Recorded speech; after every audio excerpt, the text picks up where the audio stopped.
Hello everyone, and welcome to Fictional Vortex. So we are back with an interesting series on what if Naruto had dormant ninja power. But before we start, I just want to remind you to please subscribe to my channel and hit the like button if you enjoy my content. Let's start the story. Kim Possible strolled down the main hall of Middle High, searching for her best friend, one Naruto Stoppable. Stopping in front of his locker, she looked around the hall until she spotted the top of the trash can suddenly pop up, and it was attached to the top of the head of her missing best friend. The whisker marks on his face were thickened with eye black, and he was dressed in camouflage fatigues while scanning around with a pair of binoculars. Naruto whipped a walkie-talkie out of nowhere. Delta Bravo, this is Alpha Fox. Main hall is still clear, over. That's Big A 10-4 Alpha Fox. Sending back Lieutenant Alpha with the goods, over. Copy that, Delta Bravo. Replied Naruto. Kim poked the trash can. What are you doing, Naruto? Naruto waved her off. KP, it's Spirit Week. You know what that means. The redhead face-palmed. Not another prank war. A ceiling tile above them suddenly slid back and a small rope dropped down. A naked mole rat shimmied down the rope with a small bag of water balloons draped over his shoulder. Rufus. Nice. Exclaimed Naruto. Kim sighed. And you've got Rufus in on it too? Uh-huh. Big fun, squeaked Rufus. Naruto shrugged. Rufus rules, Kim. Rufus is the ultimate ninja pet. I know, said Kim as she rolled her eyes. KP, you might want to clear out of here in about 10 minutes. KP? Kim? Kimimaro? Pandaru? The redhead had completely frozen up with a goofy grin on her face. Naruto turned to see what could have possibly captivated her attention so much, and found Josh Mankey hanging up a poster across the hall. The blonde let out a sigh. Sorry KP, but not even being your not-so-secret crush exempts him from the prank war. When the blonde turned back, the redhead was already gone, somehow appearing by Josh's side in the blink of an eye. Kim is not a fangirl. Kim is not a fangirl. Kim is not a fangirl. Naruto repeated the mantra over and over, hoping he could brainwash himself into actually believing it. Across the hall, Josh felt someone come up behind him, but was too preoccupied with his poster. Hey, what does this say to you? Well, began Kim, only for Josh to cut her off as he turned around and realized who she was. Hey, you're Kim Possible, right? Yeah, Josh cut her off again. I saw you on the news the other day. You saved that ambassador or something, right? Yeah, it was no big. Bashfully replied Kim. That was cool, he said with a smirk before walking away. Yeah, thanks. It was. She then realized he was gone. Bye, she muttered weakly before turning and walking away. Neither noticed the "spank me" sign now stuck to his back. His fangirls are gonna have a field day, thought a snickering Naruto. Naruto quickly stepped out of his trash can, now sporting an orange Denver Broncos t-shirt and a pair of black cargo shorts. Rufus hopped into his side pocket, as they joined Kim when she walked past them. I can't even form a sentence around Josh, groaned Kim. How am I going to ask him to Friday's dance? Naruto snorted. Thanks for the heads up there, Kim. Might have been pretty awkward if you waited till the last minute to let me know I had to find my own date. Yeah, well, I know we always have gone as friends, but thought I would be kind of nice if we could go with real dates this time, don't you think? Asked Kim. Not a big deal. A little heads up is all I was asking for. Though it'll be nice for someone else to get the space probe speech from your dad and the "I can kill you and make it look like natural causes" look from your mom. Naruto and Rufus shivered at the thought. So, who are you going to ask? Questioned Kim with a sly smile. Naruto shrugged. Well, my dream date would be Bonnie, but I think I'll settle for Shigo. Kim punched him in the shoulder lightly while giggling. Very funny, Naruto. You're right. I should go with both. We could double date with you and Mankey afterward, declared Naruto. Kim doubled over laughing. Naruto frowned and adopted an annoyed tone. Hey, I'm dead serious here. Kim stopped laughing and turned to him with a look of horror. Naruto burst out laughing. Oh, I so had you. Kim pouted. Not funny, Naruto. Her communicator then beeped. What up, Wade? Asked Kim. Meet me at your locker. Replied Wade. They quickly moved to her locker, where Kim rolled through the combination and opened the locker. Wade reappeared on the hidden computer screen. "You guys won't believe the amount of hits the site has been getting. Everyone wants your help," exclaimed the young genius. Naruto started flipping through the mission printouts from the computer. "Find Tora, the lost cat? There's already 3 of them for this week." Kim shivered at the thought of the little hellion. Never again. "Oh, is this Tokyo? Japan? Can somebody say ramen time?" declared Naruto. "Yeah," squeaked Rufus as he high-fived Naruto and they started doing a victory dance. "So, how soon can we get there?" asked Naruto, drooling at the thought of ramen. Kim rolled her eyes. "Can we at least see what the mission is first, Wade?" "Yeah, it appears to be an emergency. Here's the security footage," replied Wade. It was short footage of a man with blue skin, swinging by a helicopter before it cut out. "Rewind and freeze on that guy, Wade," commanded Kim. The video ended up freezing on an all-too-familiar face, Dr. Draken. Naruto let out a whistle. "Your arch-nemesis." Kim gave him a questioning look. "Don't you mean our arch-nemesis?" "No, just yours. Whenever we kick his butt he goes all, Kim possible. You think you're all that, but you're not," replied Naruto, doing a dead-on Draken impersonation. "Plus, Shigo hates your guts too. In fact, I don't think either of them know my name." Kim patted him on the shoulder. "Of course they do. Half the time it's you sprinting around pressing his self-destruct button." Naruto thumped his chest proudly. "I got mad track skills. Fastest man in Middleton." Kim's sweat dropped. "You need to stop listening to rap music, it rots your brain." Naruto nodded. "Word, Kim. Word." Kim shook her head as she closed the locker. "Whatever, let's jet." "Did I hear Tokyo on a school night?" "Yes, I did, Datbeo," cheered Naruto. XX Naruto let out a sigh of pleasure after taking a sip of his fruity drink with an umbrella leaning back into the seat of the private jet. "This is the life, Datbeo." Rufus nodded in agreement. "Yep." Kim graciously thanked their ride. "Thanks for the lift, Bertina." "Kim, duh," exclaimed Bertina.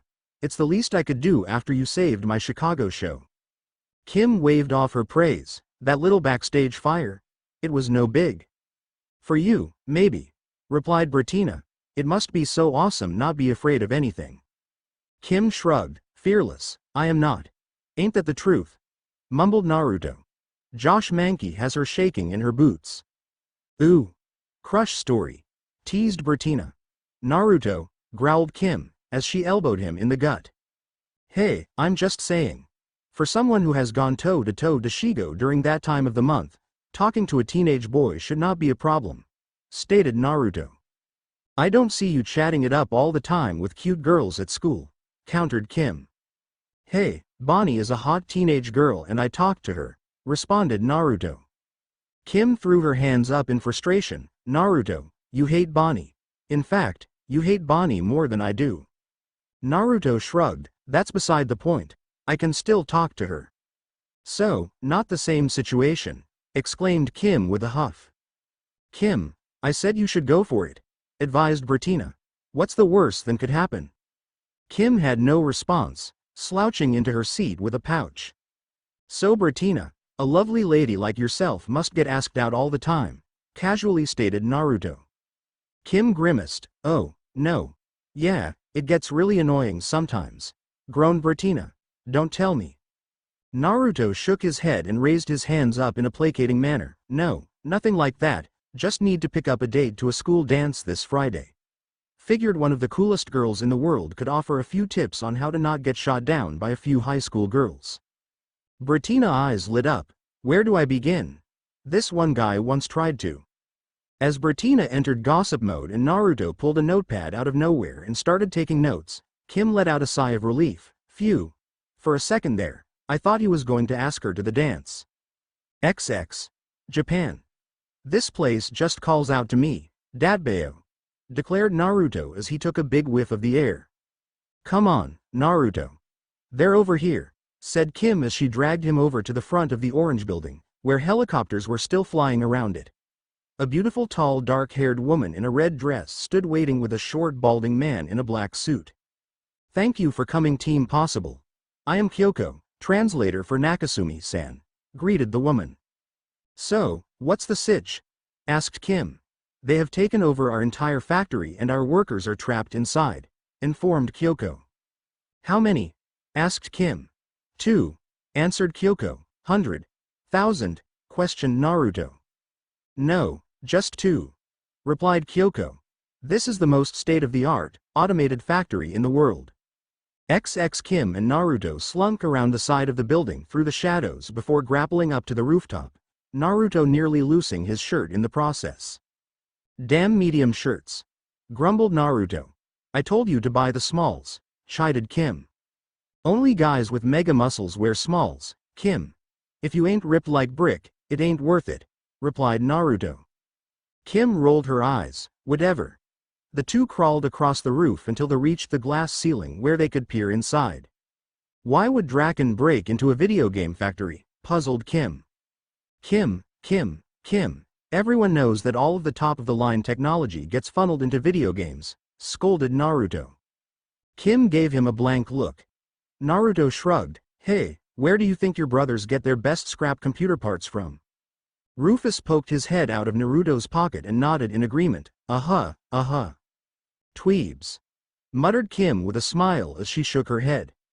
Yep, the next-gen graphics system Z-Boy is what he's after, muttered Naruto before his eyes suddenly lit up.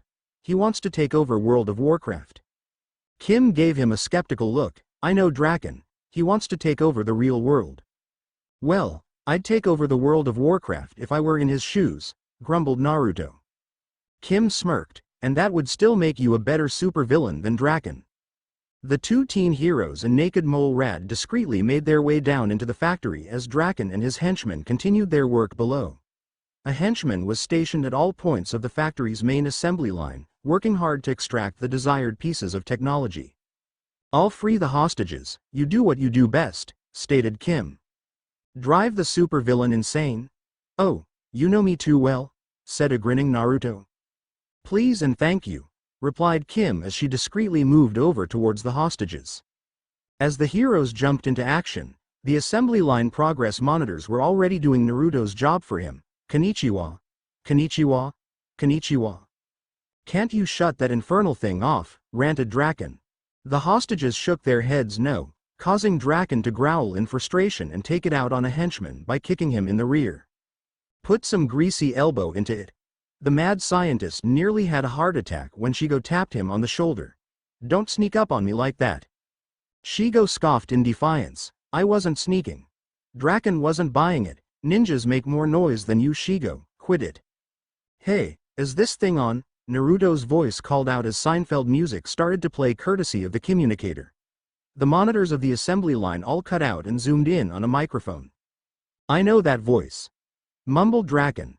Shigo rolled her eyes in annoyance. It's Kim Possible's lunatic sidekick.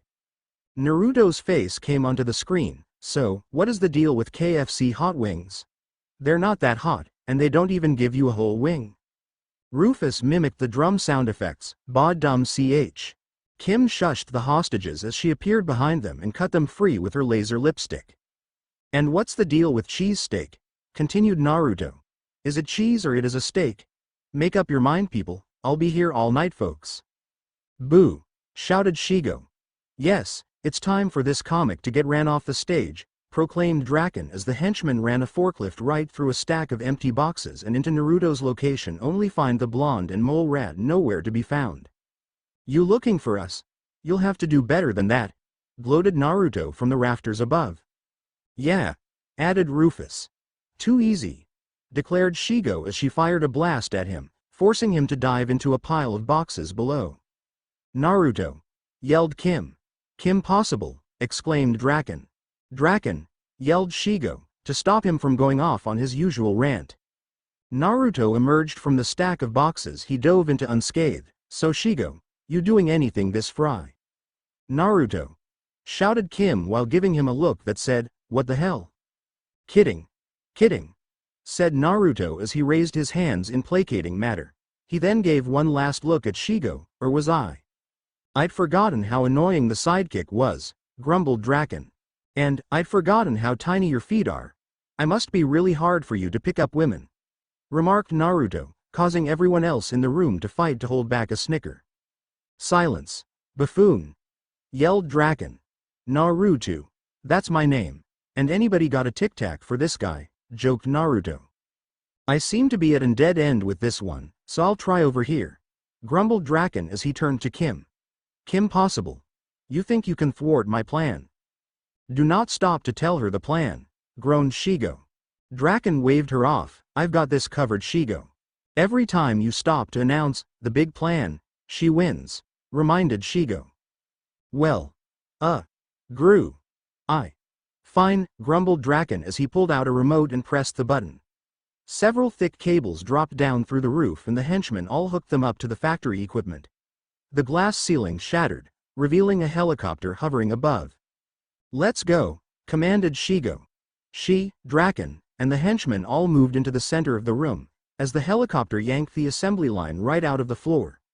Draken let loose with incessant maniacal laughter as they made their escape. Kim and Naruto could only watch, stunned as they flew away. So, no escape jetpacks? Asked Naruto. Kim sighed, no escape jetpacks.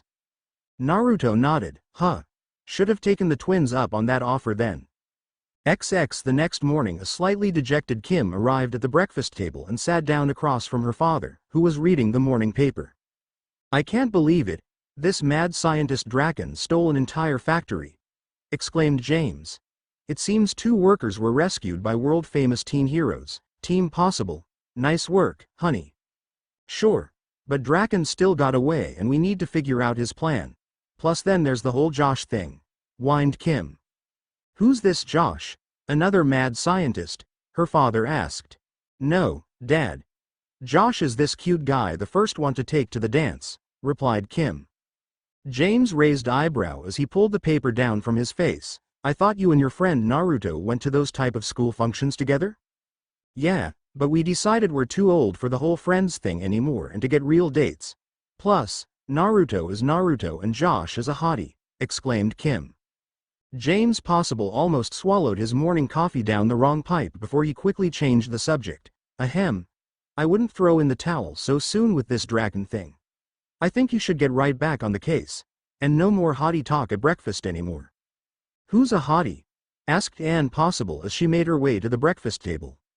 No more hottie talk, this is the breakfast table, warned James. Kim ignored her father, Josh Mankey. Ooh, Kim's got a boyfriend.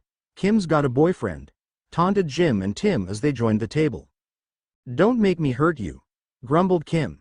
Anne gave her sons a warning glare. Eat your cereal, boys. So, this Josh is cute? Asked Anne. Kim sighed. He's golden, Mom. Anne turned to her husband. Golden? That's good, right? Don't know, and don't want to know, replied James, directing his attention back to the paper.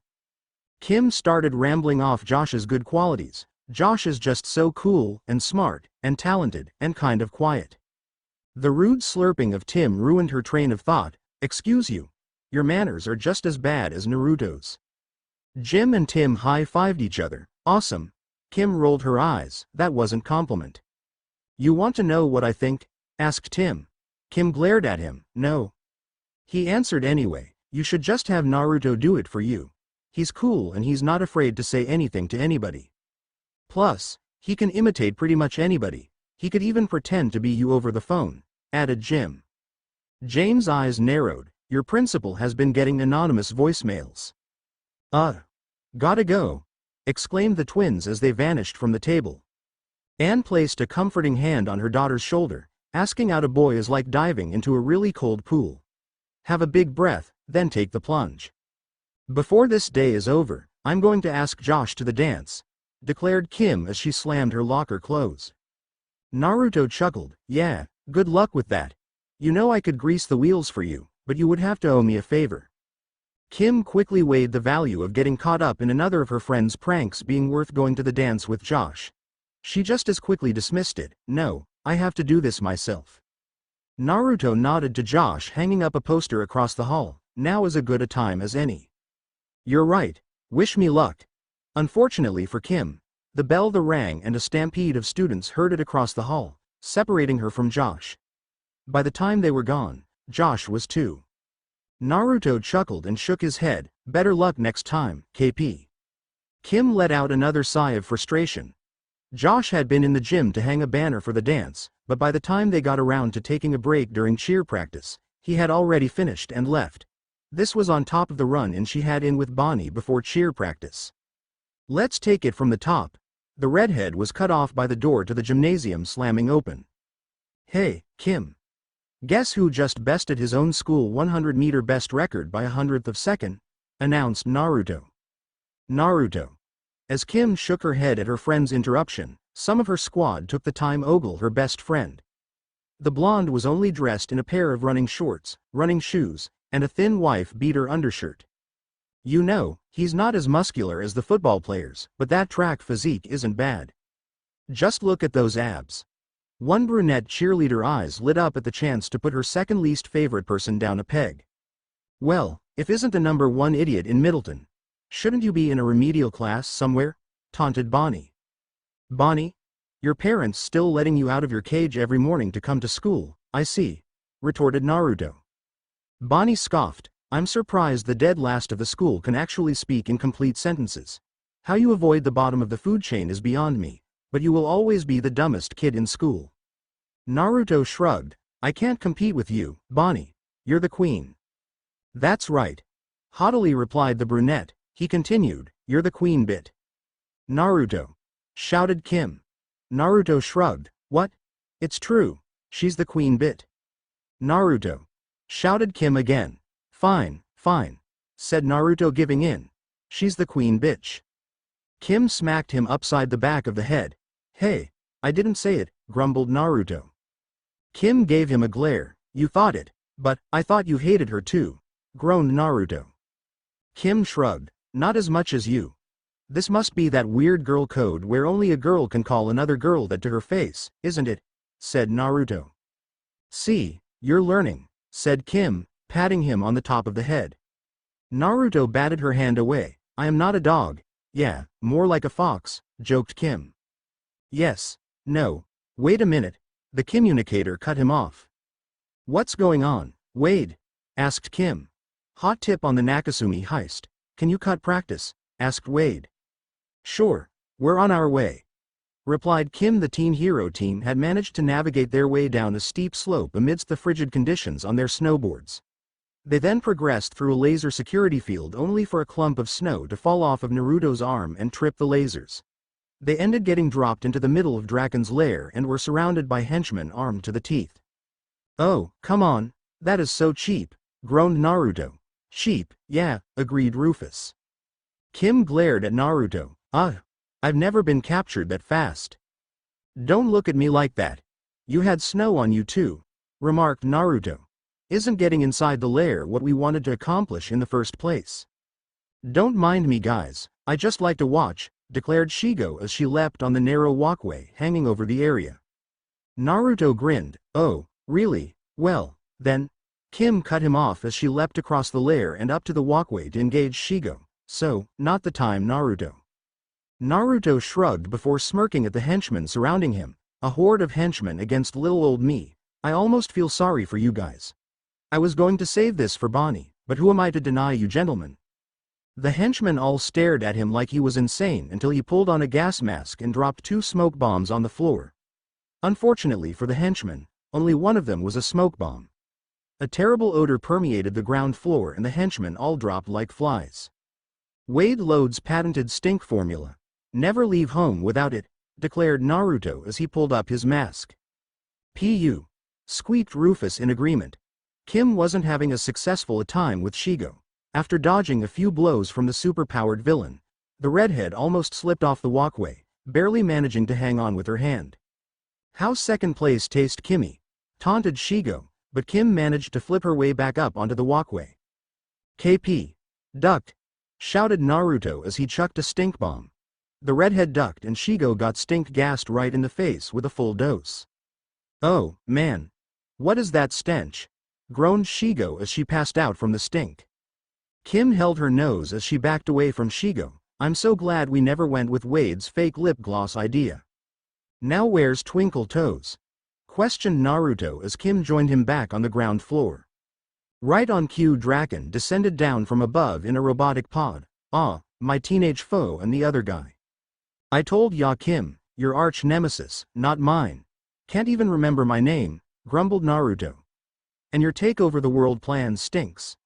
Why take over the world, when you could conquer the world of Warcraft? What is this Warcraft world that you speak of? Demanded Draken. Naruto's face fell and he let out a sigh. There's just no hope for you, is there? Your Warcraft world has nothing on this, bellowed Draken. Watch as this state-of-the-art assembly line becomes the ultimate robot warrior. Dude, even a Warcraft noob could beat a piece of junk like this, flatly replied Naruto.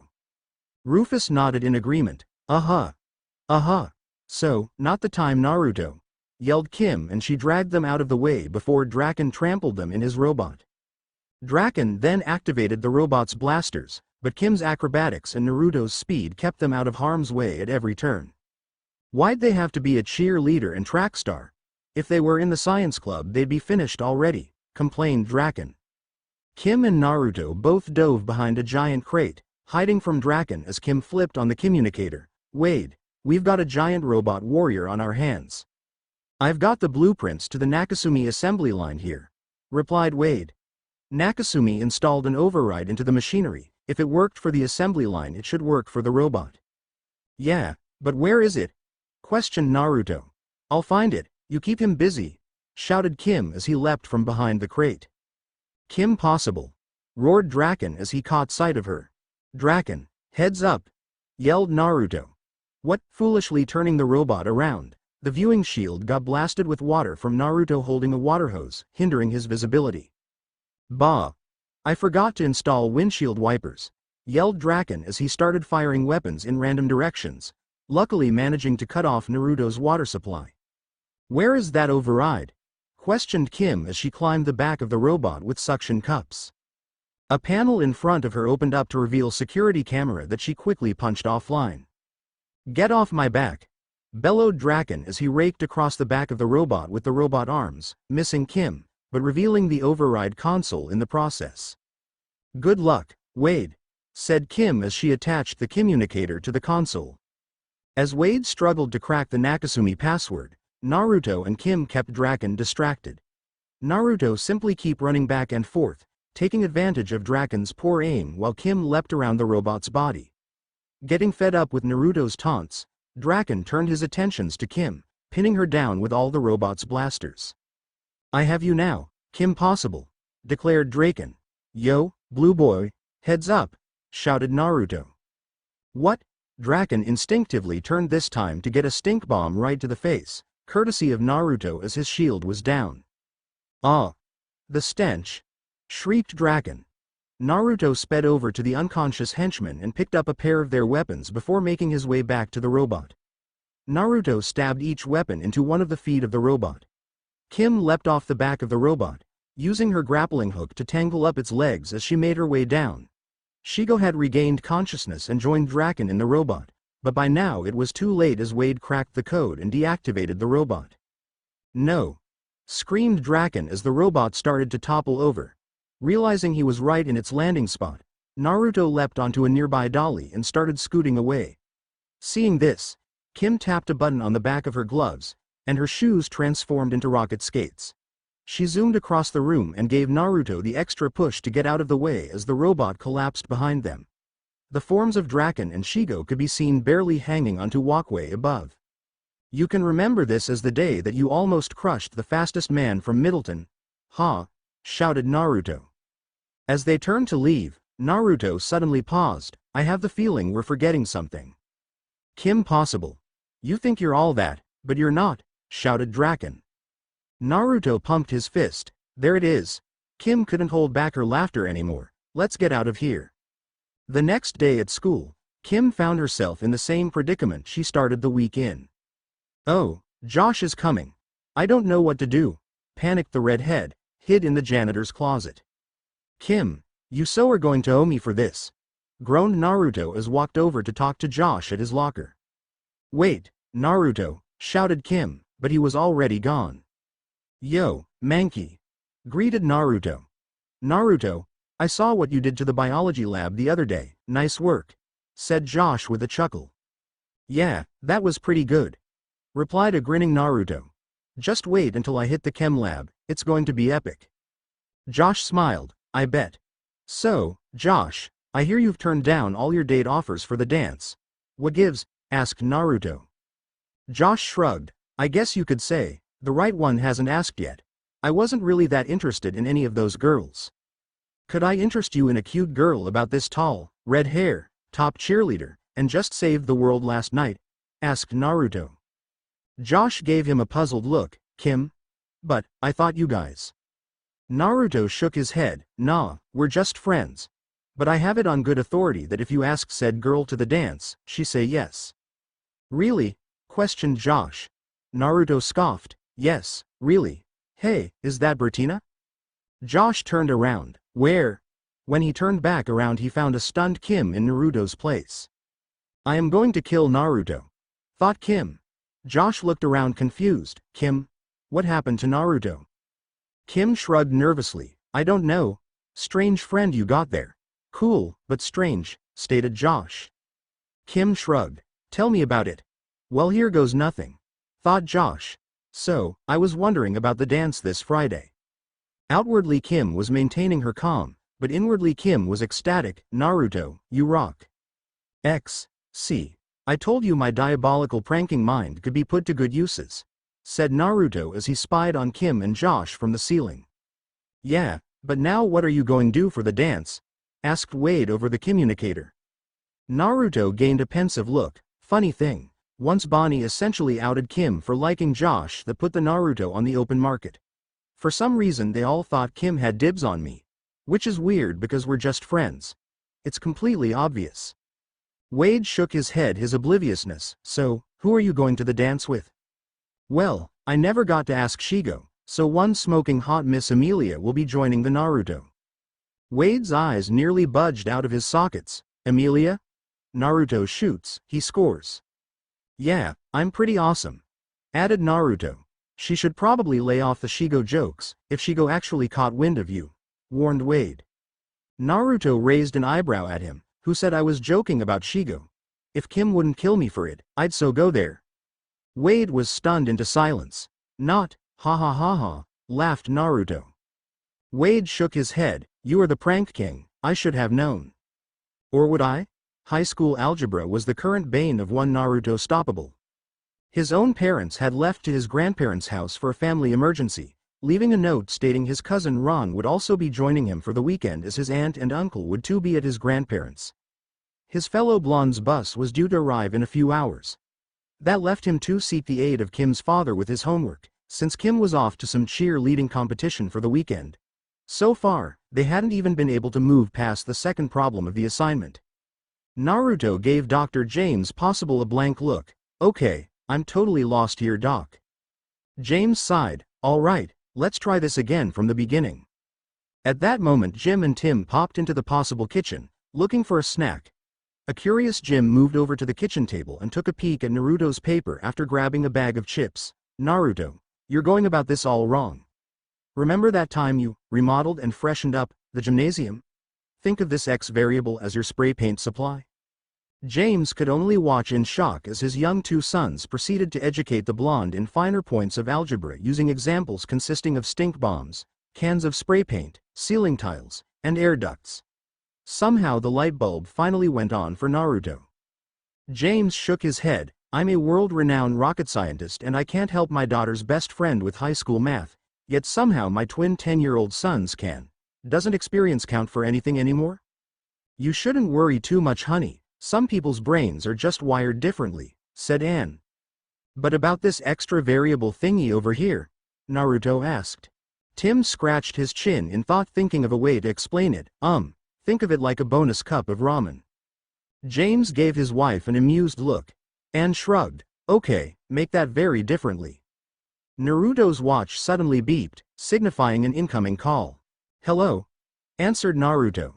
Hey. What's happening, Rerun? Rang the voice of Ron Stoppable. What up, Raj? Replied Naruto. Ron Stoppable, is that a coolie? Hi, and what's happening? Marathon I am sensing in the near future.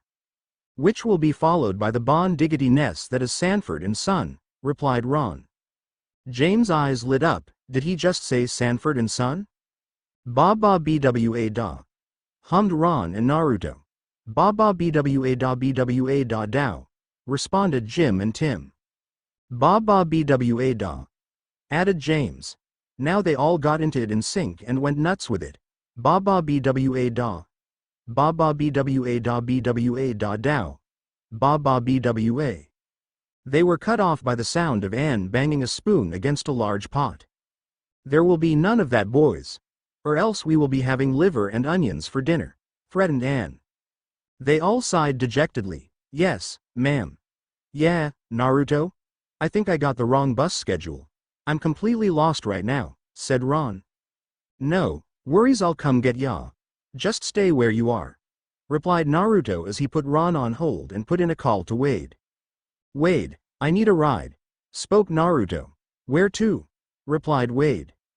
The GPS location of the cell phone number 705-555-9702, replied Naruto. I'm on it, replied Wade. I could give you a ride to pick up your cousin Ronald, offered James. No need, Dr. P, replied Naruto. I plan on cashing in as many ride favors as I can before Kim and I get our licenses next year. I really should have taken up Drive P on his offer, grumbled Naruto as he hurtled across the skies in a jetpack, out of control and at unknown speeds. Little help here, he spoke into his headset. Rerouting remaining power, replied Wade. It's no good, there's a design flaw, suddenly shouted Jim. What flaw? Asked Wade. We used industrial-grade fuel. The temperature burned too hot and blew the oscillation control, yelled Jim. All this geek speak is cool and all, but if you hadn't noticed, the jetpack is still on fire, Datbayo, screamed Naruto. Eject, shouted Wade, Tim, and Jim. I don't see an eject button, yelled Naruto. The red button in your left hand, exclaimed Wade. Oh, muttered Naruto as he hit the button and was launched from the jetpack. This is the last time I ever test pilot for you guys, grumbled Naruto as he yanked on his parachute. And when I said call in a favor, Wade, I meant for a real ride. Well, a new Konnichiwa ramen just opened up across the street from Bueno Nacho, began Wade. All you can eat, added Tim. Yum yum, added Rufus as he popped out of Tim's pocket. Et tu, Rufus? Mumbled Naruto as he descended toward the ground. XXXXXXXXXX. After disengaging from his parachute, which was left hung up in a tree a few miles back, Naruto found that despite the near-death experience, the jetpack did get him quite close to where he needed to go. After making his way to the main road, a short walk brought him to the sight of Ron Stoppable running around like a chicken with his head cut off. We're here, ranted Ron as he ran around in circle on the side of the road. His fellow mole rat companion shook his head from his spot on the ground. Hey, number one, waved Naruto. Cheese? Squeaked the mole rat. Naruto shook his head. Sorry, buddy. Ah, he sighed in disappointment. Rufus, this is not the time to be worrying about cheese. We're near the center of all things evil, yelled Ron as he continued to panic.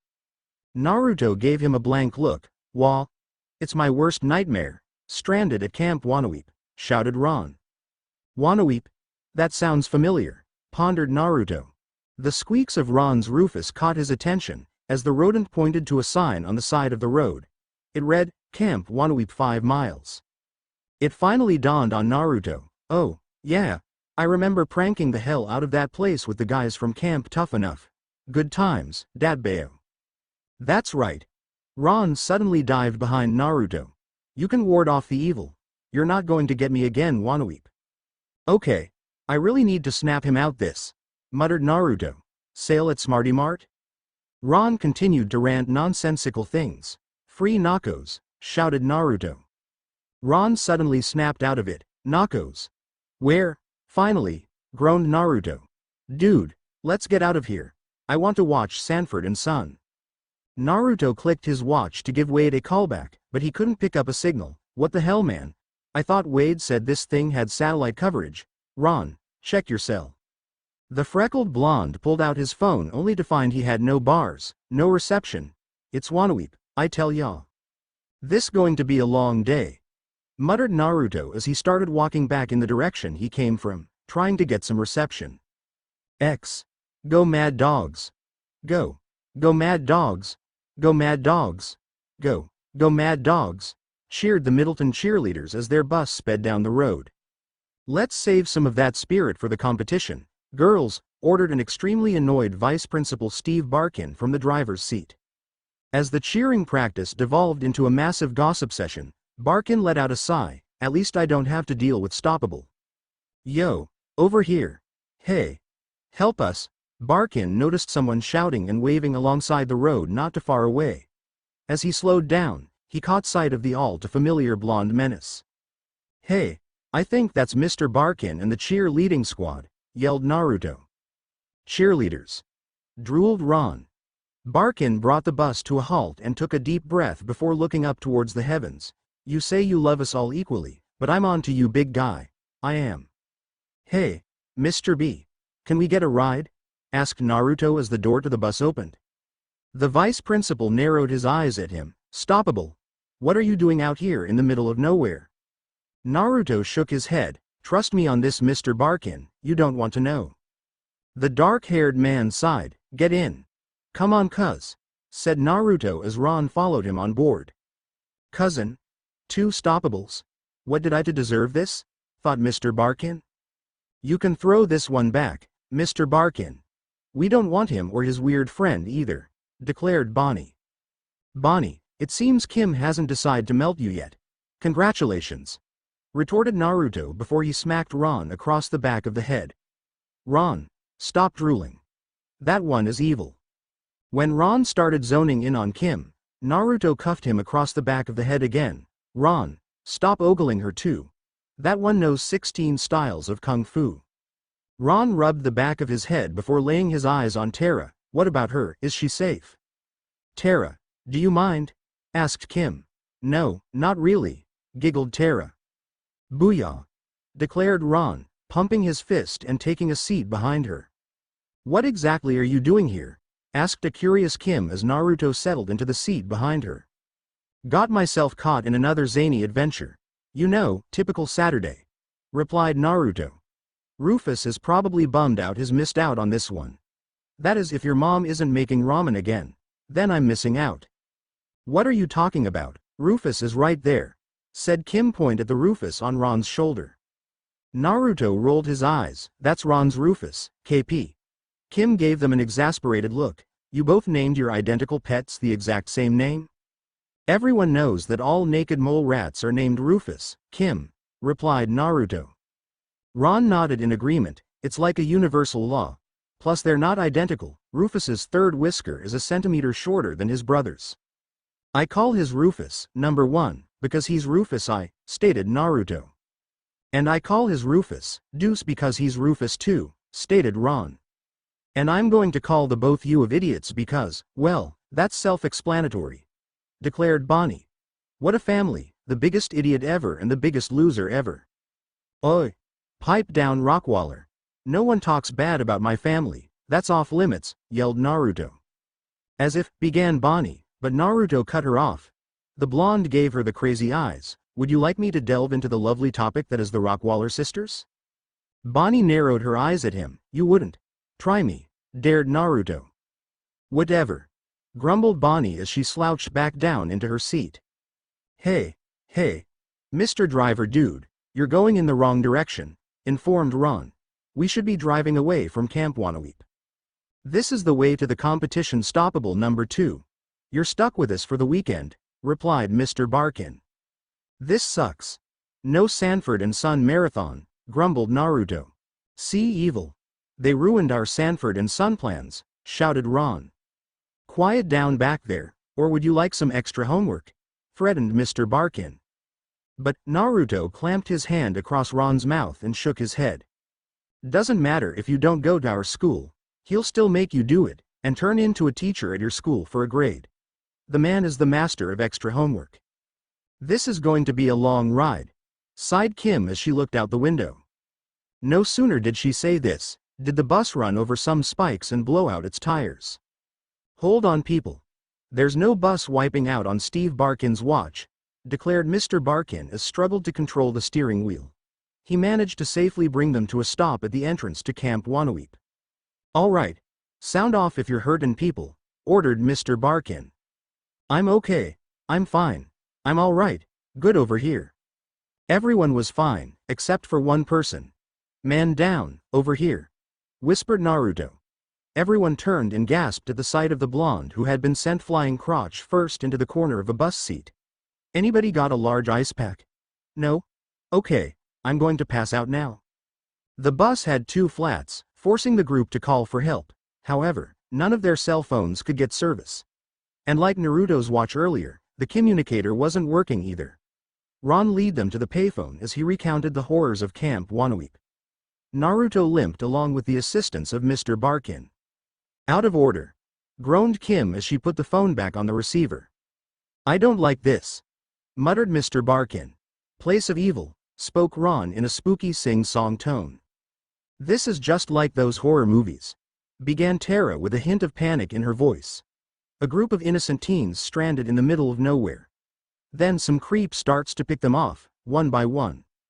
Kim rolled her eyes. So, not the drama, Tara. This is not a horror movie.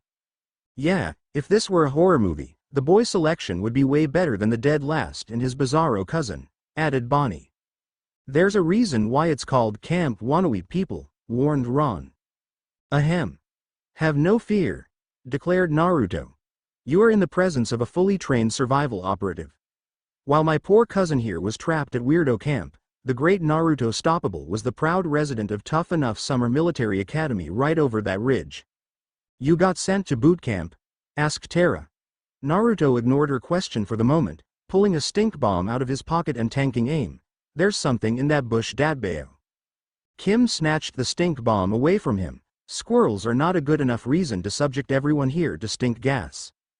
Naruto suddenly pulled a notebook out of nowhere. Note to self, ask Wade to make non-super stink version of knockout gas. Come on people, let's make start fire to keep ourselves warm, commanded Mr. Barkin. XX, so, why did you get sent to boot camp? Asked Tara after they were all gathered around the fire. Yeah, remember the summer after 5th grade? After that pranking incident? Replied Naruto. Bonnie scoffed, boot camp punishment? Not like it did any good. Kim glared at him. I have to agree with her on that one. Naruto grinned. You're forgetting one important thing. I learned how not to get caught. Military strategies combined with my pranking mind. It was that summer that the prank master from hell and the fastest man in Middleton legend truly was born. Why do you think Mr. Barkin always gives me detention for such minor infractions? Mr. Barkin nodded in agreement. It's true. Even though I know it's him, I can never prove it. So to balance the system, I go heavy-handed on the small stuff. Naruto continued from where he left off. Anyway, Ron's mom stopped taking his calls for her to pull him out of camp. So, eventually he started reaching out to extended family members. My mom was the only one to lend a sympathetic ear. So, me and the guys from my camp launched a massive prank assault on Camp Wanaweep. We captured Ron as POW so he could hang out with us for a while.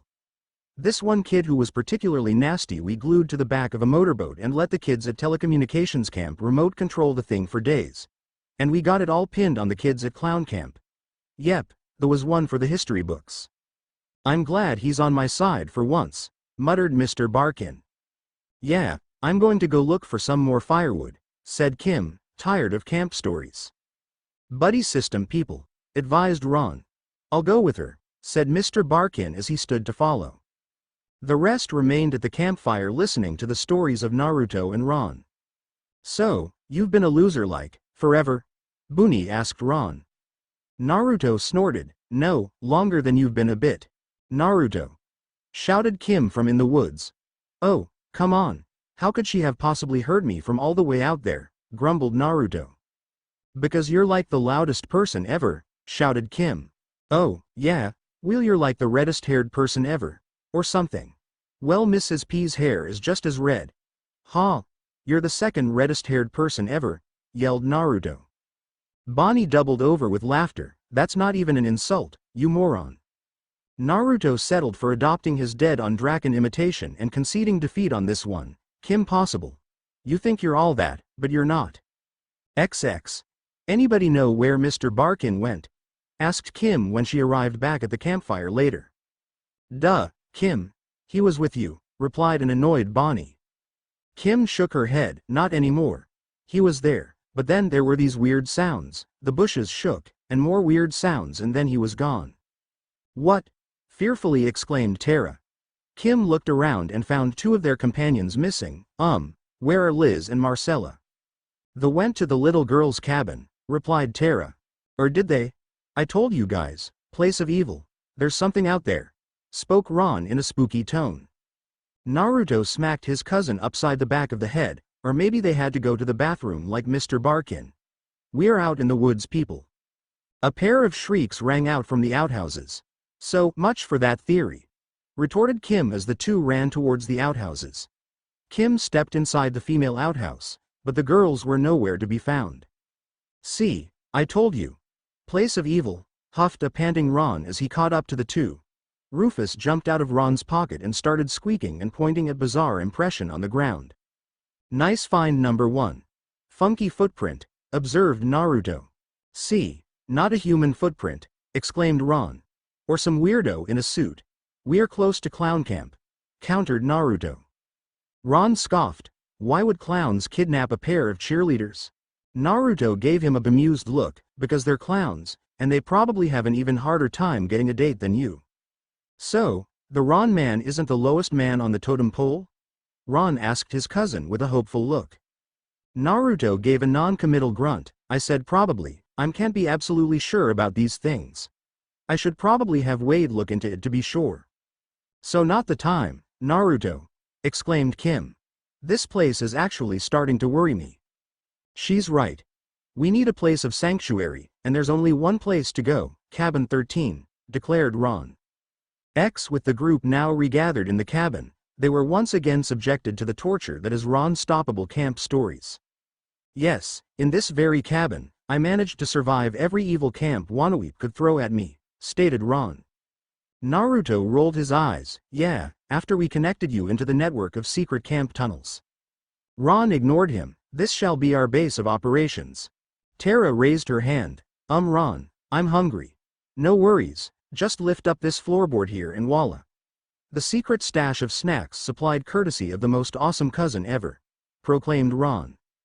Naruto waved off the praise. Oh, you. After D-Day, I never ate Wanoweep food again that summer, said Ron as he handed Tara a snack bag. Cool, said Tara. Kim and Bonnie both gagged. Like you, Tara, those snacks are way too old, proclaimed Bonnie. Try ancient, added Kim. Ron gave them a confused look, but there are enough preservatives in these pop-pop pork wafers to make them last for decades. Naruto sighed, as much as it pains me to do this. Naruto tapped a button on his watch and it spit out a box the size of his hand. Inside was an instant ramen cup and a bottle of hot water that he handed over to Tara. Wade Lode's patented emergency instant ramen supply. Concentrated with enough ramen to feed me, or in this case 5 teenage girls. He gave up his own secret ramen stash. Wow. Those snacks must be terrible, thought Kim. That's nice of you and all, but what are you going to do for food? Naruto grabbed the bag of pork wafers and opened them up. They don't call me Iron Stomach Stoppable for nothing. Kim gave him a blank look. No one calls you that. I know, I was just trying to psyche myself up, replied Naruto as he chomped down on a wafer. Oh, so stale, groaned the blonde as he swallowed it down. They couldn't be that bad, said Ron as he grabbed a wafer and bit down. Yes, they are. Enough preservatives to last 10 years, my foot. This is just peachy. Our squad's down 2 members and there's no one to take us to the competition, complained Bonnie.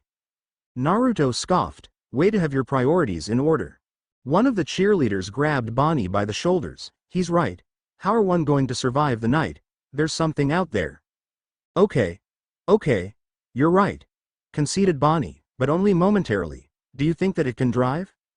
Everyone just calm down. I'll handle this, announced Kim, taking charge of situation. Naruto placed a hand on her shoulder. Sorry KP, but this is one of those rare times where you don't get to call the shots. Kim leveled a glare at him. Oh, and why is that? Because only 2 people here know the lay of the land. reminded Naruto.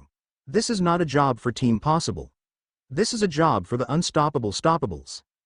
It's like the World of Warcraft coming to life, thought Ron as he nodded in agreement. Yeah, this is our operation. God help us all, muttered Bonnie. Kim sighed. Naruto, be serious. Naruto turned to his cousin. Ron, am I not sporting the serious face? We've both got the serious face, replied Ron. Let's do this, declared Naruto.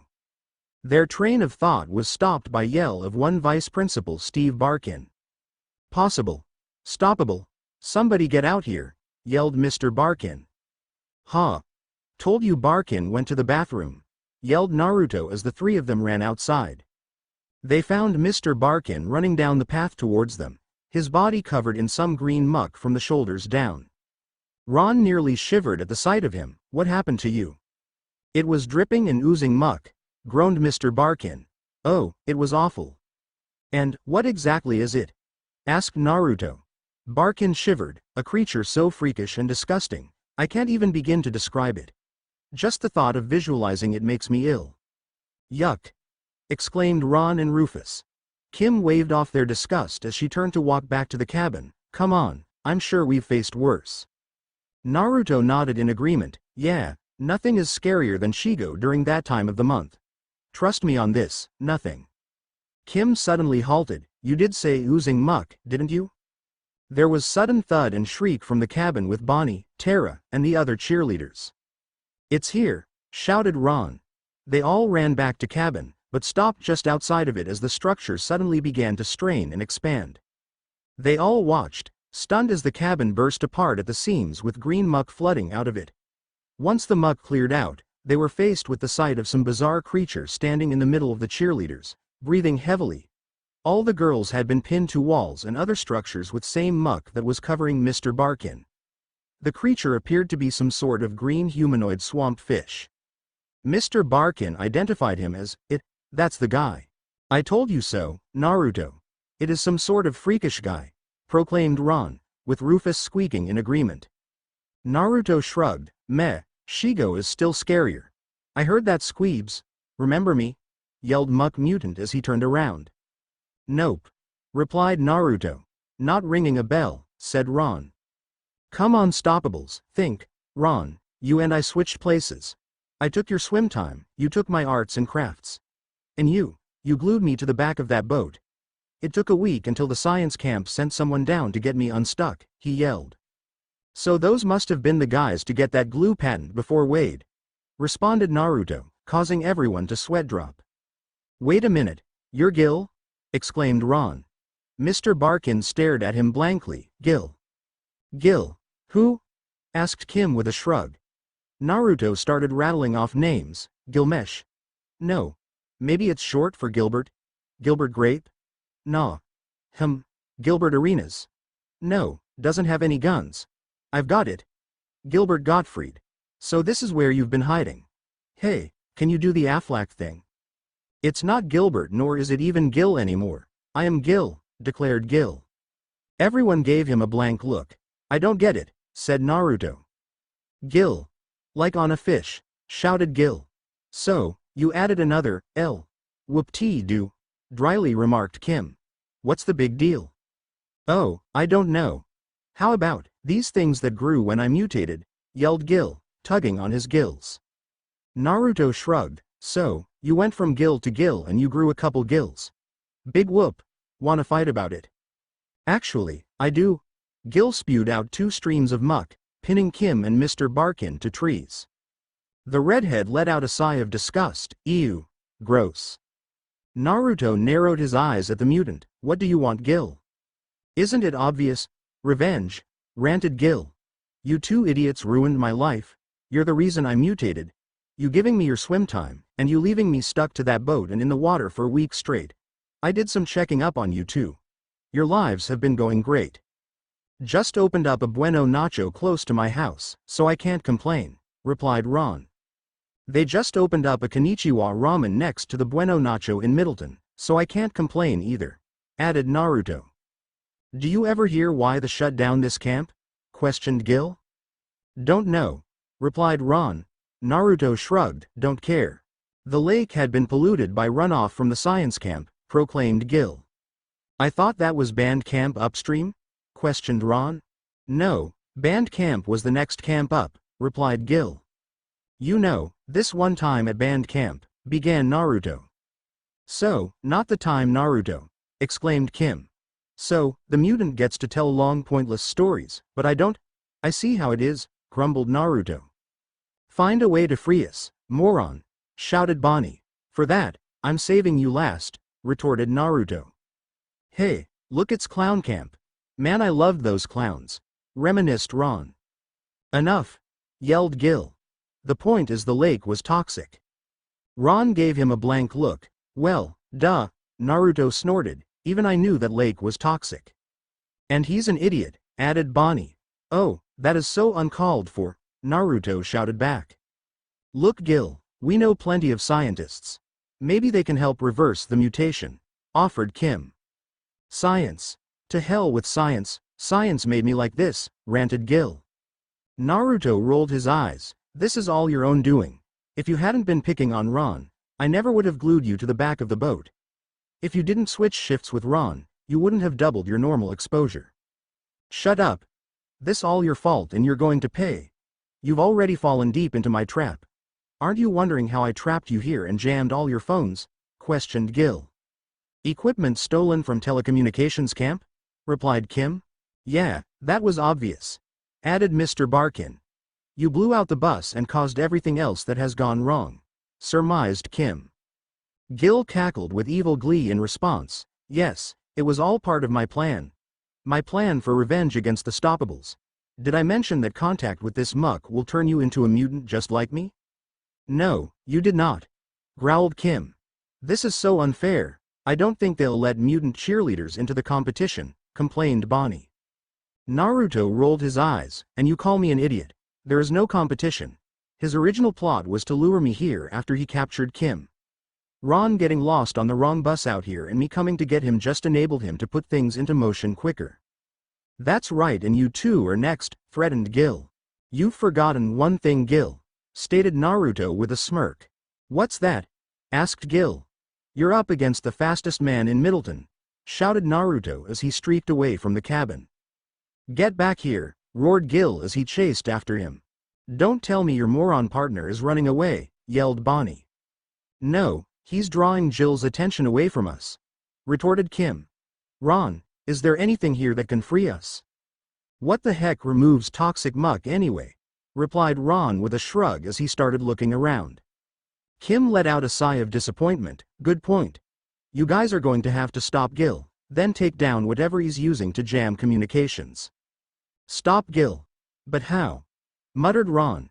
As he pondered that thought, Naruto's wild goose chase had led back to right where it started. The blonde had taunted Gil along the way as he dodged the mutant sprays of toxic muck.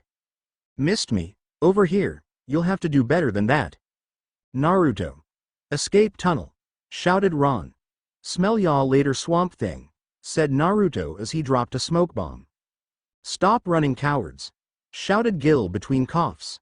Once the smoke cleared, Ron and Naruto were nowhere to be found. They're ditching us, complained Bonnie.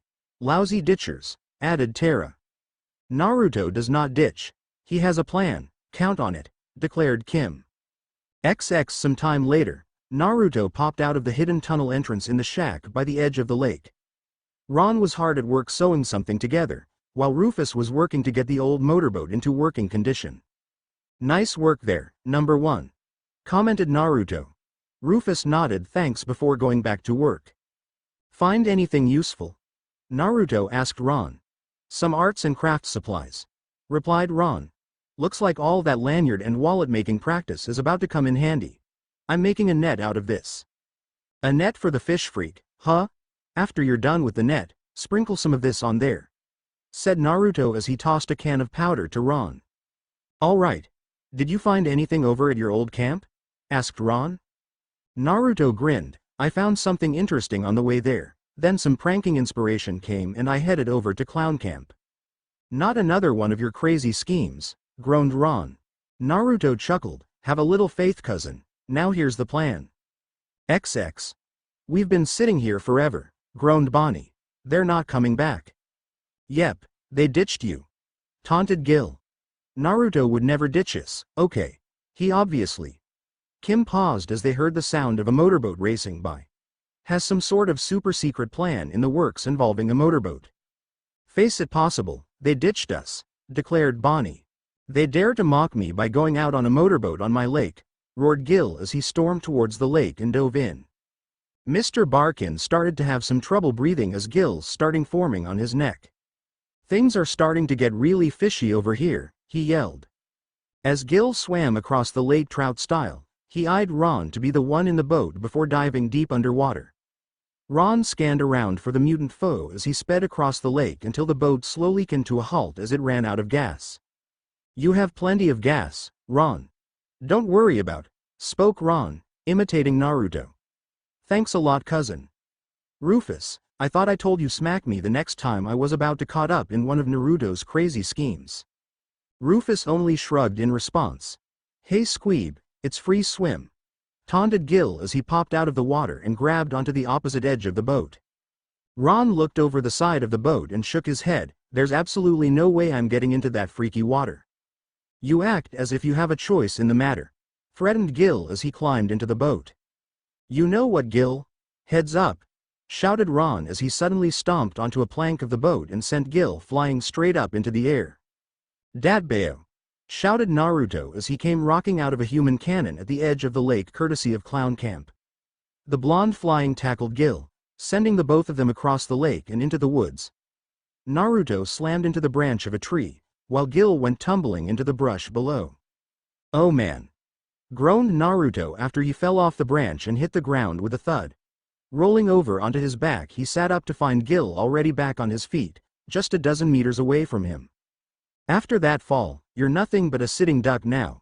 Finally, payback, gloated Gil. Naruto pulled out a stink bomb and started tossing it up and down in his hand, Wade Lode's patented stink formula. The stinkiest substance known to mankind. Stinky enough to knock out a full-grown elephant. Now I could miss, but right now everything seems to be going my way. So, you gotta ask yourself one question, Datbeo. Do I feel lucky? Responded Gil. Well, do ya, Gil? Do ya feel lucky, punk? Retorted Naruto. Yes. Yelled Gil as he charged. Naruto fired and hit him directly in the face with the stink bomb. Ah! It's in my eyes. It burns, yelled Gil as he stumbled backwards and fell into a pit trap. At the bottom of the pit trap was another human cannon courtesy of Clown Camp. The minute Gil fell inside, the fuse lit automatically and moments later he was sent hurtling through the air. Ah! Cried the fish mutant as went flying into Ron's net that was strung up in a tree at the edge of the lake. Gil struggled as he flopped around like a fish. It burns. It itches. Cried out Gil after a few seconds of rolling around. Ron whipped out the can Naruto handed him before and read the label, Wade Lode's patented 2-for-1 burning and itching powder. I have got to meet this Wade guy. XX. By early the next morning, the police and a biohazard team arrived to handle the cleanup. Mr. Barkin and all the girls were cleaned up and cleared up from their exposure to Jill's mutation muck. Gil was placed in a giant fishbowl and turned over to the genetic mutation specialist Dr. Lurkin. Nice work, Miss Possible, commended Officer Hobble. Actually, Officer Hobble, it was all Naruto and his cousin Ron, corrected Kim, as she gave a nod towards the pair of blondes getting congratulated by the cheer squad and Mr. Barkin. He raised an eyebrow at her. Really? Now this is a story I have to hear. As Kim gave Officer Hobble the rundown of events, Tara kissed Ron on the cheek, sending Blonde off to his own fantasy world. Naruto stood grinning at Bonnie as she struggled to express her gratitude for their actions. Don't get me wrong, you're still an idiot and your cousin is still a loser, but it would have really sucked if that guy had turned us all into mutants. And you totally kicked butt and all, muttered Bonnie. Say it, said Naruto. Oh, come on, pleaded Bonnie. Say it, said Naruto a little more forcefully. Naruto is ridiculously awesome, groaned Bonnie. And, Naruto prompted. And I'm the queen bitch, she added. Can I get a booyah? Shouted Naruto. Booyah, cheered Rufus and Ron as he momentarily snapped back to the real world before drifting off again. Hey, listen up.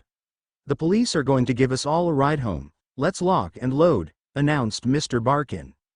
Naruto broke out into a victory dance as Kim walked over after finishing with Officer Hobble. What are you so excited about? Asked Kim. Check out what I got on tape. Naruto pressed a button on his watch and it played Bonnie's voice. Naruto is ridiculously awesome and I'm the queen bitch. Kim quickly pressed another button on his watch, deleting the recording. Ah! Groaned Naruto. Don't let it go to your head again, scolded Kim. No worries Kim, cause I'm the man, declared Naruto, thumping his chest. Keep it up and I'll make you pay for it, taunted Kim. Naruto suddenly paled. You're not going to make me fight Shigo again, are you? Kim shrugged, pretending to inspect her fingernails. I don't know, you were acting pretty high and mighty there. Naruto dropped to his knees, closed his eyes and begged, Kim, I'll be good, I promise Dadbeo. After hearing a giggle, he opened his eyes to find Kim laughing at him. Gotcha. Naruto pouted, very funny, Kim. You, Kim Possible, are the best friend ever, exclaimed Naruto as rubbed his hands together. I mean, not even my mom lets me have ramen for breakfast. Kim waved off his praise. No big, Naruto. Besides, you've been on a hot streak lately with our missions. I figured this reward was just as good as any. It's not just as good as any, KP. It's the best ever, declared Naruto before digging in. Squeaked Rufus in agreement and prepared to literally dive into his own bowl. Kim winced as she turned away from the disgusting sight that is one Naruto Uzumaki gorging himself on ramen noodles. Rufus is somehow a cleaner eater, and he dives in the bowl, thought Kim. The telltale long-drawn-out slurp of the end of the bowl brought Kim's attention back to her friend. UUURRRPPP, belched both the mole rat and his companion. Not even that is as disgusting as watching you actually eat it, dryly remarked Kim. Suddenly Naruto's eyelids started to feel heavy. I'm feeling kind of sleepy. Rufus managed to push the bowl out of the way before Naruto's head dropped to the table, the blonde sound asleep. Too easy, muttered Kim. Francois, you're up. Oh, merci. This is no hair emergency, Kim Possible. This is a hair catastrophe, exclaimed the dark-haired French stylist as he caught sight of Naruto. I need my tools. XXXXXXXXXX. What happened? Yawned Naruto. Last thing I remember was sitting down to a big bowl of ramen. As the blonde returned to the land of living, he noticed two very important facts. The first being that he was strapped down into a chair and the second being that someone was going to town on his hair with a pair of scissors. Kim, he shouted. Yes, sweetly replied the redhead. Why? He shouted accusingly. What did I ever do to you? Kim wasn't having any of it. Face it, Naruto. You needed a haircut in the worst way. But my hair is the source of my power. Naruto shot her a betrayed look. Delilah. Kim rolled her eyes. So not the drama, Samson. You don't mess with the natural order of things, Kim. Bad things will happen, warned Naruto. Kim dismissed his concern. You'll thank me later. This is the scene Anne Possible walked in on as she went to pick up her keys. Kim. Why is Naruto tied to a chair and getting a haircut in the middle of our kitchen? Because he ferociously needs one, replied Kim as if it was obvious. Anne gained a pensive look. Oh, I don't know. I always thought that natural look his gave him an exotic quality. Trust me on this one, Mom. I know what's best for Naruto, even if he doesn't, replied Kim. Your usual barber, is he? How do you say it? Visually impaired? Asked Francois. He can see just fine, Dadbeo, grumbled Naruto. Anne winced at the amount snipping. Isn't he taking off quite a bit? Kim waved off her concern. He'll thank me later, Mom. It's no big. Francois finally put down his scissors, and for the final touch, just a dollop of lagoop. They say the secret is in the sea urchin. The lagoop is melting my brain, grumbled Naruto. Wow, muttered Anne and Kim at the sight of him. When Francois put the mirror in front of his face, Naruto could only frown. Oh, man. You see, now I look like some emo pretty boy. Thanks a lot, Kim. Now I suddenly have the urge to sit around and brood all day. Kim only heard one part of his rant. Told you he'd thank me. As Kim made her way through the halls during their morning break, Her jaw dropped once she caught sight of her best friend. "Whoa! What happened between the time we left and now?" exclaimed Kim as she looked her best friend up and down. The blonde was notorious for wearing bright colors like orange and red along with the occasional blue splashed in. She found him dressed in all black, including a cloth mask that ran from just below his eyes down to below his neck. "You turned me into a pretty boy, Kim. You know what that is going to do to my street cred? I may be middle of the pack on the food chain, but I'm top 5 in street cred. At least with the mask no one will recognize me, and my representative is safe," grunted Naruto as he slammed his locker door close. "Now if you'll excuse me, I need to go brood while squashing the sudden urge to cut myself." Naruto froze as Kim flashed an all-too-familiar grin that was normally found on his face. "You're not getting away that easily." "Don't you dare, KP," warned Naruto. Kim whistled, gathering everyone's attention. "Hey everybody, come check out Naruto's new haircut." Kim smirked as seemingly everyone had crowded into the school hall at the moment to check out Naruto's new look. The male population wasn't a big fan. "Sellout. He's so going to get it, what a prick." The females had different ideas. "Look at his hair. The hair and the mask. Looks like Naruto is the new Black. I need to get out of here before this gets any worse," thought Naruto as he tried to make his way through the crowd. His path was impeded by Emilia and a group of senior girls. "Do I know you?" she asked with a coy smile. "Maybe this pretty boy thing ain't so bad after all," thought an inwardly smirking Naruto. "Looks like the Naruto just hit the jackpot." "Stoppable. Naruto stoppable," said Naruto as he took her hand and kissed the back of it, eliciting a giggle from herself and her companions. "Perhaps you've heard of some of my exploits." She hooked her arm around his. "Tell me about them on my way to English." As Kim watched them walk away, somewhere in the back of her mind the thought popped up, this might not have been such a good idea. The redhead dismissed it as quickly as it came. Naruto quickly found that there was one thing in the world that trumped street cred. A collection of the hottest girls in the school following you around like sheep. He'd quickly found himself at the top of the food chain. Not only did he get to sit at the senior table, but it was just him and a collection of senior girls. "The smile on those orphans' faces when we brought those toys was the most beautiful sight I'd ever seen," softly spoke Naruto. The senior girls all gazed at him with hearts in their eyes. "Aw. Well, second most beautiful, it's hard to compete with you girls," added Naruto. Emilia leaned her head up against his shoulder. "That is so deep." The tables filled with girls surrounding his table all let out sighs of content. "What a guy. Bonnie only gets to sit with those girls and be a fringe part of the group, but he has them eating out of the palm of his hand," grumbled a slightly tweaked Kim as she watched from across the room. "Who are you and what have you done with Naruto?" "Possible. What did you do?" demanded Bonnie as she slammed her tray down in front of Kim and sat down in front of her. Kim laughed nervously. "I have no idea what you're talking about, Bonnie." Bonnie glared at her. "I think you know exactly what I'm talking about. Naruto stoppable does not just rise from middle of the food chain to top dog for no reason." Kim frowned. "I thought he could use a haircut, it's no big." Bonnie scoffed. "You don't mess with the food chain, Kim. This could have drastic repercussions."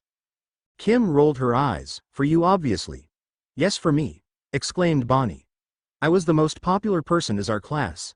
Now, I've been bumped to number 2. And even when I was number 1, I never got that kind of respect from the seniors. I mean, just look Emilia. She's all over him like some slag." Kim raised an eyebrow at her. "You're jealous." "Damn right I'm jealous," grumbled Bonnie. Kim's eyes opened wide. "It all makes sense now. You have a thing for Na." "I do not have a thing for the dead last," bellowed Bonnie. Unfortunately for her, the entire cafeteria had gone silent for the moment, and all their attention was directed on her. The girls at Naruto's table were glaring daggers at her and about to rip her a new one until Naruto stopped them. "No need, ladies," said Naruto as he stood up. "We don't need to lower ourselves to that level of immaturity. Let's head outside, girls. We can bask in the angst and beauty of the outside world." Rufus, who had been snoozing on the table, was left behind. When he woke up, he looked around in panic until he spotted Kim and dashed over to her table. He squeaked angrily at her as if to say, "You broke Naruto." "See, even he understands what you've done," accused Bonnie. "But it was just a haircut," thought Kim. I'll see you tomorrow, my goddesses. Naruto blew a kiss at the giggling group of girls as he walked away from the senior parking lot. Bye. Dreamily replied the girls. He is so dreamy. And so steamy. He's McDreamy and McSteamy. Ooh. Naruto smirked beneath his mask and started to bask in their praises, until he almost walked right into Kim. Kim leveled him with a glare, and just where have you been all day? Naruto grinned, winning, Kim. Winning. You left Rufus in the cafeteria when you went out to entertain your goddesses, mocked Kim. Naruto waved off her concern. Well, he was looking a little tired this morning. I didn't want to disturb his nap. When I came back later, I saw he was already with you.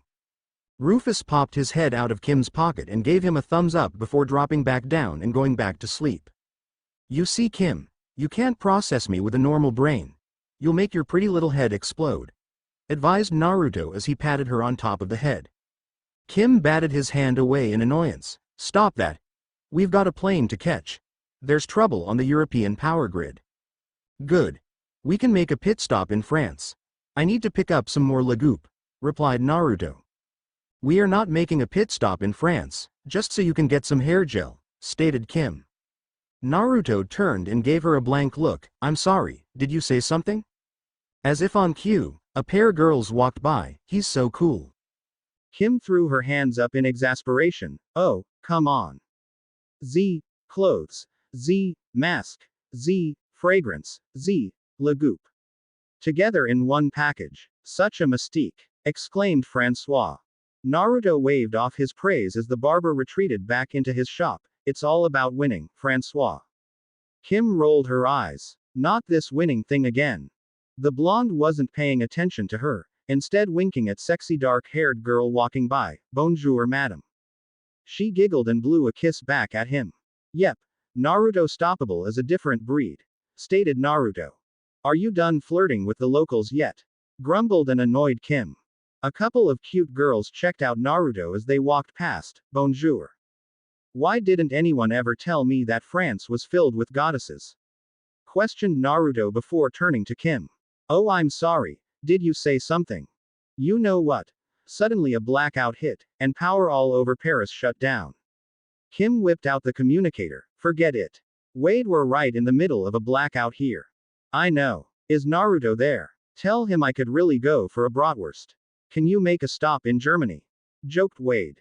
Naruto scoffed. You may be a 10-year-old genius, Wade, but even you can't process me with a genius brain. Focus, boys, scolded Kim. Wade typed somethings into his computer. Yeah, there's rolling blackouts all over the Western European grid. Let me plug the communicator into so we can find the exact source. Done. We'll need some transportation, reminded Kim. Already. Got you covered, replied Wade. Are you sure this is safe, Wade? Nervously asked Kim. Yeah, death by faulty aircraft is not winning, added Naruto. The two heroes were currently flying across the skies in a pilotless drone chopper with Wade at the controls. Wade chuckled. Don't be such babies. The pilotless drone chopper is awesome. The military uses it for missions too dangerous for human beings. The exact trace you had on the drain is at 8 degrees 1 minute west, 46 degrees north, but there's nothing here on the map, said Kim. Nothing left his lights on, commented Naruto.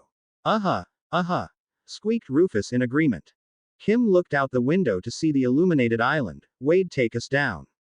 After landing on the rocky shores of the island, the team navigated their way through a small forest area before arriving at a high and thick cement-walled perimeter with barbed wiring. What's with the place? It's set up like some sort of fortress or compound, complained Naruto once they grappled to the top of the wall. Once they reached the other side, they spotted a young tan man sunbathing under a humongous tanning lamp by a pool. At least we know where all the power went to, remarked Kim. Hello, father. I see people. They must be the new servant folk, exclaimed the young man once they dropped down into view. The door to the house behind him whooshed open and an elder gentleman with a cane walked out. Very good, very good. You have brought the new light bulbs. You think someone this good looking would work as servant folk? Please, muttered Naruto under his breath. Kim elbowed him gut as she introduced them. I'm Kim Possible and this is Naruto Stoppable. The man's eyes lit up at the introduction. Ah. Welcome. Welcome to my home. We have only just turned everything on. I am Senor Senior Senior and this is my son, Senor Senior Junior. Your haircut is magnificent, observed Junior as we walked up to Naruto. La Goop is a must for any ensemble, replied Naruto. Of course. But, what is up with the mask? Asked Junior. Naruto smirked. It is all a part of my winning mystique. The ladies can't get enough of it once I add the final touch. This winning mystique. How do you complete it? Questioned and intrigued Junior. Naruto pulled out a fragrance bottle. With this. I see. Responded Junior with a knowing look. They both turned towards the horizon with far-off expressions. Love, spoke Naruto. Jealousy, spoke Junior. Touch, forever. Intense. Passion. They finished together. Obsession, Calvin Klein. I was just about to take a ski down my indoor mountain. Care to join me? Offered Senor Senior. Kim shook her head. No thank you, Senor. Senor Senior. He filled in. Can I offer you some refreshments, perhaps? I have some lovely juice. Quite amazing really. It comes in a box. A juice box sounds delicious. Replied Kim. Naruto snorted. What are you, 5, Kim? Yes, a juice box. Laughed Junior before leading Naruto off to the kitchen. Come my friend, our chef makes the most delicious smoothies. As Kim educated Senor Senior Senior in the finer points of conserving energy, Naruto and Junior tended to much more important matters. What about these? They're the new Kobes. Asked Naruto. Too much blue, and too much of the plastic material, complained Junior. This whole new Nike collection is suspect. You're right, let's stick with Jordan. Replied Naruto as he flipped back to the beginning of the East Bay Shoe magazine. So you're telling me these people without power are inconvenienced? The elder senior asked Kim. Quite. Replied Kim. You see how awful it is to be poor Junior. Stated Senior Senior. Junior waved off his comment, paying more attention to the new page Naruto just flipped to. Yes, father. Well, what can I do to help? Asked Senior Senior. For starters you could turn off that giant sun lamp, suggested Kim. Junior was not having any part of it. How am I supposed to become a teen pop star without a robust tan? His father dismissed his complaint. There are more important things to deal with, Junior. Now tell me more about this low-flow shower head. There's a ton of things you can do to make your house more efficient, reminded Kim. Naruto snorted. House. This place is more like a fortress or a compound. Fortress. I do not like the sound of that, it sounds so militant, replied Senior. This place screams fortress. A private island that's not recorded on any map, exclaimed Naruto. Senor Senior shrugged. I do value my privacy. Naruto wasn't done. You could really prank the hell out of some foreign countries from a place like this. Be a pranking super villain even. A few long-range cruise missiles, drop a boatload of vicious wild animals and traps in the forest leading up to this place and you could have your very own forest of death. Have the whoosh doors lock people inside a gas chamber. Add some sharks to this big aquarium and feed your enemies to the fishes. Not to mention a squadron of robot stormtroopers, laser turrets, and laser blade-wielding droids. The call to the dark side is strong in this lair. Kim face-palmed. Naruto. The blonde wasn't done yet. Oh. This could be big. I mean you wouldn't want to sully your own reputation by getting caught pranking world governments, but you could have a secret identity. A secret identity so insane that even though everyone knows it dismiss the thought immediately because you wouldn't possibly adopt such a persona.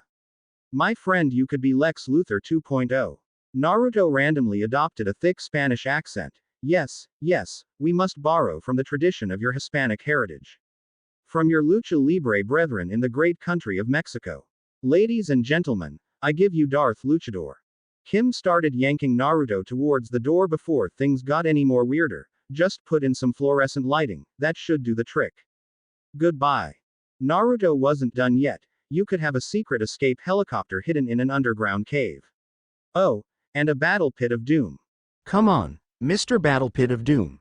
I've got homework, exclaimed Kim as she yanked him out the door. Goodbye and thank you, said the elder senior as the two of them waved goodbye to the retreating pair. The one with the hair, I hope he does find a new pair of shoes to even further enhance his mystique, stated Junior. Yes, but his ideas. I have so much money and free time, I could use a hobby, contemplated his father. That night Kim found herself at the dinner table discussing the senior situation with her family. Why didn't you kick his butt? Asked Jim. Kim glared at her brother. I'm not going to beat up some old rich guy just for using too much power. I left him an energy-saving pamphlet. You could have at least let Naruto give him a wedgie or something, grumbled Tim. Boys, you should learn from your sister. You don't have to solve all problems with force, advised James. Tell that to Isaac Newton, grumbled Tim. Dinner, announced Anne as walked out of the kitchen. Kim Neelry barfed up her lunch at the sight of brain-shaped meatloaf her mother revealed. This gives a whole new meaning to the term, brain food. Brain, gleefully exclaimed Tim. Awesome, dibs on the left lobe, declared Jim. Boys, please, scolded James. Sorry, may I please have a slice of steaming human brain? Properly asked Tim. Please, pleaded Jim. First Naruto and now my family. Has every lost their... Kim paused to hold back another gag as her mom cut into the brawn. Oh, come on mom. That is so gross. It's just meatloaf, Kimmy, replied Anne. I wanted to use it at the neurosurgeon's potluck, so I decided to try out on you guys first. Is there something going on with Naruto? Do you want to talk about it? James asked Kim. Kim frowned. Yeah, I made him get a new haircut and now he's suddenly the most popular person in school and it's totally gone to his head. Anne waved off her concerns. Oh, it couldn't be that bad. Mom, he said, I quote, Kim, you can't process me with a normal brain, replied Kim. Cool, exclaimed a grinning Jim and Tim. Kim scoffed, so not cool. He later told Wade even he couldn't process him with a genius brain. Jim and Tim's grins grew even wider. Who-shaw, Kim, would like some I told you so to go with your potatoes, joked Anne as she handed her daughter a plate. So not fair, Mom. It was just a haircut, exclaimed Kim. How was I supposed to know the lagoop would actually melt his brain? Anne smirked at her daughter. I do distinctly remember you telling me that you knew what was best for Naruto, even if he didn't. James chuckled at Kim's pout. She's got you there, Kimmy cub. Anne gave Kim a reassuring pat on the shoulder. I'm sure that this is just a new fad for Naruto, Kimmy. He'll grow out if it as quick as it came. Kim sighed. How do you know that? A grinning James answered for his wife. She's both a brain surgeon and a mother, Kimmy cub. She's qualified to process any type of brain. Kim groaned at the poor attempt at humor. The next day at lunch, Kim found Naruto and Rufus had set up a booth at the entrance to the cafeteria, handing out t-shirts emboldened with his face and the phrase, Embrace the Naruto Nation. Just win, baby. What are you doing?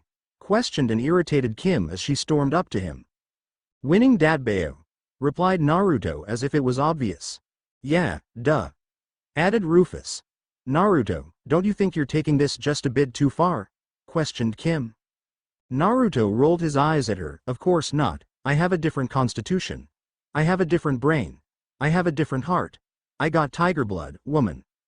Kim gave him an incredulous look. Are you on something? Yes, I am on a drug. It's called Naruto Stoppable, replied Naruto with a grin. Where can I get some? Asked the sultry voice of Emilia from behind them. Right here, Angel, replied Naruto as he turned around and she kissed him on the cheek. Lunch? Asked Emilia. Of course, replied Naruto as he locked arms with her and headed into the cafeteria. Oh, come on, groaned Kim as she turned and spotted an approaching Bonnie. Can you believe this? Bonnie merely brushed right past her, a warm thermos in hand. Out of the way, Kimmy. I'm punching my ticket back to the senior table. Oh, Naru. I've brought your miso ramen, greeted Bonnie as she sashayed over to Naruto with an extra sway in her hips. Bonnie, so glad you finally decided to embrace your inner goddess, replied Naruto as she walked up and locked onto his other arm. The lagoop really did melt his brain, muttered a stunned Kim. Bonnie and Emilia let out a pair of squeals as Naruto gave them both a firm pat on the rear. Has everyone lost their minds? Exclaimed Kim. After school, Kim shut her locker to head off to practice, only to find herself now surrounded by Vinny, Jr., and Big Mike aka the detention crew. Yo, cheerleader. What the hell? Thanks to you, the boss man hasn't been to D-Hall, complained Vinny. It's the wild wild west out there, man, and I'm not talking about cowboys and Indians, I'm talking the epically bad Will Smith movie. Where the only good part is where Selma Hayek shows her ass. But, when they show it on cable, they cut that part out. It's that bad, exclaimed Junior. Why do you have to remind me about that? God help us all, yelled Vinny. Kim dismissed their complaints, I'm sure things aren't that bad. Suddenly there was large bang that echoed from down in D-Hall. Get your filthy hands off me, cretin, my father played Dr. Arliss Lovelace. Shut up you drama club freak face, hand over your cash. Martin, run, calculatron attack, Frankie, I need the crowbar. Don't. There was the sound of a swing, a thud, and then a mini explosion. What the hell is going on here? Rang the voice of Mr. Barkin. Not even Mr. B can control D-Hall. D-Hall needs the boss. The boss can restore the natural order, stated Big Mike. Yeah, he's got more street cred than anyone, added Vinny. Street cred? Natural order? Kim shook her head. Never mind that, I'll talk to him. As the D crew walked away, the communicator beeped, prompting Kim to open her locker again. Go ahead, Wade. We've got a problem with the Western European power grid again, informed Wade. Take a look at this. Wade cut to a video of the elder senior in a blue and red luchador mask making an announcement. Just for laughs, I, Darth Luchador, have taken all the power in Western Europe. Your only hope to escape from the Dark Ages is for Kim Possible to infiltrate my island and have her partner Naruto of the Mystique face my chosen champion, Darth Luchador Jr. in my battle pit of doom. I will be the next WWE superstar, exclaimed Junior, wearing a similar mask as he cut in front of the camera before it cut out. Kim's eyes started twitching. Was that? Yep, replied Wade. So, Naruto, she continued. Yep, replied Wade again before he took a long sip of his soda. Oh, he is so fighting Shigo the next time we face Draken, growled Kim. Kim and Naruto parachuted down from their chopper ride to the island of the seniors. Once they moved off the shore, they noticed some new additions had been made to the forest area leading up to the seniors' compound. The place was now surrounded with high chain link fences topped with barbed wire. Signs warning of danger were plastered all across the entrance gate, and a giant sign stating, "The Forest of Death," was erected over the entrance. Kim shot Naruto a glare. You just had to go in running of at mouth that last time, didn't you? He dismissed her feeling on the subject. Never mind that, this Forest of Death is an excellent opportunity for the Naruto Nation to put one in the win column. Did you even listen to yourself when you talk anymore? Dryly remarked Kim as she opened the gate and they entered. The elder senior watched their progress from the security monitors. So, you have arrived Team Possible. Let's see how you deal with my little Forest of Death. After going a short ways inward, Kim went to make a beeline through the forest. Naruto put a hand up to stop her. Wait. The blonde picked up a stone and seemingly flung it in a random direction into the forest. Suddenly all hell seemed to break loose in the middle of the forest. They heard the sounds of arrows flying, ropes yanking, and gunfire. This was followed by the roar of several animals, a few small explosions, one huge explosion, and the dropping of something into a very deep pit. Kim gave him a completely befuddled look. How did you do that? Naruto chuckled. Being the billionaire that he is, he paid for one super elaborate, super expensive, mega trap instead of a ton smaller ones randomly scattered all over the place. Classic rookie mistake. It's pranking 101, keep it simple. Perhaps I should have bought the book of pranks to go along with this book of evil, commented Senior. Junior, prepare the next phase. In a minute, father. I must finish my costume, Junior hollered back. I told you, just wear the mask, yelled Senior. You will never become a proper villain worrying about such foolish aspects. Naruto and Kim quickly made their way through the rest of the forest and grappled over the large cement walls into the interior of the senior compound once again. Once inside, they came face to face with a massive cable plugged into a humongous outlet in the spot where Junior's sun lamp once was. That's where he's draining the power, stated Kim. Let's go get this settled. When they turned to march toward the doors, they both spotted some missile launchers attached to the roof. Kim rewarded Naruto with a smack to the back of the head. Their continued march towards the entrance was then interrupted. "You have done very well to make it this far, Team Possible, but now I have you surrounded," spoke the voice of the elder senior over a loudspeaker. "Where?" questioned Naruto as he gestured to the empty area around them. Suddenly several laser turrets popped up from the top of the perimeter walls and roof of the house. Two hidden doors in the walls slid back and a squadron of robot stormtroopers and laser blade-wielding droids emerged. Kim smacked Naruto across the back of the head again. "Okay, the next time we meet a rich bored billionaire, you're definitely not allowed to talk. I should have never let you start watching NCIS," grumbled Naruto as he rubbed the sore spot. Kim whipped out two compact makeup mirrors. "I'll handle this, you go stop the missiles." "Come on, Rufus. We've got a date with a battle pit of doom Dadbayo," declared Naruto. "Okay," squeaked Rufus as Naruto dropped a smoke bomb to give them some cover. "Attack," commanded Senior. Kim used her compact mirrors to reflect the laser turret blasts at the stormtroopers and droids. After taking out a fair amount of them, she backflipped overhead, making her way towards the giant plug. Opting now for her laser lipstick, the redhead started cutting down the machines left and right. When she finally reached the giant power plug, she found her laser unable to do any damage to it. Turning back to her pursuers, she roundhouse kicked the head off one of the remaining droids and picked up its laser blade. She threw it into the connection and made a run for the senior lair. The remaining robots tried to chase her, but the electrical surge from the power drainer shorting out put them all out of commission. "Welcome to my battle pit of doom," announced the elder senior. His masked face was displayed on a screen descending from the ceiling of the large room. Naruto gave him a blank look. "Yeah, I'm not seeing the doom part, Dadbayo. It's just a wrestling ring with your son over there in the back playing computer games, and what is he wearing?" Yuck," squeaked Rufus in agreement. Junior's costume consisted of a red spandex full bodysuit, with a blue cap and a mask in the same style as his father's. "Junior, now is not the time for that. Set the missile launch timer," yelled Senior. "You're always ruining my fun, father," whined Junior. "I had just reached level 5. Again, welcome to my battle pit of doom. The surrounding lava won't be available until next week," continued his father. "Oh, nice touch," complimented Naruto. "Thank you," replied Senior. "Now, just to add a little incentive to this battle, I've set my missiles target to your lovely hometown of Middleton. Now Naruto of the Mystique." "Just ring the bell, father," shouted Junior in annoyance as he stepped into the ring with Naruto. "Lucha Libre," announced Senior as he rang the bell. The spandex-clad billionaire heir charged Naruto, attempting to put him in a sleeper hold. The blonde quickness enabled him to evade the botched attempt and he went strike Junior in the face only to be rewarded with his fist clanging on metal. "Ow! What the hell is that thing made out of?" complained Naruto as he tried to shake the pain from his hand.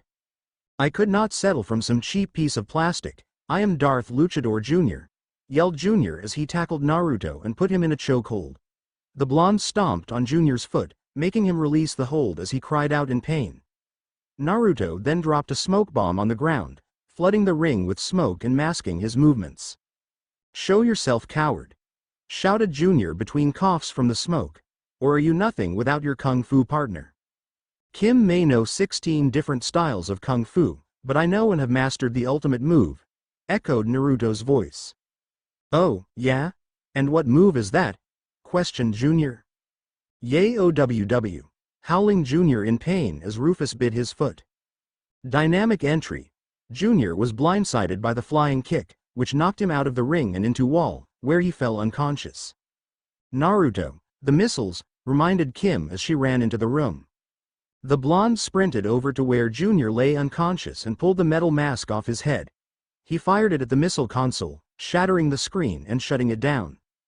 Naruto and Rufus high-fived. "Now that's what I'm talking about, Dadbayo." "You win this round, Naruto of the Mystique," declared the elder senior, "till we meet again." A portion of the floor slid back, revealing an emerging helicopter piloted by Senior with the knocked-out Junior now in the passenger seat. The ceiling opened up, enabling them to escape across the night skies. Naruto gained a thoughtful look. Looks like I might have just picked up my own arch-foe. I guess it's only fair since I did create him. Looks like you could use some more legoop up there," said a chuckling Kim as she poked at his now messy hair. Want to swing by Europe to pick some more up? Naruto batted her hand down. Who cares about that anymore? My arch foe just pranked Europe. I've got to step my game up. As Kim walked into the gym for cheerleading practice the next day, she found a bunch of boxes sitting in the middle of gym. There were 3 boxes about her height, 1 really huge box, and 1 small box the size of her hand. What are these doing here? She went to push them out of the way, but found them too heavy to move. Guess I'll have to get maintenance to move them.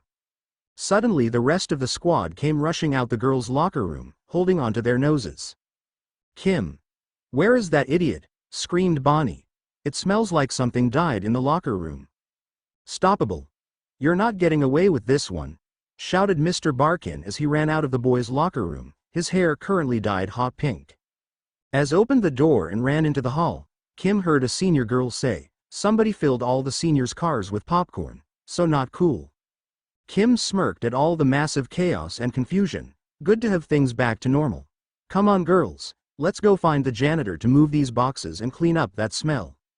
As soon as the gym was empty again, there was the sound of Rufus mimicking the Transformers transforming sound effect, as the 5 boxes suddenly transformed into Naruto, Rufus, and the detection crew, all dressed up like Transformers using cardboard. I can't believe that actually worked, exclaimed Junior. Vinny grinned. Cardboard Transformers as escape disguises, what will you think of next? Big Mike patted Naruto on the back. Good to have you back, boss. Good to be back, Dadbeo. Autoboxes, roll out, commanded Naruto. I can't believe this, exclaimed Kim. It's Friday night and I'm stuck home watching the Tweebs. Kim, why don't you go in the kitchen and phone a friend, a female friend, advised Naruto. Whatever, grumbled Kim as she marched away. What's her problem? Questioned Tim. Yeah, even she's usually not this bi, added Jim. Naruto cut them off before they got into even more trouble. Bonnie-ish. Yeah, she technically lost in her fight with Shigo the other day and has been moody about it ever since. Jim smirked at him. Shigo? Tim followed up, is that the one girl you're always? Naruto quickly changed the subject. Did I ever tell you guys about our first time going up against Draken? That guy is one of the most pathetic villains of all time. The case all started. XX flashback sequence XX. Excuse me. Sorry. Coming through here. In a hurry. Hollered Kim as she raced through the halls towards her locker. Whoa exclaimed a dark-haired guy as Kim sent him spinning like a top. Sorry about that. Apologized Kim without looking back as she rapidly entered her locker combination. As soon as her locker opened, she jammed a floppy disk into the computer and hit the print button. The first paper quickly printed out, however, it was not a part of her term paper as she expected. What is this? As if on cue, Naruto appeared and snatched the paper from her. All-you-can-eat coupons for the grand opening of Konnichiwa Ramen in Denver. A feast fit for a king. Yum yum, added Rufus in agreement. Naruto, growled Kim as she grabbed him by the collar. I have only half a minute to print my history paper. The instant she uttered this, the next paper printing out came out crumpled and the printer halted. Naruto released himself from her grip. Paper jam. Looks like you're in need of a Rufus service call. Be serious, Naruto. This is my term paper, yelled Kim. The blonde waved off her concern. Rufus, there's an extra slice of Swiss at lunch if you fix Kim's printer in under half a minute. The mole rat was instantly on alert, his eyes becoming cheese slices for a moment before he dove in with an exclamation of, queso. Come on, pleaded Kim. Naruto gave her a reassuring pat on the shoulder. Kim, no need to worry, Rufus is the Tweebs go to fix it guy. Not helping Naruto, she replied with a glare. Done, squeaked Rufus as he popped up out the top of the printer. He gave the printer a kick and it started printing again. It's all here, exclaimed Kim as she picked up the rapidly printing papers. You rock, Rufus. Now, I need to hurry before I'm late. After slamming her locker closed, she took off around the corner only for the bell to ring and the redhead to slam right into the chest of one Vice Principal Steve Barkin.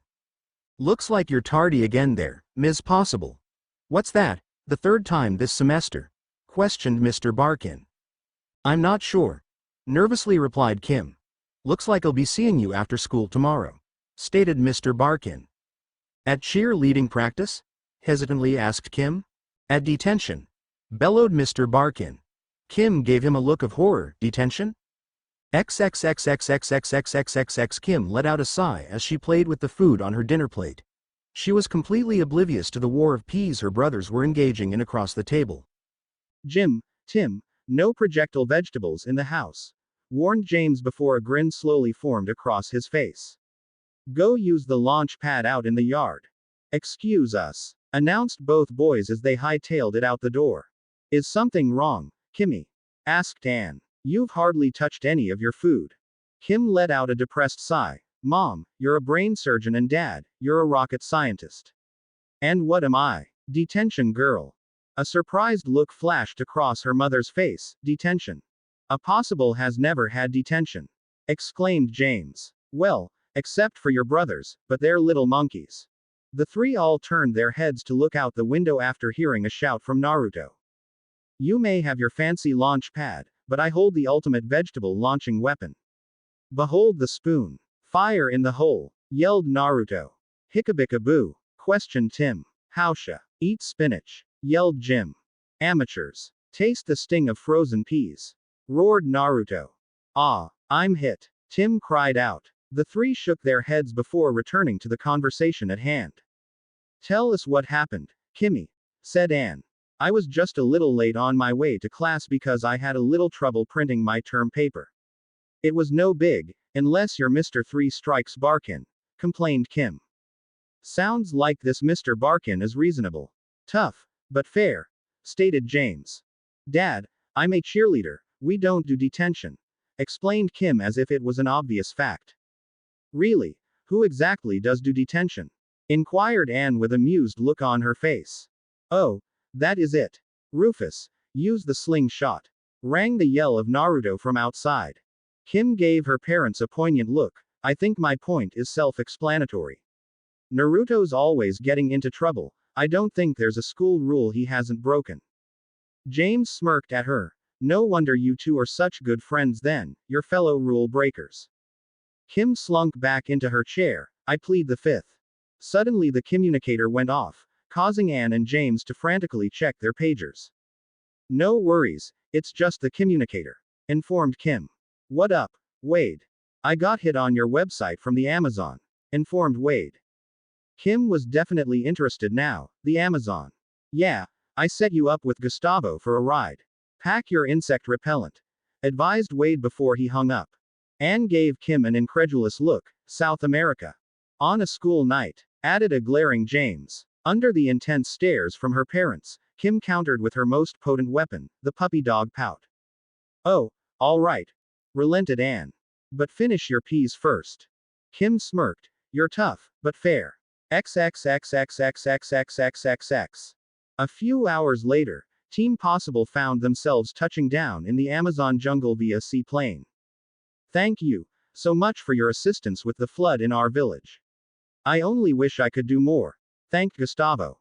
No big, it was easier than swim practice, replied Kim. Naruto snorted. Oh, yeah. Then how did Rufus end up setting the village fishing record for piranhas?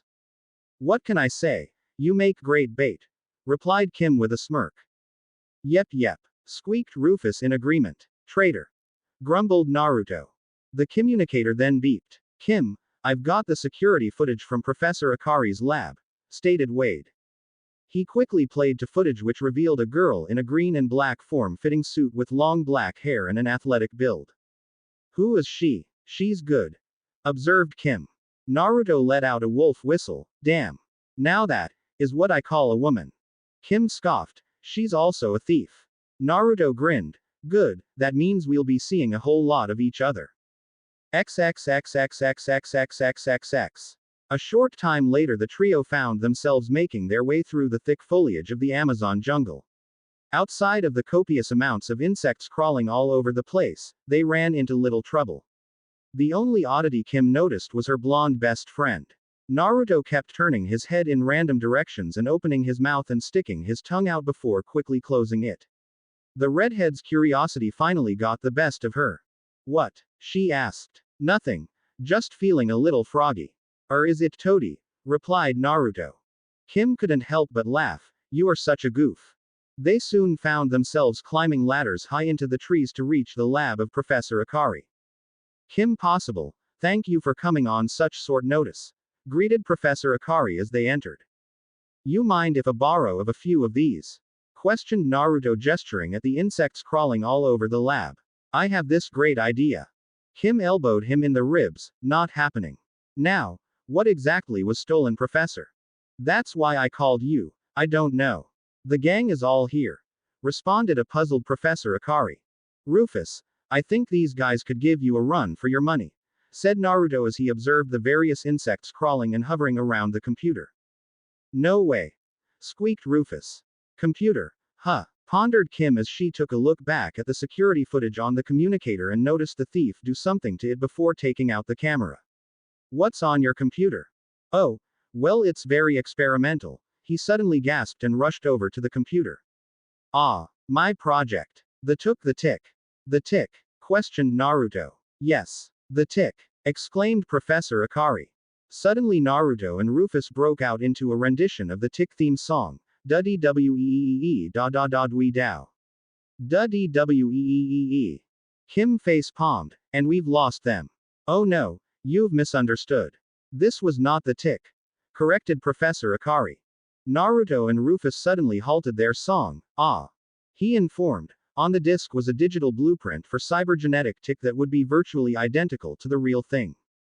Why did you make it? Asked Naruto. The professor shrugged. Oh, no particular reason, I just have a lot of time on my hands. At least you're more productive with it than most people, replied Kim. Naruto gave her a sharp look. Was that a shot? Kim ignored him. Who would want or need a robot tick? Atop the hills of an unknown island, Shigo marched across a pathway, when suddenly the ground gave way beneath her, dropping her into a tunnel slide. She slid down for a few minutes before being dropped onto a lazy boy in the middle of Dr. Draken's lair. Can't you have a normal door? Grumbled Shigo. Did you get it? Questioned Draken as he turned around from the fire he was standing in front of. I don't know why you want it, but I got it, replied Shigo. This is fantastic. I get to build the tick, exclaimed Dr. Draken before he suddenly broke into a rendition of the tick theme song. Duddy weee da da da dwee dow. Duddy weee da da da dwee dow. Dr. Draken, you do realize you are singing out loud? Interrupted Shigo. He just gave her a blank look before continuing. Dwee da do da. The next day after school, Kim and Naruto were gathered at his locker when Wade called. Make it quick, Wade. I'm in a bit of a hurry, said Kim. I know, cheerleading practice, replied Wade. No, actually it's detention, informed Kim with a grimace. Wade frowned at her. Cheerleaders don't get detention. Kim changed the subject. Back to the case, Wade. I got an ID of that freeze frame from the security footage. Her name is Shigo. She's wanted in 11 countries, informed Wade. Naruto let out a wolf whistle. Hey, wherever she go, I go. That is one foxy lady. So not your type, groaned Kim. Naruto shrugged. I'm a 16-year-old male, KP. Any good-looking female is my type unless she's a complete airhead. And even then, if she's really hot, that can be tolerated. Kim scoffed. I didn't realize you were so shallow. Naruto snorted. Josh Mankey. Kim suddenly gained this goofy grin for a minute before going back to normal. I think that proves my point, quipped Naruto. Touché, grumbled Kim as Naruto shut his locker. It was then that Mr. Barkin approached them. Possible, it's 1500 hours. Naruto rolled his eyes. It isn't boot camp, Mr. B, it's just detention. Barkin got right in his face. You want a piece of this stoppable? Nah, I've got sprints to run, replied Naruto. But, you won't mind if I escort my friend here to her cell. For some reason, she thinks detention is a big deal. Both Kim and Mr. Barkin gave him flat looks. It is a big deal. Naruto paid them no mind as he strolled down the hall to, yeah. It wasn't long until they reached the detention room. What the dadbayo is going on, people? Shouted Naruto as he stuck his head in the door to the classroom. Boss man. What up? Greeted Vinny. Hey boss. Greeted Big Mike. Yo boss. The vending machine is eating quarters again, reported Junior. I'll get Rufus on that ASAP, replied Naruto. Kim, this is Vinny, Jr., and Big Mike aka the detention crew. Dude, it's a cheerleader, exclaimed Junior. Vinny elbowed him in the chest. I told you the boss had a connection with the in crowd. Who cares, man? It's a cheerleader, exclaimed Junior. I bet her skin is all smooth and zit-free, like a baby's bottom. Ew, groaned a grossed out Kim.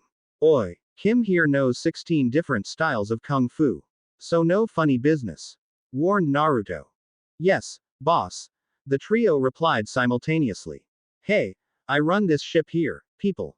Everybody sit down and shut it, ordered Mr. Barkin. And cut Mr. Barkin some slack, he didn't get his morning coffee today, added Naruto. The rest of the faculty should have learned by now. Rule 23. Never mess with a Marine's coffee, grumbled Mr. Barkin. Now scram stoppable, unless you would like to join us. The blonde was already gone. Kim let out a sigh as she settled into her seat next to Big Mike. She stared wistfully at the clock, trying to will the time to fly by as fast as possible. The clock suddenly started to spin very rapidly, too rapidly. The batteries must be on the fritz, again, muttered Mr. Barkin as yanked it off the wall to fix it. Did I just step into the twilight zone? Muttered Kim as she slouched into her seat. All was quiet for the next 10 minutes or so, until Mr. Barkin suddenly started sniffing around. Something wrong, Mr. B? Asked Vinny. What is that smell? Exclaimed Mr. Barkin. Junior caught a whiff of it and gagged. It's awful. It might be some sort of toxic fumes. Yeah, a gas leak that also ruptured the sewer line. It's coming straight through the vents, added Vinny. Kim suddenly caught on to the situation as spotted a familiar small paw pop out the vent and give her a thumbs up. It might be another experiment gone wrong in the science lab, she suggested. When will they ever learn? No school blows up on Steve Barkin's watch, yelled Mr. Barkin as he hit the fire alarm. Everybody out. We're evacuating the school. Move it, people. Nice save, Naruto, thought Kim as she ran out the door. After Kim's escape from detention, she and Naruto went to his house to work on their homework and wait for a call from Wade about the case. You so owe me for that, Kim, stated Naruto as he walked into his room with snacks. The stink bomb phony gas leak is only a one-time use detention jailbreak. Stop by Konnichiwa Ramen in Denver on the way back from the next mission, offered Kim. Naruto just gave her a look. Kim sighed. I'm buying. Done and done, declared Naruto. Rufus gave him a high five. Yeah. Kim gave him a smirk. So, boss. Hey, don't be dissing the D crew. They're good guys, a little slow, but definitely good guys, retorted Naruto. Which begs the question of how you consistently remain at the bottom of the class rankings, quipped Kim. Naruto shrugged. I don't do well on paper tests. The public education system is firmly stacked against me. Kim just shook her head. Right. Wade then appeared on Naruto's computer screen. Hey guys, greeted the young genius. Wade, any news on our missing thief? Asked Kim. Yeah, I need to introduce myself to that foxy mama, added Naruto. Kim groaned while Wade just ignored his comment. I did some legwork with the air traffic reports entering and leaving the area near Professor Akari's lab. I found a small jet of unknown origin whose destination was a small island in the Caribbean. Total villain country, remarked Kim. Total Jamaica country. Feel the rhythm. Feel the ride. Get on up. It's bobsled time. Cool runnings, exclaimed Naruto and Rufus. Rise and shine, began Wade. It's butt whoopin' time, finished Naruto. Kim rolled her eyes. Is that all boys do in their spare time? Sit around and quote crappy movies. First of all, no movie with John Candy is a crappy movie, stated Naruto with a serious tone. I've wasted many a afternoon watching Uncle Buck, wistfully added Wade. Naruto continued. Secondly, dudes talk about video games, sports, TV, and movies. Girls talk about gossip, fashion, and gossip. At least the made-up stuff we talk about comes from the minds of people who actually have creativity. Kim didn't have a retort, so she just pulled down her eyelid and stuck her tongue out at him. Naruto just grinned. That's the spirit. Oh, I almost forgot. Apparently, The island the plane landed on is rumored to be haunted, informed Wade. Kim let out a chuckle. Yeah, like anyone actually looking for the place would be dumb enough to fall for that. Rufus let out a yelp as he made a dive for Naruto's sock drawer. Naruto sighed. Rufus, I told you not to stay up watching scary movie in 2. You're having nightmares about the Wayans brothers again, aren't you? No worries, their show isn't in syndication anymore. Rufus let out a sigh of relief. Phew. Kim, check your backpack. I got a couple of new things for you, said Wade. Hey, I thought I was the gadget wielder of this crime-fighting organization, exclaimed Naruto. Kim smirked as she pulled a tube of lipstick out of her backpack and held it out towards the blonde. By all means, wheeled away. Naruto scoffed. Lipstick. That's the best you came up with, Wade. Pass. It's not an ordinary tube of lipstick, smugly informed Wade. Kim opened up the tube, and some pink goo shot out onto Naruto's face. The blonde tried to wipe it off, but it was stuck to his face. Rufus burst out in laughter at the sight of his companion. Taste like strawberry, commented Naruto. Wade let out a chuckle. It's an elastic constricting agent. Kim pulled a compact mirror out of her backpack. I've been looking for this. Naruto dove for cover. What's it do? Release a deadly knockout gas. No, it allows me to check my face, replied Kim with a giggle. Great, it's even worse than I thought, retorted Naruto. Kim blew a raspberry at him. Naruto rolled his eyes. Whatever, let's get a move on. XX Team Possible's infiltration of Draken's lair had not gone as smoothly as planned. Attempting an underwater entrance in their scuba gear, they set off Draken's intruder alert system. The mad scientist applied his own current to the waters they were trying to tread, forcing them down a hidden tunnel which dropped them onto a small platform suspended over an underground shark tank. Dr. Draken and Shigo were quite eager to meet their guests. I've heard of you, the world-famous teen hero Kim Possible, casually stated Dr. Draken. And the other guy, added Shigo with a smirk. Hey, I am a very important member of the crime-fighting team, bellowed Naruto. Oh, really, and what exactly is it that you do? Questioned Dr. Draken. Naruto scoffed. You, obviously haven't done your homework, so why should I give all my secrets away? Blast, growled Dr. Draken. Shigo raised an eyebrow at his response. So, maybe he's not just the other guy. Yes, now perhaps you have heard of my work, insinuated Dr. Draken. Sorry, replied Kim. No clue, added Naruto. Oh, come on, it'll come to you. I'm a genius. I really don't know, responded Kim. Naruto shrugged. Papa Smurf. Shigo had to turn away from them as she tried to hold back her laughter. Papa Smurf. Oh boy. It's Drive. Draken. Bellowed the blue doc. Dr. Draken. Huh. Muttered Kim. Aha. I see my reputation precedes me. Gleefully exclaimed Draken. Not really. Didn't know your name until you just told it to us. Dr. Smurf. Replied Naruto, smirking as he added the last part. Shigo clamped her hand over her mouth to silence her laughter as she leaned against the wall, banging on it with her other hand. Silence, you buffoon, yelled Dr. Draken. You have something that doesn't belong to you, Dr. Smurf, accused Kim, unintentionally butchering his name. It's Draken, he screamed. Shigo was now rolling along the floor laughing her ass off, unable to hold back anymore.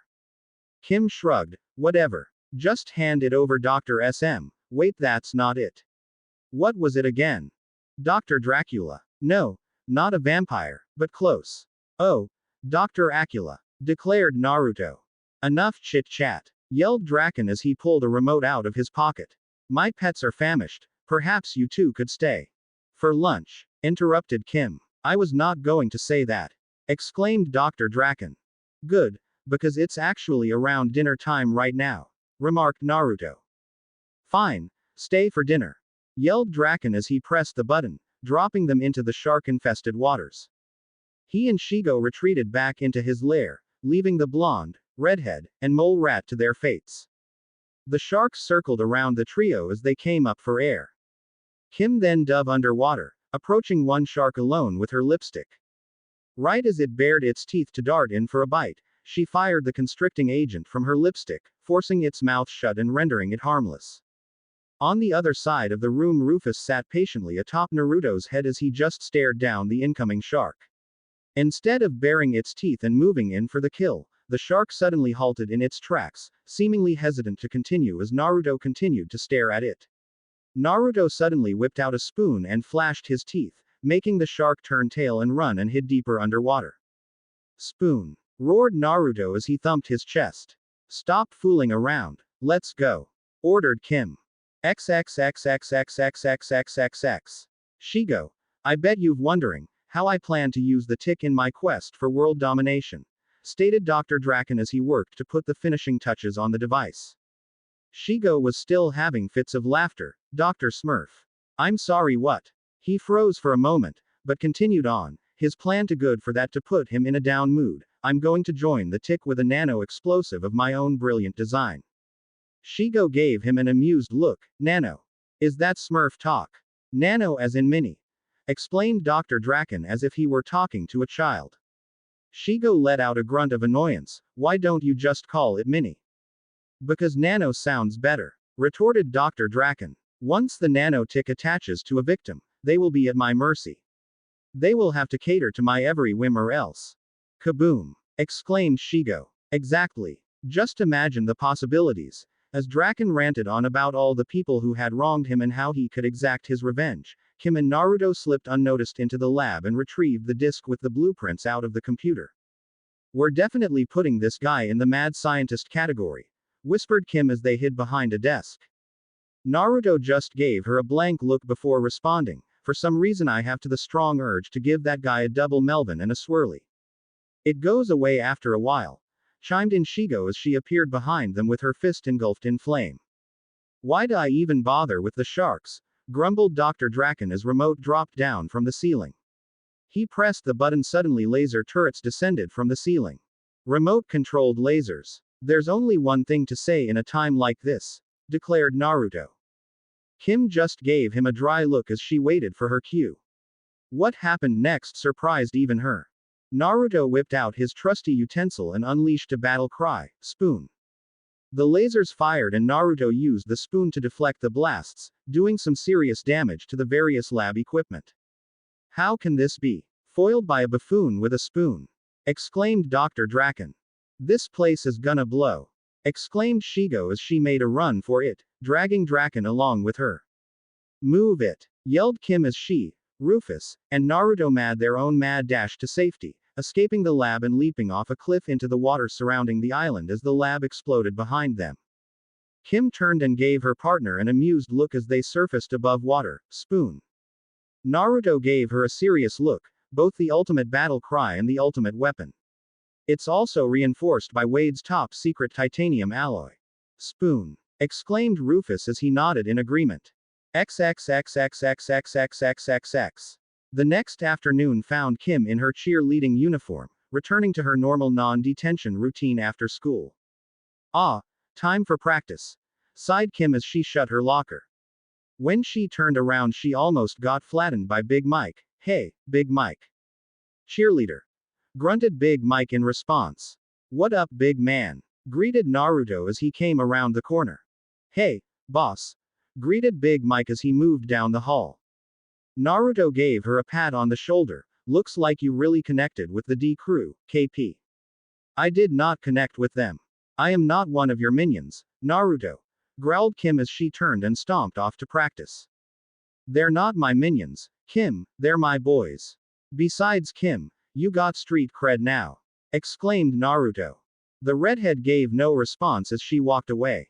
Don't you realize how long it took me to build up my street cred? Grumbled Naruto. Kim was glad everything was back to normal. Professor Akari had just called to thank her for returning his research and now cheerleading practice was starting. Ready, okay. Bonnie alerted her to something behind her. Kim. The redhead turned to come face to face with Mr. Barkin, holding up a closed Ziploc bag with some green liquid in it. He got right in her face, found the remnants of a stink bomb in the ventilation system. I know it's the work of your buddy Stoppable, even though I can't prove it. He'll get his in due time, but right now you're doing your time. Detention. Possible. Bonnie scoffed. Kim, maybe nobody informed you, but we don't get detention. Kim dropped her pom-poms on the ground and slunk out of the gym, off to detention. XXXXXXXXXX. Kim knew that a cheerleader in detention was a foreign concept, but she'd thought they'd dealt with all the weirdness yesterday. Apparently she was wrong. With the three boys all staring her, she was starting to get annoyed. What is it? She asked flippantly. Junior pointed at her nose. I think it's a zit. Cheerleaders don't get zits. Weren't you the one going on and on about her perfect skin yesterday? Replied Vinny. Well, what else could it be? Questioned Big Mike. Junior started rubbing his temples, channeling my inner boss. It must be a tiny explosive device. Kim remembered Dr. Draken's tick and whipped out her compact mirror. I see why Naruto keeps you guys around. This is Draken's nano tick. Suddenly the window opened and Naruto stuck his head inside. Kim, Wade says you got the tick thing on you. We got a jet.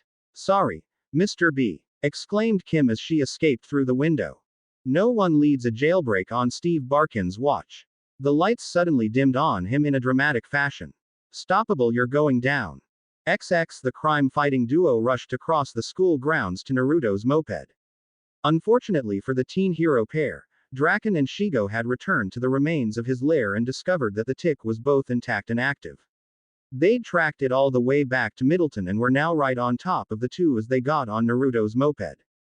Give me back my nano tick, demanded Draken. Possible. Stoppable, yelled Mr. Barkin as he burst out the side exit of the school building with the D crew right behind him. Busted, taunted Vinny. This is just great, groaned Kim. Spoon, shouted Naruto as he hit the gas. Whoa, shouted Kim as the moped zoomed off. I thought this was a moped, not a motorcycle. I let the tweebs have a crack at it, replied Naruto. After them, shouted Draken as he and Shigo pursued. Naruto cut through the streets of Middleton as best he could, unable to shake Draken and Shigo. As Naruto tried to cut down a side street, Draken decided to take things up a notch. You won't get away that easily. Behold the awesome might of my gravitonic ray, declared Draken as he yanked on a lever on the hover car dash. An orange beam of energy emitted from the device attached to the bottom of the hover car, sucking up everything in its path and reducing it to nothing. He aimed the beam at the moped, but Naruto hit an extra gear and they escaped from the beam's grasp. Following closely behind the high-speed chase was Barkin in the school student driver car, the D crew along for the ride. Suspects fleeing at high speeds, maintaining close proximity pursuit. Secondary group also giving chase, their objectives currently unknown, said Barkin to himself. Mr. B, I know you like to watch cops, but, began Vinny. Mr. Barkin cut him off. There is no talking during a high-speed pursuit. You better watch out for that freaky crop dusting beam, warned Junior. That's no crop duster, it looks like some sort of gravitonic ray, exclaimed Vinny. No sooner did he say this did the car get caught in the ray's traction. Looks like you were right about that gravitonic thing, blurted Junior in awe. Naruto, double back, ordered Kim. The blonde turned back to see the car within Draken's grasp. They've got the guys. Naruto stoppable never leaves a man behind. Rufus, give it to Kim. The mole rat popped out of his pocket, holding out the spoon as Naruto busted a U-turn. What am I supposed to do with this? Questioned Kim as she took the spoon. Throw, squeaked Rufus. You're still no match for the almighty spoon, declared Naruto as Kim threw the spoon at the gravity ray. It made a direct hit, knocking the beam off target and freeing Mr. Barkin's car from its control. Naruto then re-engaged in evasive maneuvers, escaping from Draken's grasp by causing him to suck up a dumpster with the gravity ray. As Shigo yelled at Draken for getting garbage dumped all over them, Naruto and Kim pulled to a stop at Bueno Nacho and quickly scrambled inside. You think we'll be safe here? Asked Kim. No, I'm all out of spoons, replied Naruto as if the answer was obvious. Okay, how about we focus on thing on my nose that's going to blow me up? Yelled Kim. Draken and Shigo pulled up right above Bueno Nacho, and Shigo used the gravity ray to pull the roof right off the restaurant. The green and black clad villain leapt from the hover car right into the restaurant. Kim Possible has something that belongs to us and we want it back, demanded Shigo. I don't want this thing, retorted Kim. Shigo was surprised. Oh, it's on you. This isn't a nose ring, shouted Kim. Take her whole nose if you have to, shouted Draken. Works for me, replied Shigo as she dropped into a stance. Kim followed suit, only for Naruto leap right in between them holding up a stop sign to both girls. Shigo raised an eyebrow at him. You got a death wish. I can't believe I'm actually stopping myself from watching this. It was going to be so hot, grumbled Naruto. Okay, a lady with freaky flame powers should stay away from the tiny explosive device on Kim's nose unless you want us all to go boom. Not my problem, retorted Shigo. Very well, you've forced my hand. I must utilize my own superpower, announced Naruto. Shigo scoffed. You're bluffing. Gotcha, thought Naruto as he smirked. We had Wade do a little research on the internet traffic coming from Draken's lab. Apparently, Dr. Smurf has thing for Smurfettes, really digs the blue boobies. Shigo couldn't help but explode with laughter. Ha ha ha ha ha ha ha. Naruto waved a finger at her. You see, Naruto stoppable is just too funny. Shigo roared an irate Draken as he pounded his fists on the dash.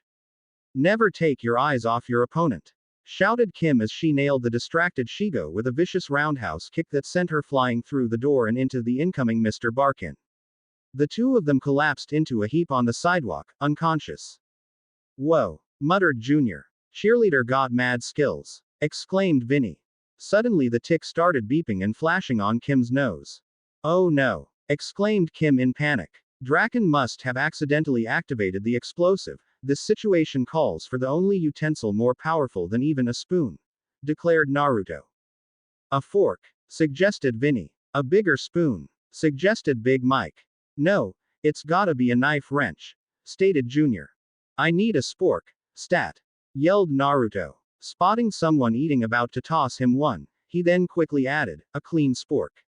And, can I also get a number 2, no sour cream?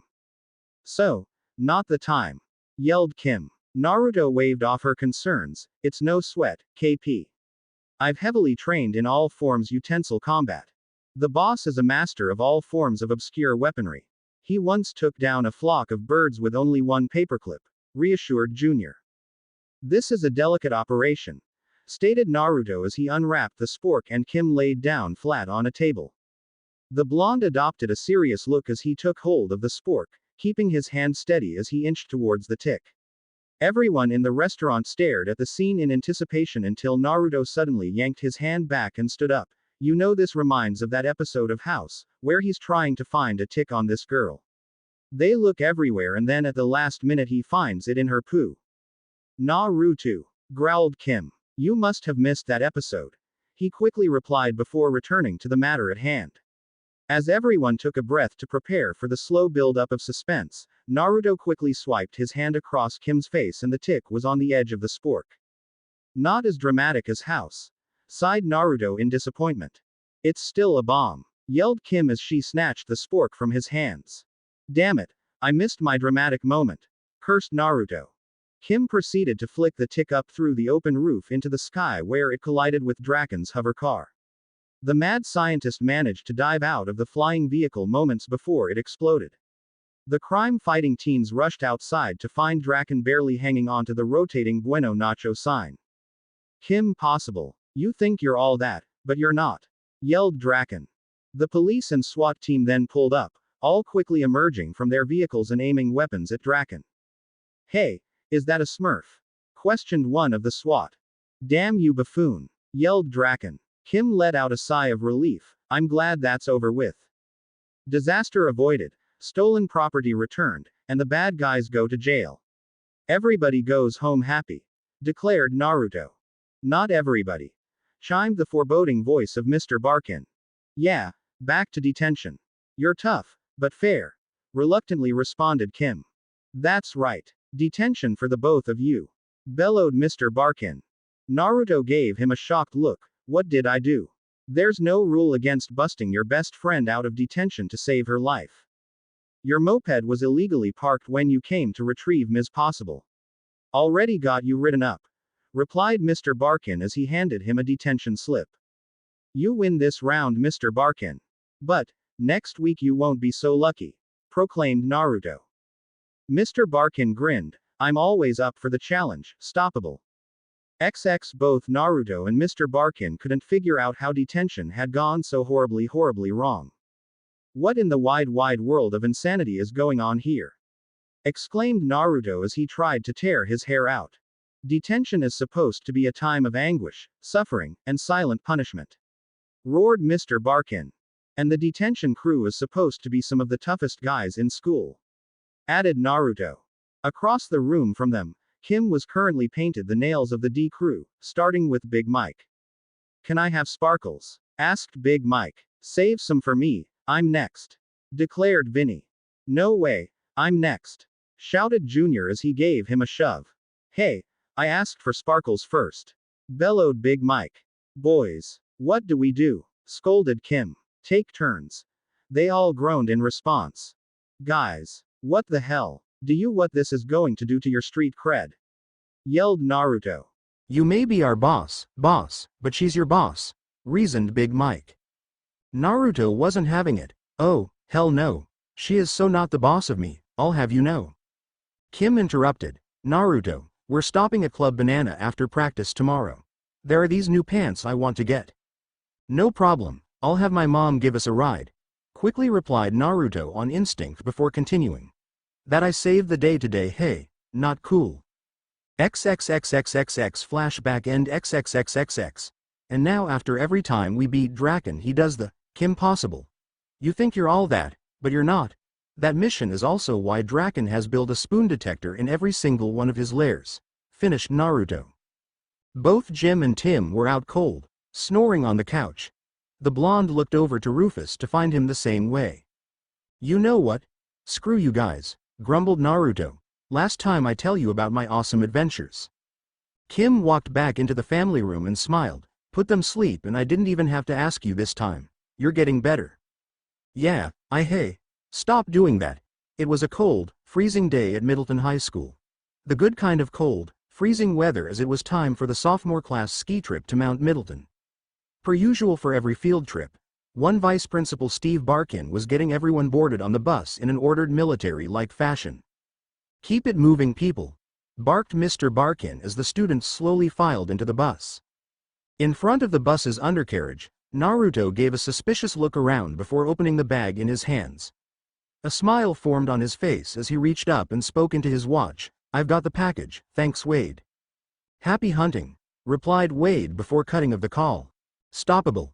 Stop lollygagging and get your gear stowed away, yelled Mr. Barkin. Hold your horses, grumbled Naruto as he hefted his snowboard onto the bus. Kim walked up to him. This is a ski trip, you know, you always snowboard. Naruto thumped his chest. I know, but I don't care. I'm a boarding man through and through. Kim shrugged. Your loss.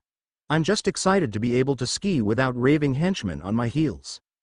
There is one thing that really sucks about this strip though, said Naruto as put the last of his gear in the undercarriage of the bus. What's that? Curiously replied Kim. Naruto turned and looked at her with tears running down his face. All you girls are all bundled up in ski clothes and there's nothing to ogle. Kim gave him a blank look before bursting out in laughter.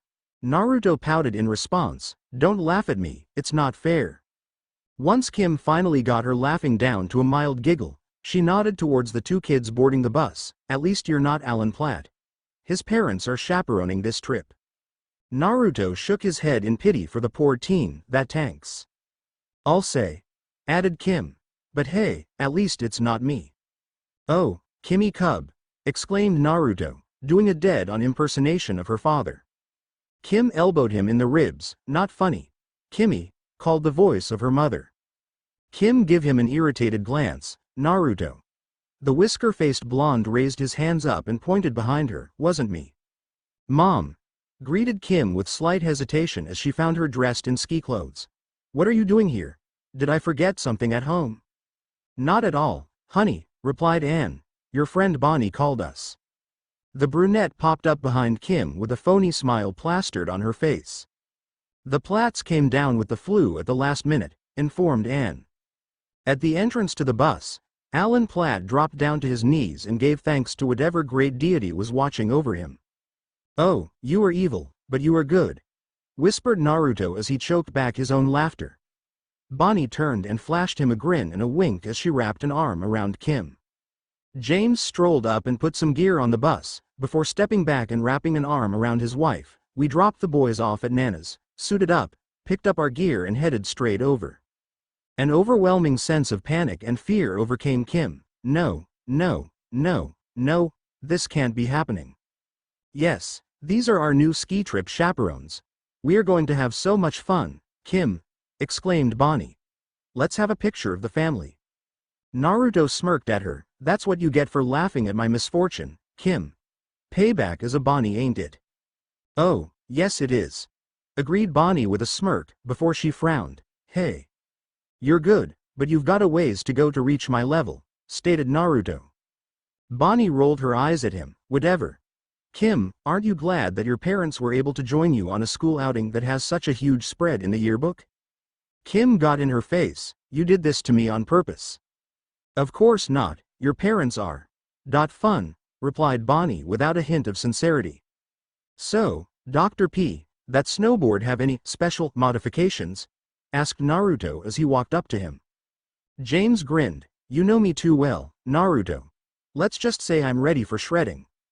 Naruto just turned and gave Kim a bemused look, unable to wipe the smile of his face at the thought of his friend's impending humiliation. Kim let out a depressed sigh. This is going to be a nightmare. Oh, it's worse than that, Kim, said Naruto as he wrapped an arm around the redhead and escorted her onto the bus. This is going to be a humiliation sensation. XX Kim sat seething in her seat next to Naruto as Bonnie continued to prod her parents into telling embarrassing stories about her. Bonnie is so going to pay for this, growled Kim. I could get her to make out with me in front of everyone, commented Naruto, his face hidden behind the newspaper in his hands. An evil grin flashed across Kim's face. Yes, you could wait, what? Naruto pulled down the paper and gave her an amused look. I so had you. This is no time for your jokes. I've got a major crisis on my hands, proclaimed Kim. Naruto shook his head. Kim, you're taking this way too seriously. So what if your parents embarrass you? It happens to everyone. This could be immortalized in the school yearbook, exclaimed Kim. Well, when you put it that way it's obvious we need to ditch your folks on the side of the road somewhere. Sarcastically replied Naruto. Stop worrying so much, Bonnie will get hers eventually. Now get a load of this, somebody's prank made it to the front page, the snow beast of Mount Middleton, what a crock. Rufus popped out of Naruto's pocket, took a look at the paper, squeaked something that sounded like hogwash, before dropping back into his pocket and going back to sleep. Kim raised an eyebrow as she glanced at the article, straight from those hard-hitting journalists who brought us Frog Boy. Sounds like another hoax to make some cash. Naruto chuckled. They could at least come up with a sighting of something believable, Bigfoot, the abominable snowman, or that half-yeti half-genie who lives in a magic ramen bowl. Everyone in the bus suddenly gave Naruto a weird look. Naruto shrugged. Okay, so maybe Bigfoot is a stretch since he lives in Canada, but at least he's real. What an idiot, was the collective thought of everyone on the bus. Oh, you know what would be fun? A sing-along, suggested Anne. That's a great idea, added James. Kimmy, join in. Kim has a beautiful singing voice. Naruto couldn't hold back his snickering. Kim glared at him. You're supposed to be helping me run damage control. Naruto smirked as he flipped to the funny pages. Well, I can't humiliate you too often for fear of butt-kicking retaliation, so this is just too golden an opportunity to pass up. This is even funnier than Marmaduke. 99 bottle of pop on the wall, 99 bottles of pop, started Kim's parents. Naruto popped in some earphones to tune them out. Ooh, the Bengals. Walk like an Egyptian. This chair doesn't feel that good. Guess I won't be going to sleep at all. I could always just lay on the floor and maybe nod off for a bit. Tony Danza from Who's the Boss says, I-O-way-o, I-O-way-o. Kim smashed her face against the window and banged on the glass with her fists. Make it stop. X hours later the bus arrived at Mount Middleton and everyone quickly disembarked to get started with the trip. Mr. Barkin discreetly made his way over to Naruto. So stoppable. You ready to find that snow beast? Naruto looked around suspiciously before letting out a low chuckle. I knew you'd want in on the hunt. This is going to be an easy $5 grand. Mr. Barkin rubbed his hands together in a greedy manner. Good, I'll cut you in for 2%. Naruto just raised an eyebrow at him. Yeah, how about you take that 2%, shove it where the sun don't shine, and I get Mr. P to help me instead.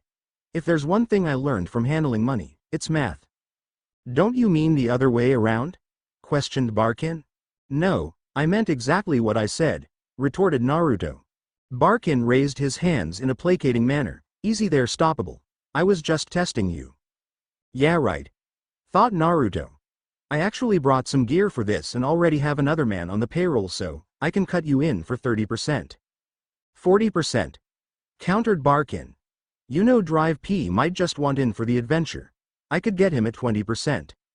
Fine, 30%. Reluctantly agreed Mr. Barkin as they shook on it. Now, let's get to work. The two covertly moved away from the main group, not drawing any attention to themselves. No sooner were they out of sight, then did Kim show up looking for Naruto. Naruto? Where are you? Questioned Kim in panic as she looked around for her best friend, safety blanket from her parents. Her mother had just delved into another embarrassing story. This time about her parading around the snow naked as a 2-year-old. Kim tried to run some damage control. Mom, I'm sure no one wants to hear any more stories about me. Bonnie walked up and snapped a photo. Of course we do, Kim. Please, Mrs. Possible, go on. On the elevated ridges of the snow-capped Mount Middleton, Naruto and Steve Barkin were deep into their search for the snow beast. So far they were only working on the areas of the reported sightings in the newspaper. They'd come up with no trace of anything. Barkin wore a red jacket with gray ski pants while Naruto sported a completely white outfit, including a beanie and sunglasses. He also thickened his whisker marks using eye black. Rufus rode atop his shoulder in his own mini snow gear. Stay on your toes, stoppable. You never wear this thing, might be hiding, advised Mr. Barkin. Already way ahead of you, replied Naruto as leaned down and sniffed some snow. We won't be able to pick up any scents, too much fresh powder right now. Then we'll have to use our eyes and ears, replied Barkin. Was that the wind? Asked Naruto. I heard the trees rustle. I don't know, I heard it too. Let's listen for a moment, responded Barkin. The trees rustled again slightly before they started shaking violently as booming roar echoed from farther into the densely wooded area. Snow beast! Shouted Mr. Barkin and Naruto as they streaked ahead, intent on getting their $5,000 photograph. Barkin followed after the quicker teenager, slightly marveled at his ability to make cuts and change direction at such quick speed in the snow to follow the beast's sounds and movements. This kid is a waste on track squad. I've got to get him on the football field next year with that kind of ability, he thought before quickly coming to a halt to avoid running over Naruto. Why did you stop? Can't figure out where it went. It moved suddenly, but then it seemingly vanished, replied Naruto. Rufus squeaked and pointed at the ground, to alert them to the large shadow of something passing overhead. Oh no! The both muttered simultaneously as the unseen beast landed in the trees ahead of them with a massive thud, weakening the bank of snow they were standing on. It quickly gave way and sent them backsliding down the mountain. WWWHHHHOAAA! They cried out as they sailed off a ledge and into the snow below. Mr. Barkin and Rufus popped up out of their indentations in the snow at the same time. They looked at each other and shrugged before looking around for Naruto. Barkin looked up and instantly winced. A branch was sticking out of a ledge slightly above them, and Naruto had fallen on it, crotch first.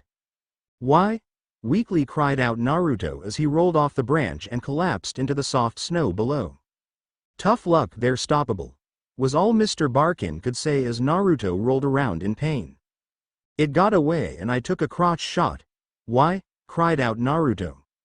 Suddenly the trees in front of them started to rustle violently, and another large roar echoed throughout the area.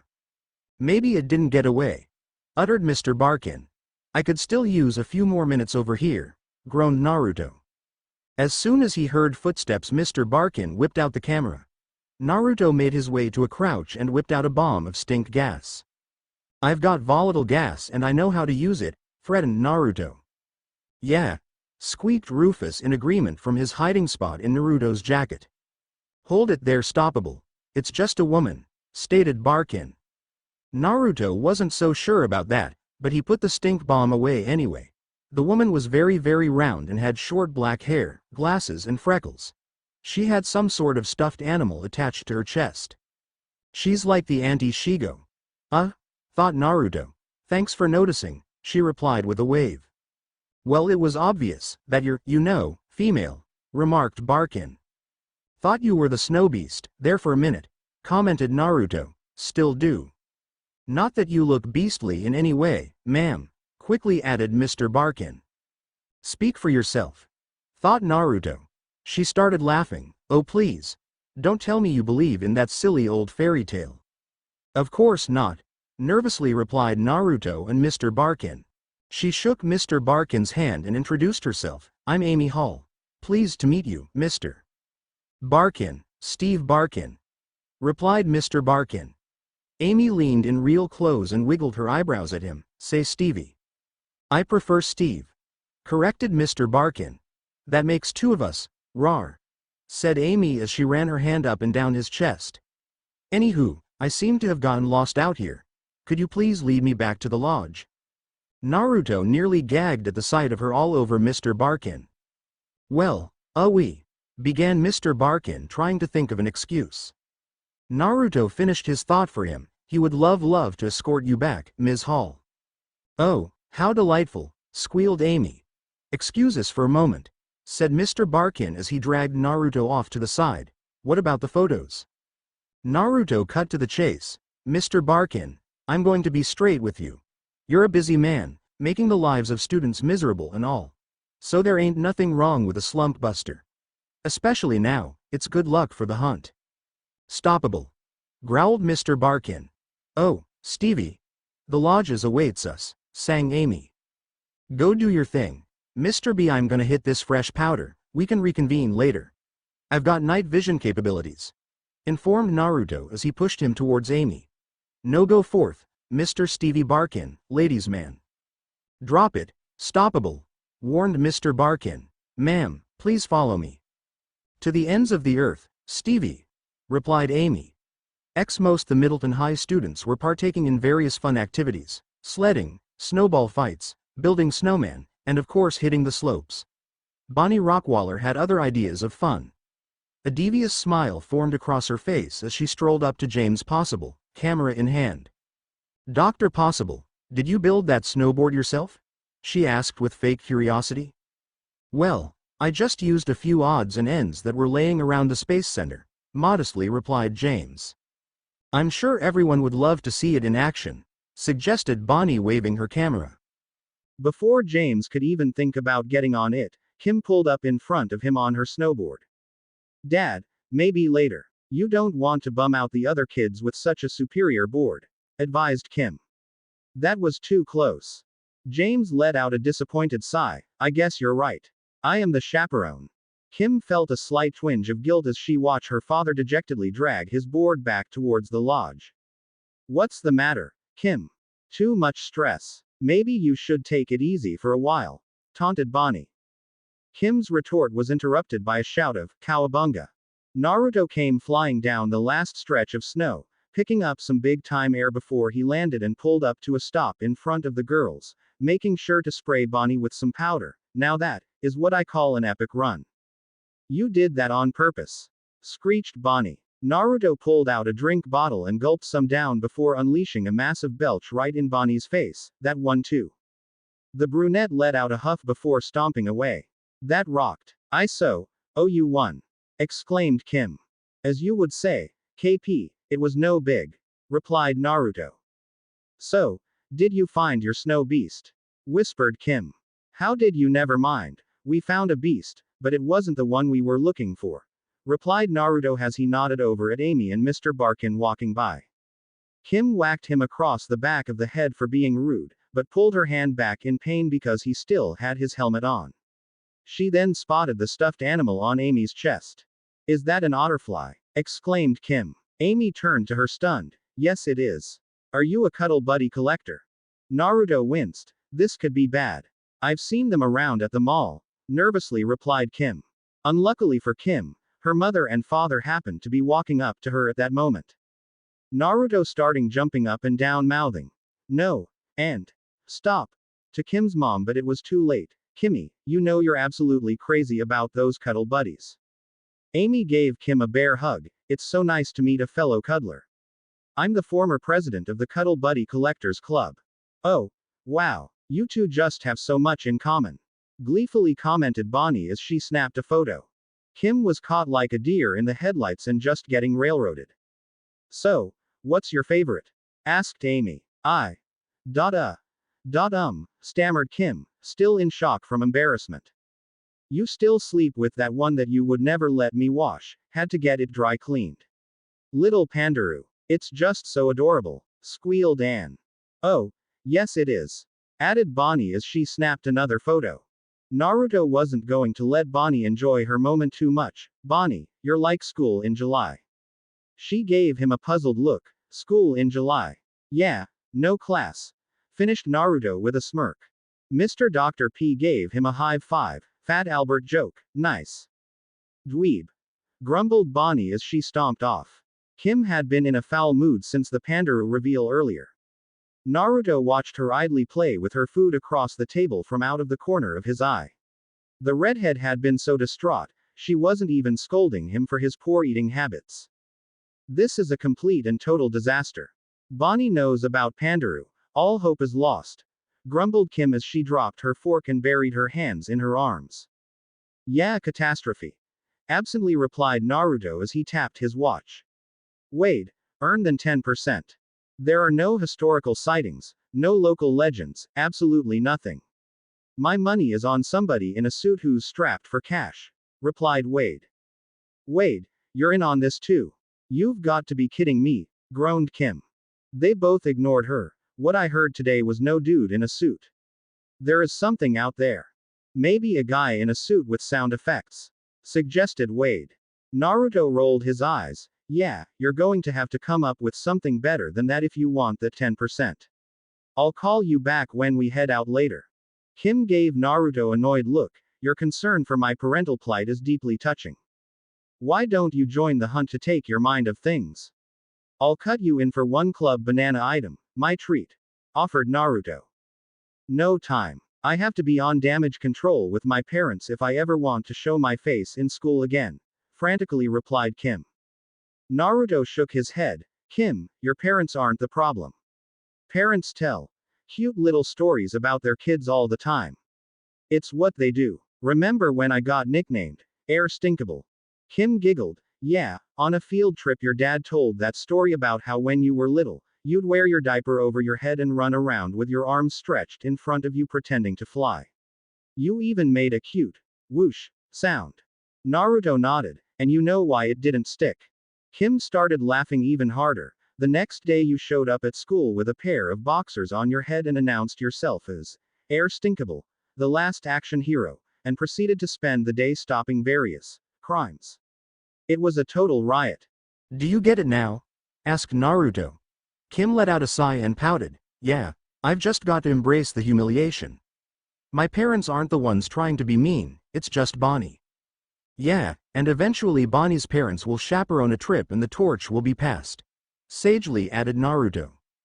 Kim's eyes lit up at that prospect. I can't wait. Unknown to the two, Kim's parents had overheard their conversation. James smiled at his wife. Good influence that Naruto is, huh? Anne gave him a devious smile. I was thinking that perhaps we could use another chaperone to look after all these kids. James chuckled. I guess as good an influence on he is Kim. He's been equally as bad on us. For some reason I can't help but urge you to give Mrs. Rockwaller a call. After dinner everyone had settled into the lounge for a movie marathon, that is everyone except Naruto, Mr. Barkin, and Rufus. The trio was currently on the trail of the snow beast using night vision goggles. Wade had used a satellite to scan the area and discovered some footprints of unknown origin. All right. Wade, looks like you've earned that 10%. We found the tracks, and this definitely is no guy in a suit, reported Naruto. Mr. Barkin was already snapping photos of the tracks with a pleased grin. Some of these tracks are still pretty fresh. Whatever this thing is, it's not too far from here. Press the blue button on the side of your night vision goggles. It will give you a thermal scan of the area, informed Wade. Something moved, said Mr. Barkin as they both pressed the button. More like something's, corrected Naruto as the thermal scan picked up multiple signatures. Hold up, these first few are just some dogs. As the dogs emerged from brush, he quickly amended that statement when the dogs leapt out of the snow and revealed their crab legs and pincer arms. Or maybe not, that is just wrong. Those aren't what we should be worried about, exclaimed Naruto as some bizarre crossbreed of a rabbit and a rhino leapt out from behind the trees. It started to roar, but suddenly went silent and sat down. Naruto and Mr. Barkin turned to see what had calmed the beast and found Amy and two masked men walking up to them. "What are you doing out here?" suspiciously questioned Naruto. Amy ignored him as she marched up to the beast and scolded it, "You naughty beastie. You've been a bad boy, running off like that and getting your mommy all worried." The beast seemingly whimpered at the reprimand. Naruto and Mr. Barkin turned and gave each other incredulous looks. "Did she just say mommy?" asked Naruto. "I'm afraid so," replied Barkin. "You're too clever for your own good, Stevie," admonished Amy. "Get the camera." The two masked men wrestled the camera away from Mr. Barkin and destroyed it. "My reward!" exclaimed Naruto in outrage. "We've got bigger things to worry about than rewards, stoppable," growled Mr. Barkin as he tried to break free of the hold one of men had him in. He managed to break free, but in the tussle he unmasked the man. It turns out it wasn't a man at all, but some type of humanoid pig.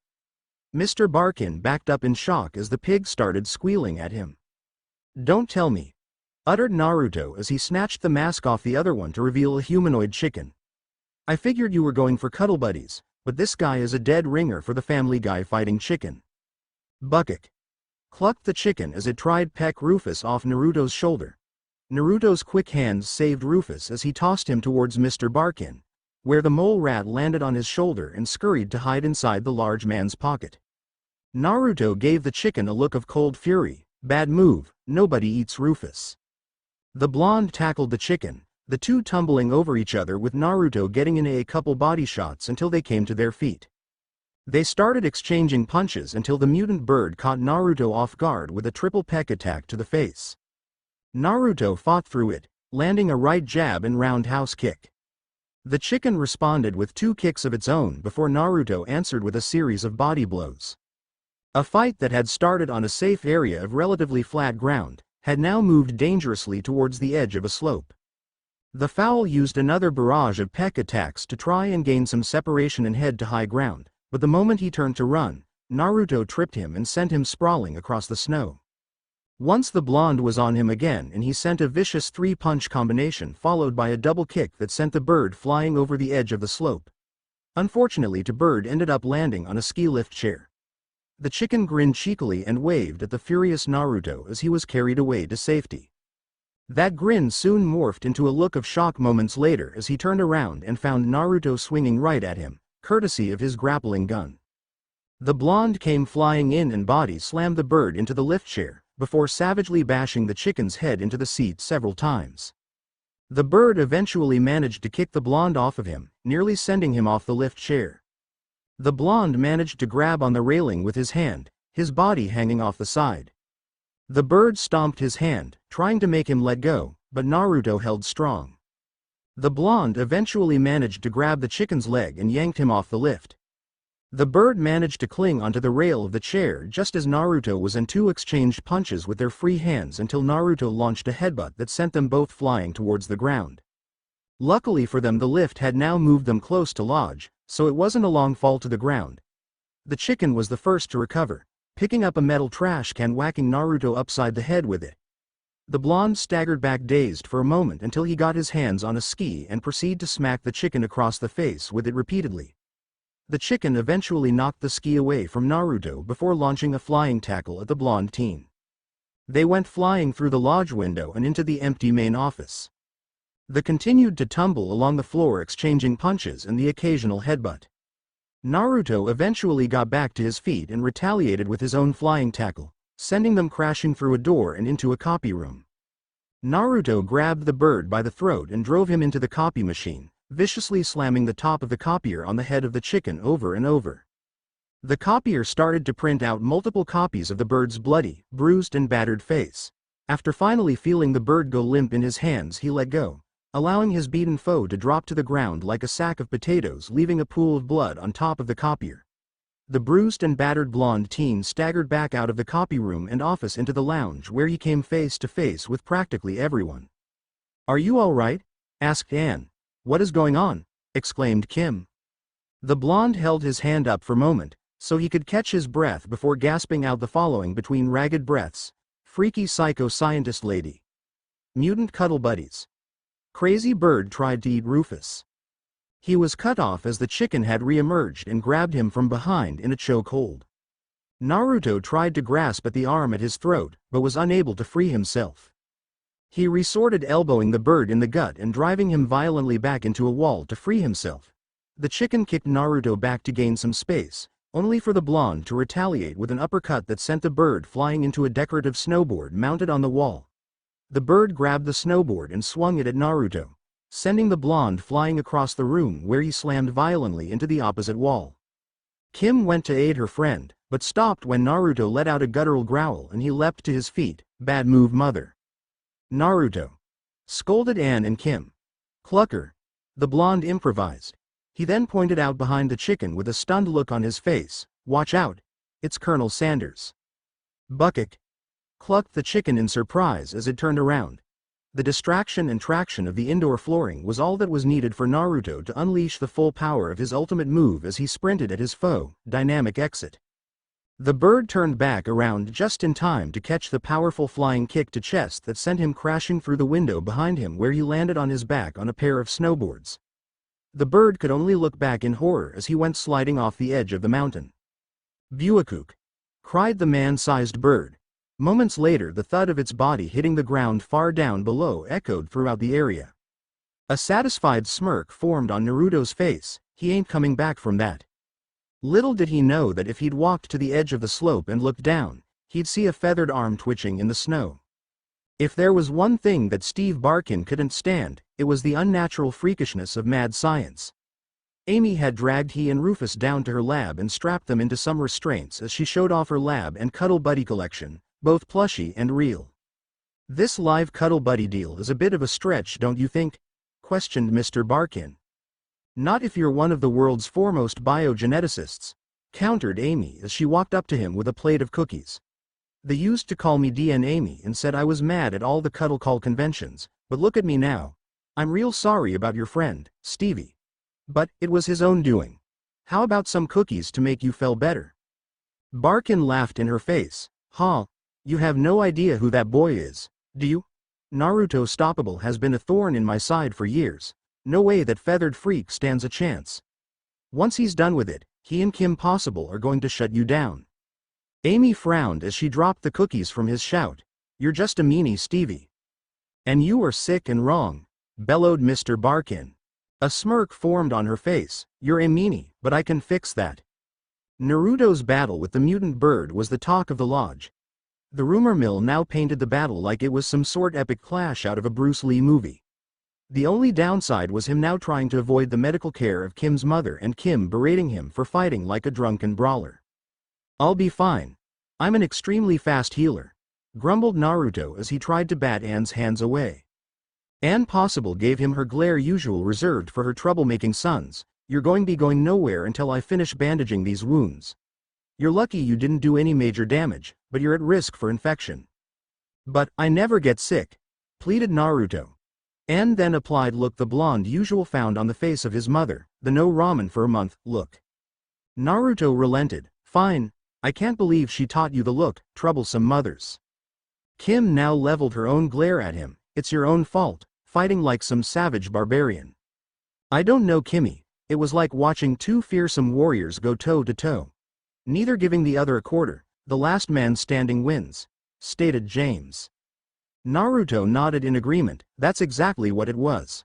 Kim and Anne turned to each other and rolled their eyes. "Boys, men." Naruto shrugged. "Okay, so maybe I got caught up in the moment. But that dumb bird had it coming. That freakish chicken is lucky I didn't drag him down the mountain to the closest KFC and have him turned into an 8-piece meal for trying to eat Rufus." Kim sighed. "If I had paid more attention to your snowbeast hunt instead of trying to police Mom and Dad, it wouldn't have come to that. I'm sorry for being so rude to you guys, it's just that Bonnie." Is try to humiliate you and drive you crazy? Finished Anne with a knowing smile. Apology accepted Kimmy. A sheepish grin formed on James' face.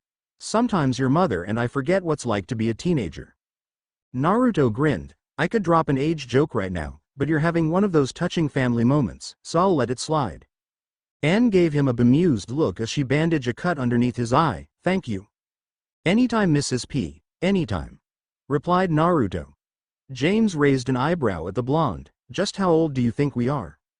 You used the term, groovy, earlier today and you caught my reference to Fat Albert joke. Do you really want me to answer that question? James' face passed through seemingly a multitude of responses before he settled on, no. A thought struck Kim and she pulled out the communicator. Wade, check the Cuddle Buddies website, they profile all major cuddlers, I mean collectors. And you know this. Why? Questioned Wade. I've been to the site a few times. They're a good investment, she reasoned. This coming from the girl who talked me out of my Pokemon card scheme. Deadpanned Naruto. Wade winced. Ouch, you could have made some serious cash with Pokemon cards. Kim ignored Naruto's glare. Wade, the Cuddle Buddy site. Yeah, I've got it. Nice call, Kim. Apparently she's a biogeneticist who got kicked out of her university for unorthodox genetic splicing experiments. Get this, her nickname was Amy, informed Wade. Who knows what a sick mind like hers might come up with for Rufus? Fuse him with a cat or even worse, Mr. Barkin, exclaimed Naruto. Kim shivered at the thought. Poor Mr. Barkin. Naruto gave her an incredulous look. Who cares about Barkin? That lousy bum let the camera get destroyed and lost our reward, poor Rufus. Kim rolled her eyes. Wade, see if you can use a satellite to scan the mountain for geological anomalies. It should give us the location of her lab. We're leaving here in 10. Anne gave her daughter an annoyed look as she finished closing up a cut above Naruto's eye. You're leaving here in 10? Says who? 15, replied Kim, sporting the puppy dog pout. Naruto and Kim boarded down the slopes to the location Wade had found, making sure to bust a couple 540s and grab some major air on the way. Once they reached the hidden location, instead of sneaking past the security cameras, Naruto insisted they enter through the back door. I still don't understand why we didn't walk in the front door, complained Kim as they climbed the ladder down to the basement of Amy's lair. Once they reached the bottom, they entered a large set of double doors into a dark room. Visibility was nil until Naruto walked to the center of the room and tugged on the light switch hanging from the ceiling, illuminating the room. This is why. Various cages littered the room, but only one was filled with a pair of sleeping life-sized cuddle buddies. The room was painted in bright blue and pink with the phrase, "Time out. For bad little buddies," painted across the ceiling. I don't believe what I'm seeing, stammered Kim. The very first Cuddle Buddies released were part of a Ninja Turtles promo, a fusion between Raphael and Bebop, and Donatello and Rocksteady. Naruto shook his head. Yes, Bop and Rockatello. The worst idea ever. At the hearing the names the two turtle fusions looked up gave them a look of surprise. Why does she have the caged up down here? Questioned Kim. I just came here to cause a massive distraction by causing a jailbreak, but this is even better. I bet you guys didn't follow her orders, because deep down you believe in truth, justice, and being a hero in half shell. Declared Naruto. He smirked when a spark appeared in the eyes of the two turtles as he pulled an orange bandana out of his pocket. What are you doing? Questioned Kim. Naruto smirked at her. Do you even have to ask, Leo? We would have been so good together, Stevie, exclaimed Amy before letting out a sigh. Now you'll have settle for learning what's like to be fused with a hairless rodent. Rufus blew a raspberry at her before letting out an angry rant of squeaks. You are one twisted sister, proclaimed Mr. Barkin. Step away from the mole rat, warned Kim as she marched out into the open. Amy let out a whistle and the giant rhino-rabbit fusion leapt out in front of Kim, impeding her path. Kim only smirked before letting out whistle of her own as Bop and Rockatello dropped from the ceiling and double-kicked the beast back into wall. How did you two get out your cages, bad buddies, always disobeying mommy, scolded Amy. The jig is up, Amy. Give up, ordered Kim. The brunette frowned before letting out another whistle. The rhino-rabbit was back on its feet, and now joined by the pig, a cat snake, and some sort of bird monkey. You're outnumbered, taunted Amy. Kim raised an eyebrow at her. Am I? Turtle power, shouted Naruto as he came swinging across the room on his grappling hook, knocking down Amy's pyramid of cuddle buddies in the process. No.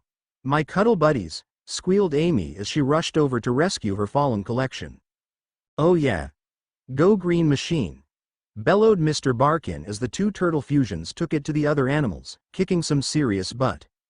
Naruto freed Mr. Barkin and Rufus from their restraints, while Kim went over to the console trying to shut down Amy's machines.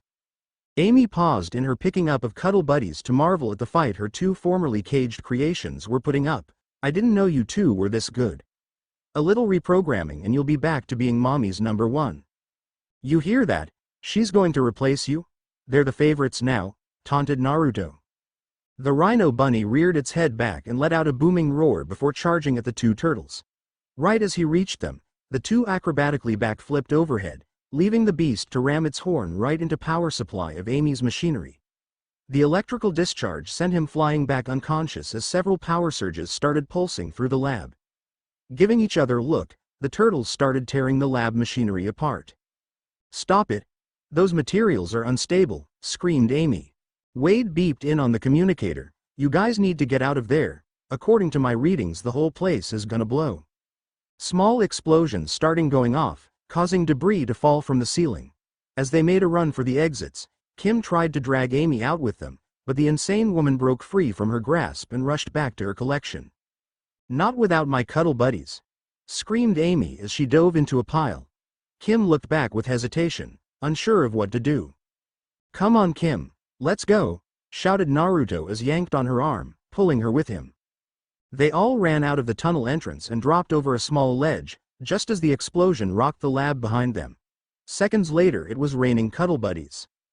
Naruto smirked at Kim. Must be your lucky day, KP.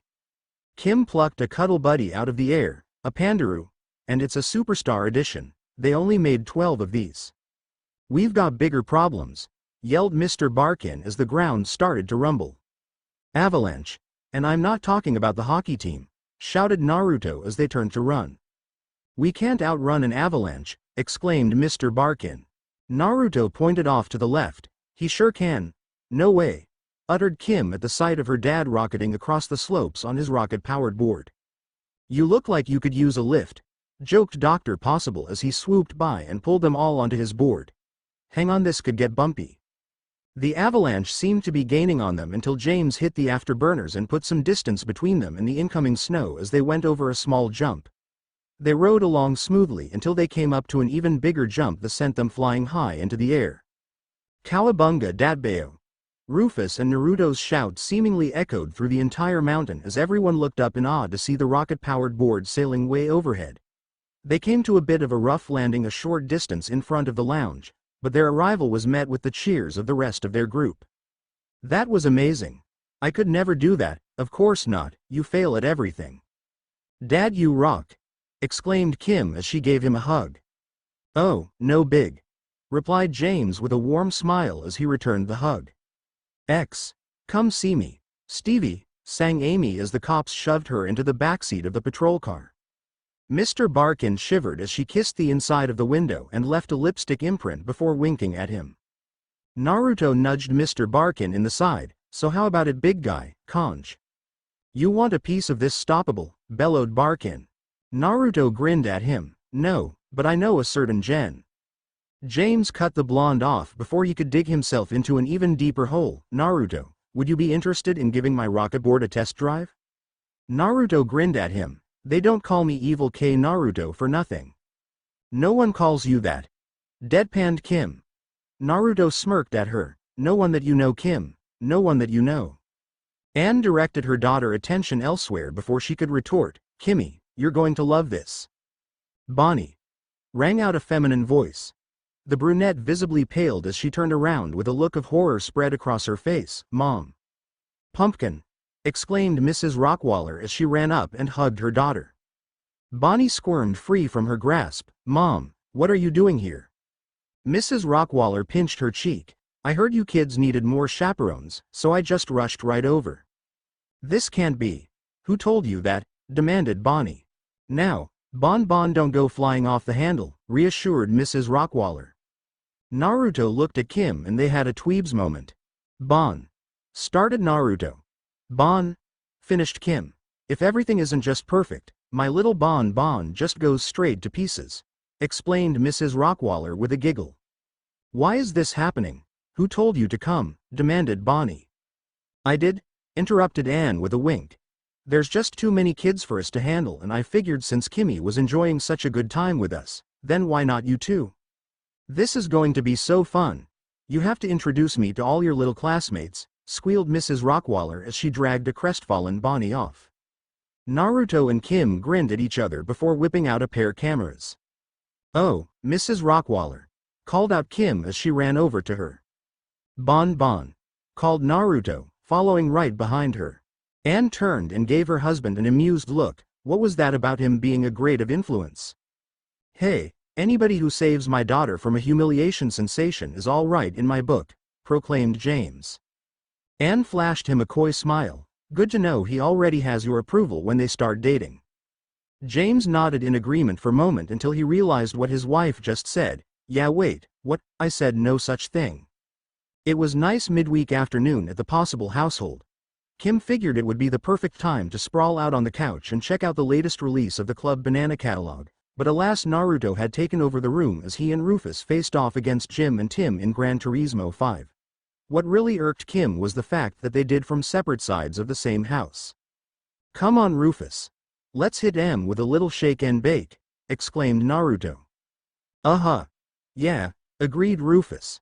The number 33 General Mills and number 29 Budweiser Chevy Impalas both pulled up alongside each other to try and block off their pursuers, the number 24 Pepsi and the number 48 Lowe's Impalas, momentarily before leaving them in the dust, only for the number 24 to clip the #33's fender. The number 33 slid into the number 29, sending both cars into a vicious spin out off the track and into the grass. Naruto flung the control down in disgust. Oh come on, that was so cheap. A shout rang out from upstairs. Husha.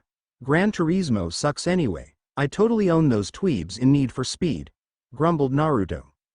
Why are you always lugging your PlayStation over to my house? Can't you rot your brain in your own living room? Taunted Kim from the couch as she surfed the web on the communicator. Naruto shrugged. Your TVs are better. Besides, gaming builds excellent hand-eye coordination. Ogling fashion websites for hours on end. Now that's what I call rotting your brain. Kim ignored him as she scanned through the catalog. There must be some major brain rotting going over at Club Banana. Someone there is in major style denial. She suddenly halted as she came across a stylish green leather jacket. No wait, now this is me. Wade interrupted her fashion browsing, appearing on the screen. Kim, I've got bad news. The redhead let out a sigh. Yeah, there is no way I can afford this jacket. Wade rolled eyes. I know, I checked your bank account. You're totally broke, but that's not the bad news. Naruto suddenly looked up in horror. They're making a sequel to Hancock? Wade shivered at the thought. No, thank God no. Kim glared at Wade. Apparently the bad news is that my friend, who runs my website, is also hacking into my account. Have you read my diary too? The super genius ignored the barb. Dr. Draken escaped from prison again. Kim frowned. That's major bad. Naruto shrugged. It's no big deal. Not nearly as embarrassing as you using the boys' bathroom by mistake the other day. Kim glared at the blonde. I told you never to mention that. Wait a minute, I never told you that. Wade hacked into your diary, shouted Naruto. Good luck on the mission. Bye, quickly replied Wade before dropping the connection. Kim turned back to Naruto only to find the front door closing quickly behind him. Some time later, Kim and Naruto found themselves sledding across the frozen tundra of northern Alaska courtesy of an Eskimo and his pack of huskies. Thanks for the ride, Aku, said Kim. Don't worry about it, replied the Eskimo. This nothing compared to you saving my life. Kim smugly waved of the praise. It was just one little iceberg, no big. Tell that to the Titanic, KP. Grunted Naruto. His eyes lit up as he flipped to the next page in the tabloids in his hands. Wow. Apparently they discovered that those two guys from Good Burger were actually spawned from the fat of Oprah's liposuction procedures. I did not know that. Kim snatched the tabloid paper from his hands. Naruto. You're supposed to keep your eyes peeled for signs of Draken. Oh, I don't know, could he be at the giant laser drill with helicopters circling above it that we've been heading straight for already? Quipped Naruto as he snatched back the paper. Now, let me read the horoscopes. Did it say anything about the sting of failure and lots of pain in your near future? Taunted Shigo as she pulled up alongside them in a snowmobile. Shigo. Growled Kim. No, some junk about bilingual. The blonde looked up from the paper when he realized it was Shigo talking. When he caught sight of her in her new club banana jacket, his brain nearly short-circuited. Damn bitch. You stupid fly. Why don't you let me pull up to that bumper and spank that monkey? Kim whacked him upside the head. I have got to stop falling asleep listening to those Ebonics language lessons. Grumbled Naruto. Though nice jacket, fits good in all the right places. Kim smacked him across the back of the head again. No need to be jealous, KP. I sure it would fit in all the right places on you too, remarked Naruto. Kim went to smack him again, but decided it was a lost cause. Thanks for the compliment, but I gotta run, taunted Shigo as she tossed some dog biscuits out in front of their sled. The huskies were easily distracted by the treats, bring the sled to a halt as they feasted. Kim immediately hopped off the sled and onto her snowboard, chasing after Shigo. Naruto made to do the same, but after seeing that Shigo was veering off course from their target froze in his tracks. He quickly figured out that whatever Draken and the henchmen were doing, it would be long over by the time they caught up if he went after Shigo. Even going straight there would cut it close. No way I can make there in time on the ground, uttered Naruto as an idea popped into his head. But through the air, if I wait for them to take off. Time for a little rocket power. Naruto waited until circling helicopters connected to the drill and started lifting it from the ground before he tapped his foot down on the back right portion of his board, activating the attached rocket. As the blonde made a beeline for the closest big jump, Kim was having a rough go of it with Shigo. Not only was Shigo sporting the jacket she desired, she had the gall to rub at her face that she was still stuck in last year's red fleece. It's been fun, princess, but I've got a ride to catch, mocked Shigo as she pulled out a timed explosive and attached to her snowmobile and set in on course for a collision with a nearby massive pipeline. Shigo leapt off of the snowmobile onto the hooks extended down from one of the helicopters that had swooped in overhead while lifting the drill. Kim chased after the snowmobile, leaping onto to steer it towards a hill. She quickly jumped back off as it went up the hill and into the air where it exploded safely away from the pipeline. Kim frowned as she landed in the snow, looking up at the escaping Draken and Shigo standing on one of the drill's support beams as the helicopters carried it away. Dr. Draken cut loose a mocking laughing and pointed his finger at Kim. Ha! Kim possible. Draken was cut off by the shout of an incoming Naruto. McTwist double fist, declared the blonde as he sailed by holding his fists out to side in the middle of the rotation trying to clothesline both villains at the same time. Shigo managed to duck out of the way of his fist and his board, but Draken was not so lucky, getting nailed twice and knocked out cold as he slammed up against the metallic support of the drill. We've really got to start paying more attention to him, muttered Shigo as she grabbed her employer to prevent him from falling off as they flew away. So close, grumbled Naruto as he came to a landing and moved over towards Kim. On their ride back home, Kim couldn't figure out if she was more peeved that Draken got away or that Shigo got her hands on the club banana jacket. After spotting the pilot of their cargo plane ride put one on, she quickly decided it was Shigo. That's it, I'm going to the rents tomorrow to try and weasel it out of them, proclaimed Kim. And when that fails, quipped Naruto. It won't fail, I can be very persuasive, replied Kim. Naruto just rolled his eyes. I was thinking, since we do the whole saving the world thing for free, and most people our age have jobs or other means of getting paid, that's why we're broke. You want us to get real jobs? Deadpanned Kim. Naruto shot that idea down immediately, of course not. What I'm thinking is this, the cops usually have a lot of unsolved cases that get backed up because they don't have the time, manpower, or whatever else to solve them. When the case looks like it's going cold, offer up reward money for information and whatnot helping them to make arrests and close the case. Stolen good cases are easy and right up our alley. I say we use our skills to solve a case or two, and collect on the reward money for retrieving stolen merchandise. That is some serious cash. And just what do you know about solving crimes? Most of the villains we face give away their plans rather easily, countered Kim. Naruto scoffed at her point. I'll have you know that I've extensively studied the techniques of the greatest known investigators and detectives of the modern era. The great mouse detective doesn't count, dryly remarked Kim. Suddenly Naruto and Rufus broke out in song. Oh, Ratigan. Oh, Ratigan. You're the tops and that's that. To Ratigan. To Ratigan. The world's greatest rat? What was that? What did you call me? Growled Kim. See, you're a fan of the great mouse detective. We both are. But, I was thinking more along the lines of Chip and Dale Rescue Rangers and Darkwing Duck. Oh, and Batman. Trust me Kim, this is a sure thing, declared Naruto. Kim gave him a blank look. Yeah, I'm going to just weasel it out the parental units. The puppy dog pout, now that is a sure thing. Naruto shrugged, you'll come groveling back to me eventually. XX, nope, that's not quite right, mumbled Dr. James Possible as he erased a section of the rocket blueprints he was working on at the breakfast table. Good morning Dad, greeted Kim as she walked over with a bowl of cereal in one hand and a magazine in the other. Good morning. How's my favorite teen hero doing? Asked James as Kim took a seat at the breakfast table. The redhead let out a sigh, a little annoyed. Dr. Draken got away. Although Naruto did get in a good shot before he escaped. I'm sure you'll get him next time honey, reassured James. Gah, these inertia equations are all wrong. Dad, tell me what do you think of this jacket? Asked Kim as she whipped out the Club Banana catalog and slid it across the table. James narrowed his eyes at that item. I think its cost-to-value ratio is way out of whack. Plus, don't you already have a jacket already? That jacket is so last season. Besides, she was cut off by Jim and Tim as they rushed into the kitchen. Dad, what's the combustion temperature of the J200 fuel you developed? Asked Tim. Beat it Tweebs, I'm working here. Growled Kim. So are we, countered Tim. That rocket system we made to Naruto's board worked wonders. You owe us, added Jim. What rocket board edition? Questioned James with a puzzled look before his eyes narrowed. Boys.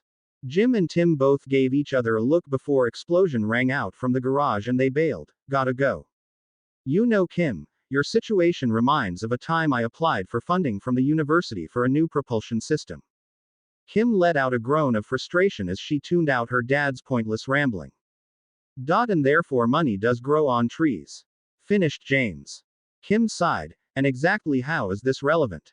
James gained a thoughtful look. I'm not sure, but no new jacket.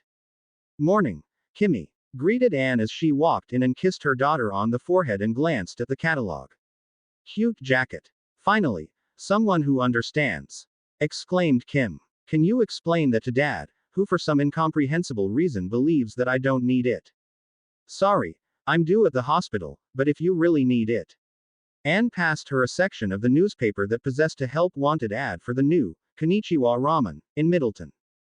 Kim threw her hands up in exasperation. Oh come on, you're a rocket scientist and brain surgeon. The best idea you have is minimum wage. Even Naruto's idea was better than that.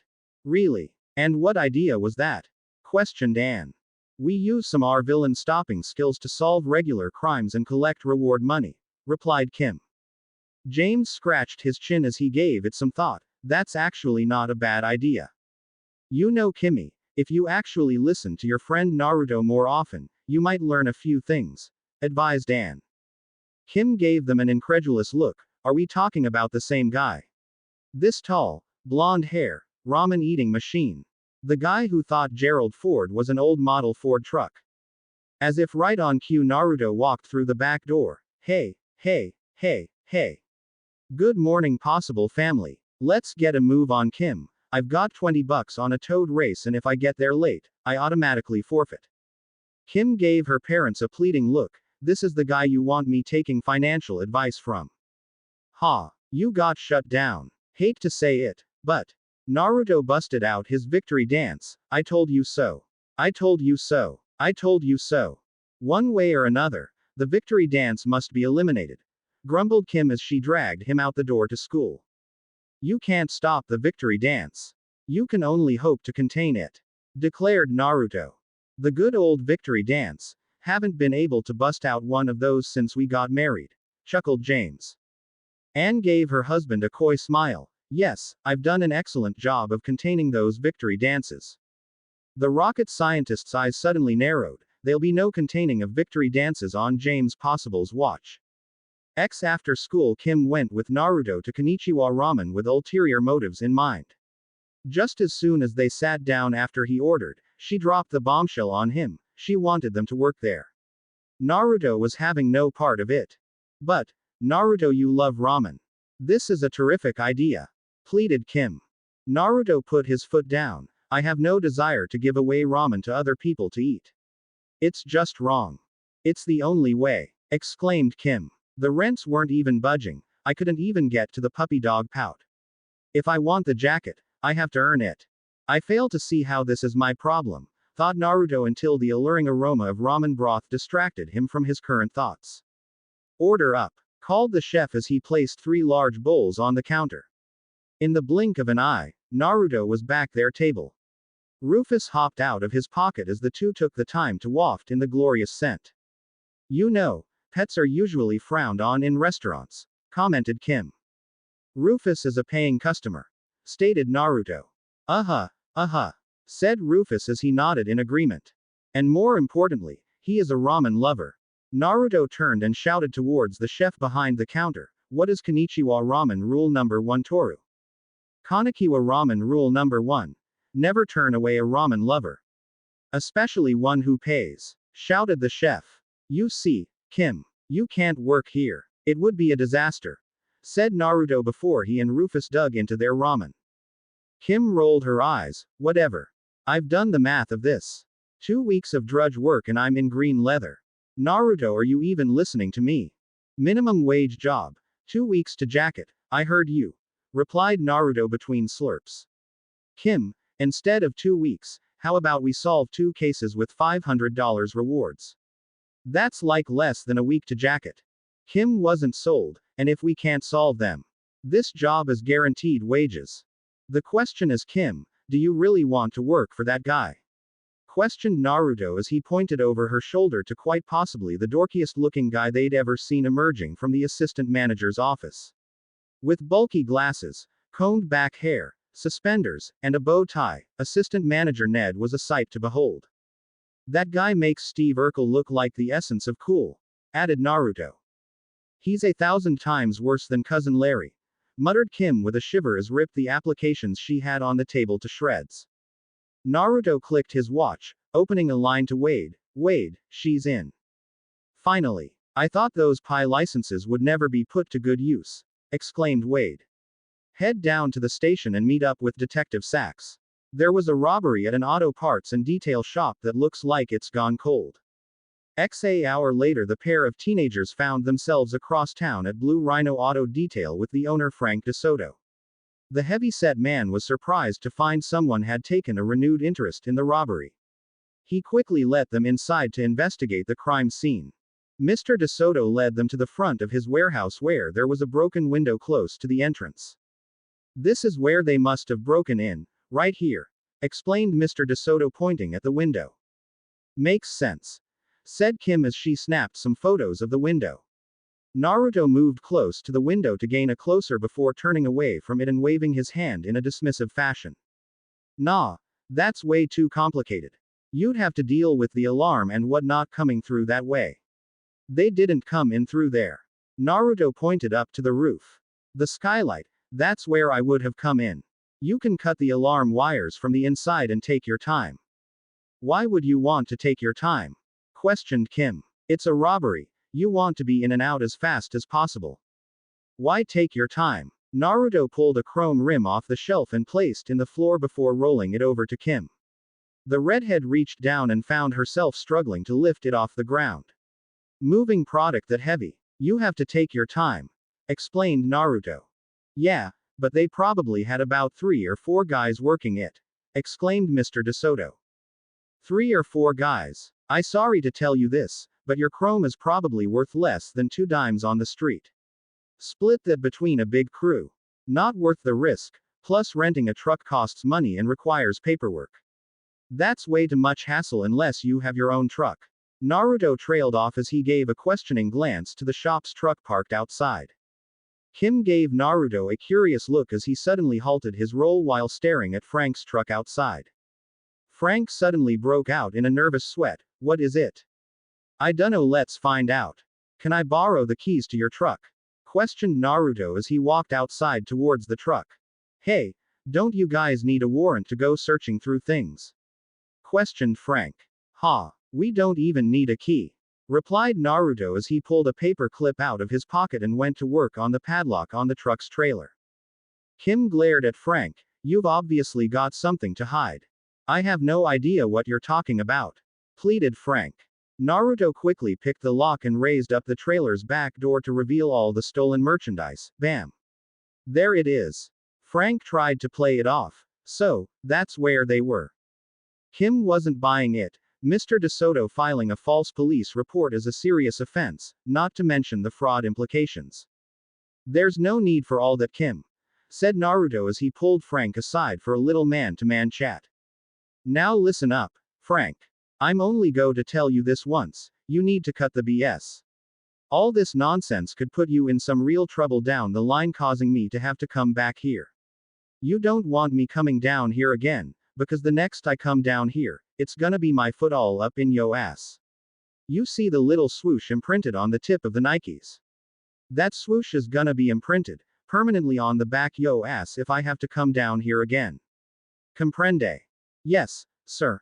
Nervously replied Frank. Good, said Naruto as he patted him on the shoulder. For letting this slide, you owe us one. And lay off the Chimiratos, man, you're seeping out your pores. You let him go, exclaimed Kim as Naruto walked back over to her. Who cares? I solved a case on our first day on the job. Who's the man? Celebrated Naruto. I'm a badass detective. All this time wasted, there's no reward. We already have people compensating us with favors, this was pointless, complained Kim. Naruto scoffed, you're just gelling because I solved the case. Kim narrowed her eyes at him. Oh, I am so not gelling. This so-called brilliant idea of yours, and we've wasted half a day and made no money. There's no point to this. It's more than about money, Kim. It's thrilling of solving a case. You're so damn focused on getting money for that stupid jacket of yours. Accused Naruto. You know what? I was better off in the fast food industry. I'm done, shouted Kim as she stomped off. Good. Ninja Investigations doesn't need a freeloader like you anyway, yelled Naruto as she marched away. Naruto tapped his watch. Wade, you were right. She bailed after the first case. What are you going to do now? Asked Wade. Hook me up with Sax. If this case went cold for that guy, he's in need of some serious help, replied Naruto. You might want to hold up on that and track Kim down, advised Wade. I think I've got a lead on Draken. A satellite picked up seismic activity in the Midwest. Something's telling me I'm not going to like where this is going, grumbled Naruto. Yeah, it gets even weirder. The epicenter is the world's biggest cheese wheel, informed Wade. Some cheese-covered building? Questioned Naruto. No, surprisingly, it's 100% Wisconsin Swiss, replied Wade. Huh, muttered Naruto before he started laughing. Wade gave him a befuddled look. What? Draken built his lair in the middle of a giant piece of cheese. Whatever plan he has is doomed to fail. I bet he thinks it's a cheese-covered building. We don't even have to do anything, exclaimed Naruto. This is still Draken we're talking about, Naruto, countered Wade. Naruto dismissed his concerns. Outside of cutting the cheese with his giant laser drill, Doc Smurf can't do anything from there. Trust me, and make the call the Sax. XX after an embarrassing moment with her mom putting her on speakerphone as she cut some elderly man's temporal lobe while Kim rambled on about her fight with Naruto, Wade beeped her and informed about that Draken situation.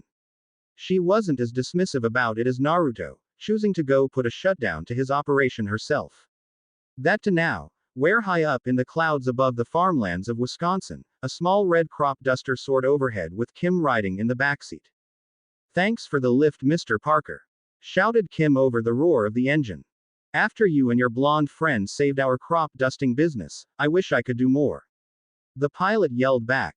Kim waved off the thanks, Going organic was just the way to go, and Naruto was just happy you let him fly the duster. The plane suddenly flipped over and Kim dropped out and angled herself towards the large cheese wheel down below before ejecting the parachute. She floating down and landed smoothly on the roof before removing her parachute. Well, what do you know, a cheese-covered building, muttered Kim as she picked at the roof, finding it to be real cheese. Off the edge of the building a tram tour came around the side and a blonde tour guide picked up the microphone and spoke in a thick Wisconsin accent. Many people assume that this is a cheese-covered building when in fact every inch of this dairy product architectural masterpiece is 100% pure Wisconsin Swiss. She then took a moment to point at a separation in the building. Hey look, who cut the cheese? The tourists all burst out in laughter. I know, continued the guide.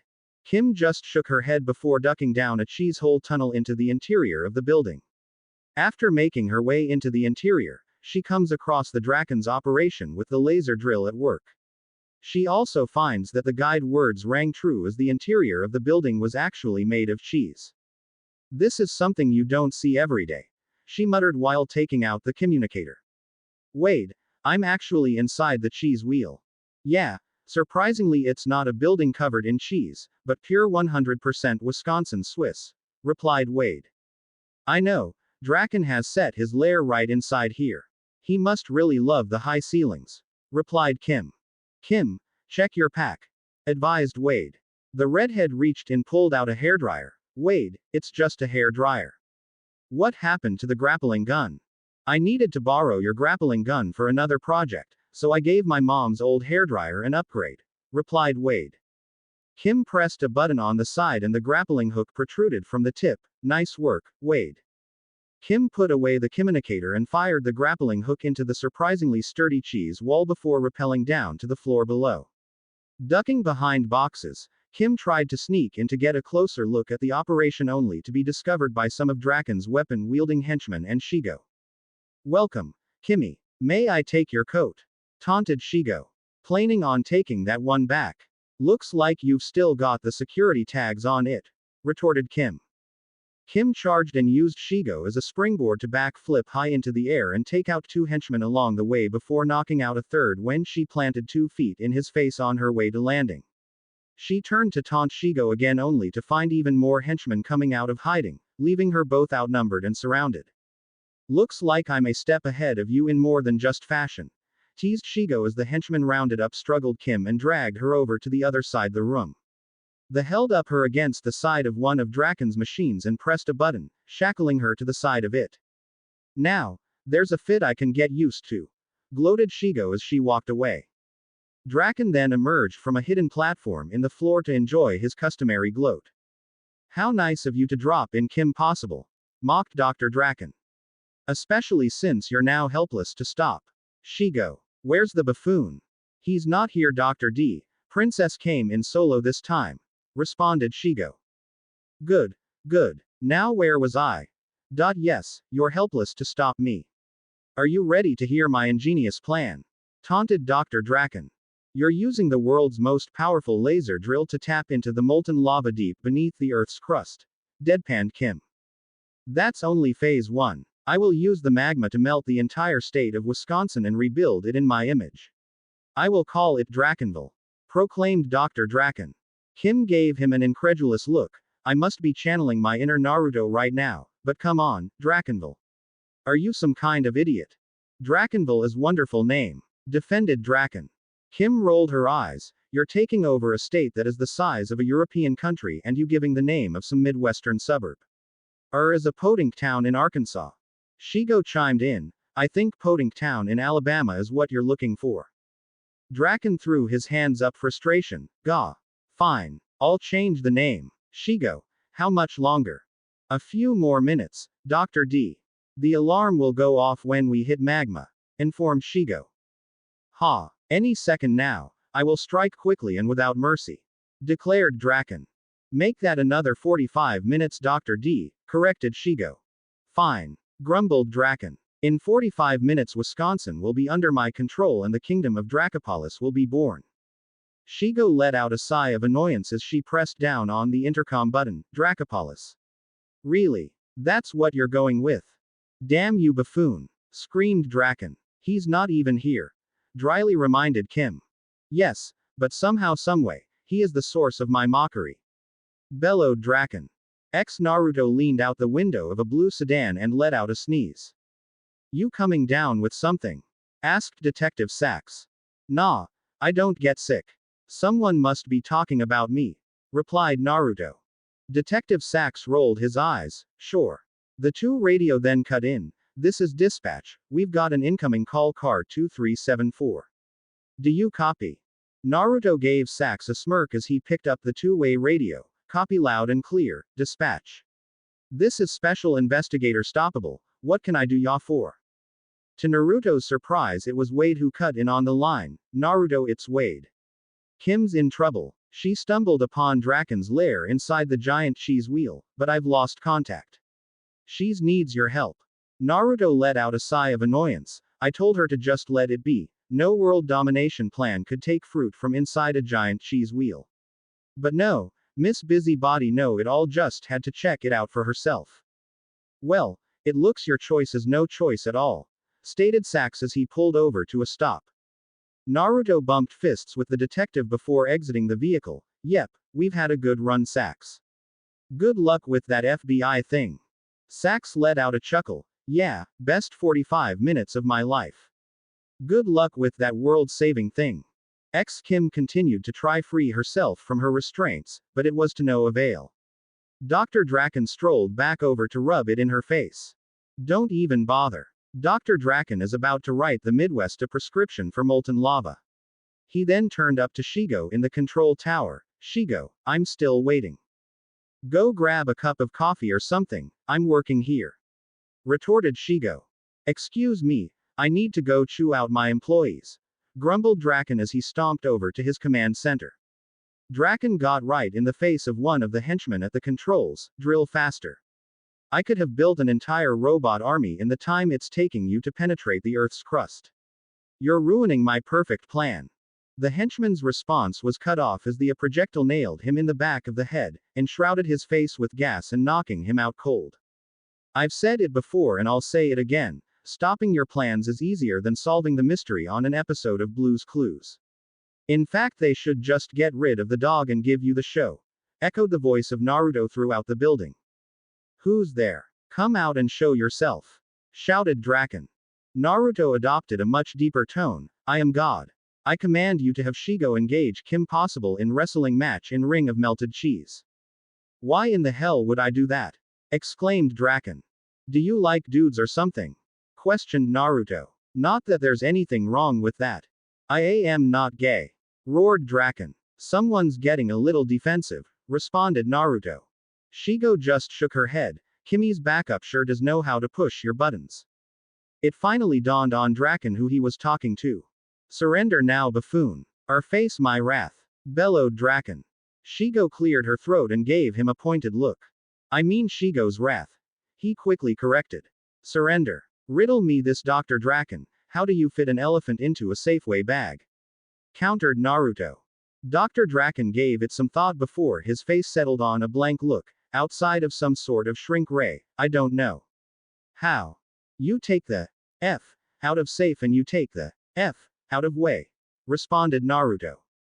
Ha, there is no F in way, taunted Draken. Exactly, declared Naruto.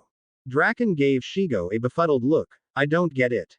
She rolled her eyes. Are you really that cheesy? There is no effing way. Hey, it ain't easy being cheesy, quipped Naruto. Oh, nice setup. Congratulated Kim, now free of her restraints. Thanks to Naruto's distraction, Rufus was able to sneak over to press the button to release her. Draken let out a growl of frustration. Damn you, buffoon. Enough of this nonsense. Let's get this show on the road. Deploy the barrel and activate the magma pumps. Shigo. His green-clad assistant cut him off as she jumped down from the laser control center. I know. Let's dance, princess. Time to teach you a lesson. With that stolen coat weighing you down. In your dreams. Retorted Kim. Shigo charged Kim. The redhead dodged swipes from her plasma-covered claws and countered with a few kung fu combinations of her own and that Shigo was hard-pressed to avoid. As Shigo and Kim leapt from crate to crate in the lair engaged in dead-even hand-to-hand battle, Rufus rejoined Naruto as he swung down from up high, his grappling gun in one hand and nearly identical-looking gas gun in the other. As soon as he landed he made a beeline for the command center, making sure to take out as many henchmen as he could along the way with the semi-automatic stink weapon. Come on. Yes, there's the magma, exclaimed Dragon as the chamber valve for his magma cannon loaded with a molten substance. He was so focused on that he didn't notice Naruto's arrival in the control center for the laser drill until it was too late. As Rufus went to work wreaking havoc on as many buttons he could find, Naruto took control of the laser drill's aiming mechanism. Like peeing in the snow, joked Naruto. Rufus rolled along the console laughing as Naruto proceeded to write his name in the cheese, making sure to destroy tons of Draken's machinery in the process. You're too late, exclaimed Dr. Draken as he saw the magma pump finish loading to full capacity. Eat magma, Milwaukee.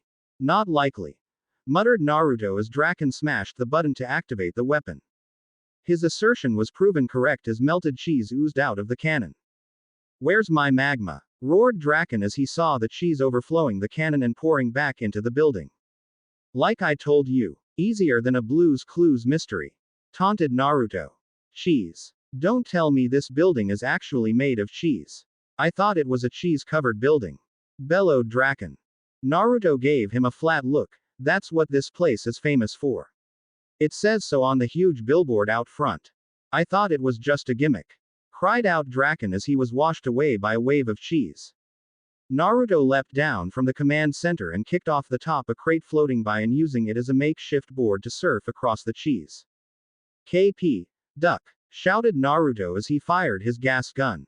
The redhead ducked and Ashigo was promptly nailed in the face with stink gas, sending her falling off the crate and into the flooding cheese. So that's what happened to my old grappling gun, murmured Kim as she pulled out her new hair dryer, grappler and followed Naruto as he swung by with his own grappling gun in his other hand. This isn't over, shouted Dr. Draken. Kim Possible, you think you're all blue. The mad scientist trademark declaration was cut off as he sunk beneath the cheese. But you're not, finished Naruto in his Draken imitation as they ran through a cheese hole tunnel out of the building. Naruto and Kim stood across the street with their heads cocked to the side as they got a good look at the new form of the cheese wheel now that the melted cheese solidified. Oddly enough, it looked like some sort slanted tower of cheese. Kim couldn't help but laugh. What are the odds of this happening? I guess they can rename it the Leaning Tower of Cheesa, suggested Naruto. On his shoulder Rufus let out a disappointed sigh at so much cheese going to waste. Thanks for the save earlier, said Kim. After getting no response, she figured he was still a little peeved from before. And I'm sorry for quitting. I guess I was tad bit annoyed at you calling the shots and singularly focused on getting that jacket and not taking the job seriously, she added. Sure, whatever you say, Kim, replied Naruto absently. She turned to him with a puzzled look only to find him not even paying attention to her as he stared back at the melted remains of the cheese wheel. Kim painfully flicked him in the ear after she followed his line of sight and caught him staring at the squirming ass of Shigo as she was trying to free herself from the cheese. Ow. Save your ass, and this is the thanks I get, grumbled Naruto. It wasn't my ass that you seemed to be so interested in just now, quipped Kim. Naruto frowned at her before a devilish smirk formed on his face. Fine, the next time you space out while ogling Mankey, it is so on. Kim narrowed her eyes at him. You wouldn't dare. Try me, countered Naruto. Okay. Great practice everyone. We're done for the day, announced Kim as the Middleton High Cheer squad finished their final practice routine. Most of the girls headed off towards the showers, with exception of Bonnie, who strolled over to Kim. Kim, can we chat? Asked the brunette. The redhead let out a sigh of annoyance. Yes, Bonnie. I have time for everyone on the squad, even you. What's your ish? It's actually your ish, you seem tired, exclaimed Bonnie with what Kim easily detected as fake concern. Kim took a seat on the bleachers and decided to play along with it anyway. Well, I did fly in from Bolivia this morning. Had to rescue a foreign diplomat, it was no big. That's good and all, but you have to ask yourself, did you give the squad 110% today? Questioned Bonnie. Kim narrowed her eyes at the brunette. 120%, Bonnie. Well, I think the squad deserves some who gives like 130. Declared Bonnie. Someone like you. Retorted Kim as she crossed her arms over his chest. Yes, someone like me. Responded Bonnie as she mimicked Kim. Kim just shook her head. If you think you deserve to be captain, take it to the squad. If they want Bonnie instead of Kim, super for Bonnie. Well then go ahead, Miss Smug Mug, but I will be captain. Proclaimed Bonnie. The two girls got right in each other's faces, glaring, neither backing down from the other. Of course, this was too perfect a moment for Naruto pass up when he walked into the gym. Rawr. Yeah, cat fight. Pull her hair. Rip her top off. Yeah, cat fight. Cheered Naruto. The girls suddenly turned their glares onto Naruto. No cat fight. You're going to kiss and make up? Questioned Naruto. Naruto. Growled both girls. Well, I think it's time for me to hit the showers. Shouted Naruto as he hurried over to the boys' locker room. A moment after entering, he stuck his head back out and grinned at them. You ladies are always welcome to join if you'd like. He ducked his head back inside to dodge a pair of thrown shoes. Standing invitation. It had been hours since Bonnie's challenge and Kim was still completely tweaked about it. Bonnie is just wasting her time, she doesn't stand a chance. She wants to come after my captain's seat. Let's her try it. Confidently declared Kim as she and Naruto strolled out of Bueno Nacho. Meh, be careful what you wish for. If Bonnie wasn't well, Bonnie, she might actually give you a little trouble with this captain thing. If she got off her ass and actually did something besides complain about everything you do, she has more time to devote to the squad than you, countered Naruto. Kim waved off his concern, but, like you said, she's Bonnie, she's full of hot air. Rufus voiced his opinion by giving Bonnie a big thumbs down and blowing a raspberry. Yeah, you've got nothing to worry about, surmised Naruto. He then spotted something shiny on the ground. Hey, a quarter. Lucky. As the blonde leaned down to pick up the loose change, he spotted the ground beneath Kim starting to shift. He quickly shoved her out of the way, only to fall down the opening trapdoor himself. Kim managed to grab Rufus before he fell in and the trapdoor closed up, but Naruto dropped down a short vertical tunnel into a cylindrical pod that sealed up and shot off down a tube tunnel. Woohoo! Cheered Naruto as he went flying around several twists and turns, finding the experience even more enjoyable than a roller coaster. The bottom of the pod started to catch fire as it picked up even more speed until it suddenly came to a halt on the end of path with a few other pod transports lined up next to it. Releasing he could be in possible enemy territory, Naruto assumed a defensive stance and pulled out the only weapon on his person. I have a spoon and I know how to use it. Suddenly the door to the pod opened and as he carefully stepped out, a dark-haired woman in a form-fitting uniform with an eye patch walked up to him. Only one thing ran through Naruto's mind at this moment, MILF. Naruto stoppable, you're even better than we thought. We were trying to bring in your associate Kim possible. Nevertheless you will suffice for this debriefing and I'll leave it to you to get her up to speed, informed the woman. Hot older woman or not, she still hadn't made it clear where her loyalties lie, bring her in to get up to speed on what? Noticing he still had his guard up, she realized he still didn't realize where he was. No worries, you are among friends. Welcome to the Global Justice Network. This Naruto did not expect as he went slack-jawed. What? No freaking way. Affirmative freaking way. She replied as she shook his hand. I'm Dr. Director, the head of GJ. Another pod quickly came down another of the transport tubes and out stepped a male agent with dark hair, who appeared to be of Asian descent. Dr. Director introduced him. This is will do, our number one agent.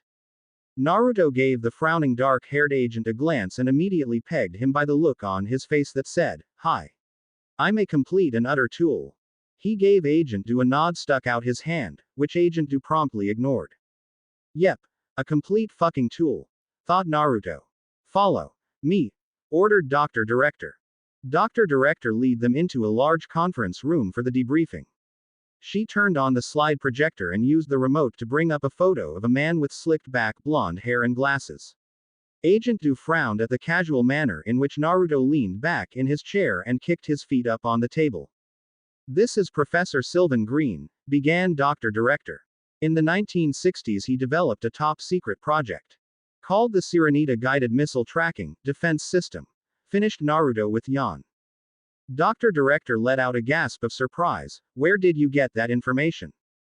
Naruto shrugged. Had to research it for the accursed extra homework of one Vice Principal Steve Barkin. He has his own A&E biography, plus a military channel special. Oh. Was Dr. Director's surprised response. She quickly moved on to the next slide to continue the debriefing. It switched to a picture of a balding gray-haired photo of the professor riding a lawn-mower. This is a photo of the professor now. He's missing. Finished Naruto. Dr. Director gave him another shocked look. Don't tell me that was on TV too. Naruto snorted. No, that was just plain obvious. Naruto, what would you say to you and Kim helping Agent Do find Professor Green? Asked Dr. Director. Naruto shot Agent Do a quick glance. Do you have to order him to speak? Or is he an android not capable of speech? 14 different languages, 32 regional dialects. Responded Will with a smirk. What up, dog? Greeted Naruto. Will gave him a blank look. Huh. Ha. Why didn't you make it 33? Ebonics too difficult for ya. Taunted Naruto. Agent Do turned to Dr. Director. Permission to speak, Madam Director. When she nodded, he continued, you honestly expect me to work with some amateur cheerleader and her crazy sidekick? This is ridiculous. Naruto to exception to this. Hold it there, officer, don't. First of all, Naruto Stoppable has never been, nor will he ever be a sidekick. The only reason we're called Team Possible is because Team Stoppable is just a horrible name. Secondly, there's no way I'm working with this guy until he gets that operation. What operation? Questioned Dr. Director. The one removing the massive stick shoved up his ass. Stated Naruto with a completely serious face. It was only her years of experience that enabled Dr. Director to show only a small outward smirk while she inwardly laughed her ass off. Unaccustomed to dealing with someone like Naruto, Will Do launched into a tirade declaring all of his accomplishments and why he shouldn't have to put up with amateurs like Naruto. Naruto just tuned him out completely, pretending to clean his ear out with his pinky until Agent Do finished. The blonde just turned away from the agent to his boss. You know what? I'm just going to enjoy laughing my ass off as Kim runs circles around him. You want us, Dr. Director? You got us. XXXXXXXXX. The next day Kim was most certainly peeved when she found out Naruto had intercepted her global justice transport. All of her concern for his disappearance had instantly evaporated into jealousy. I still can't believe you stole my GJ transport. Ranted Kim as they exited school for the day. Naruto rolled his eyes. Yeah, save somebody from a possible death trap and this is thanks you get. Believe me when I tell you, GJ leaves a lot to be desired, especially their agents. They're a bunch of tools, KP. They turned around the corner from the school and came face to face with Will Do. Miss Possible, are you ready to assist me with my investigation? Questioned Agent Do. Naruto snorted. See what I mean? Kim narrowed her eyes at Agent Do. Assist you. Your investigation. Let's get one thing straight. We are doing you a favor. You will treat us as equals. Trying to out Kim. Kim. There's a losing battle if I ever saw one. Joked Naruto. Rufus nodded in agreement from his shoulder. Uh-huh. At the sight of the naked mole rat, Agent Do tapped a button on his watch before speaking into it. Note, subject seems to carry hairless rodent on person. Naruto was not to be outdone. You think you're all fancy with your little GJ watch, huh? Meet Wade Lode's patented Watchy-Talkie 5000. Puts that piece of crap to shame. This watch is standard issue for all top global justice agents, stated Will. The two seemingly entered a Mexican standoff against each other, holding their watches up as if to make it obvious whose was superior. Wade made the watch and the communicator. Kim obviously got first pick, and I personally think I got the better end of the deal, declared Naruto. Both aimed their watches at each other and spoke simultaneously. You think your watch is all that, but can it do this? The both pressed the buttons, Agent Do's launching a taser, while Naruto's fired a pellet of stink gas. Each was knocked out cold. Kim face-palmed. Idiots. After waiting impatiently for them to wake up for several minutes, she went over to give them a literal kickstart when the both suddenly jumped up and assumed defensive stances.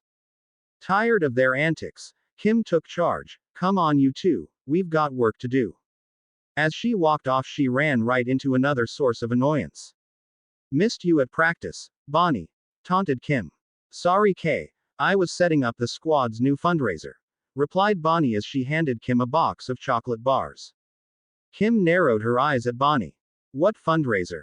I know you're world saving. Business keeps you busy and all, but ya think maybe you could sell a box? Asked Bonnie. Kim smirked. Sell a box? Oh, I should have no problem. Super, replied Bonnie as a 18-wheeler pulled up to the sidewalk honking its horn. Its trailer sported the same logo as the chocolate box. I'm hoping to sell a few myself, gloated Bonnie as she hopped inside before it drove away. Later. Much. Wow, it looks like she's actually going all out, muttered Naruto. Kim scoffed at the notion. Who's she trying to fool? There is no way she is going to sell all that. Let's just get on with the mission. Naruto let out a sigh. Ah, reminds of when I was in the nerd selling business. I remember that. What were you selling candy for last year? Questioned Kim. Naruto shook his head. Not nerds the candy, Kim, nerds as in nerds. Jocks need help with homework and tests, nerds need protection. I put them together for a small finder's fee. Technically it meant I was more like an agent, but selling nerds sounded cooler. Plus it was a good cover since everyone thought I was selling candy. Good times, good times. He's supposed to be one of the good guys. Thought agent do. XXXXXXXXXX. Later that afternoon, the two teens and one global justice agent found themselves at the kitchen table of Possible House discussing the details of the mission. Hi, Kimmy. Who's your new friend? Asked Anne as she walked into the kitchen. Will stood up and bowed. Agent will do, Dr. Possible. It's an honor to meet you, ma'am. She gave him a surprised look. You know me. Your recent paper on the application of lasers in subcranial exploration was fascinating.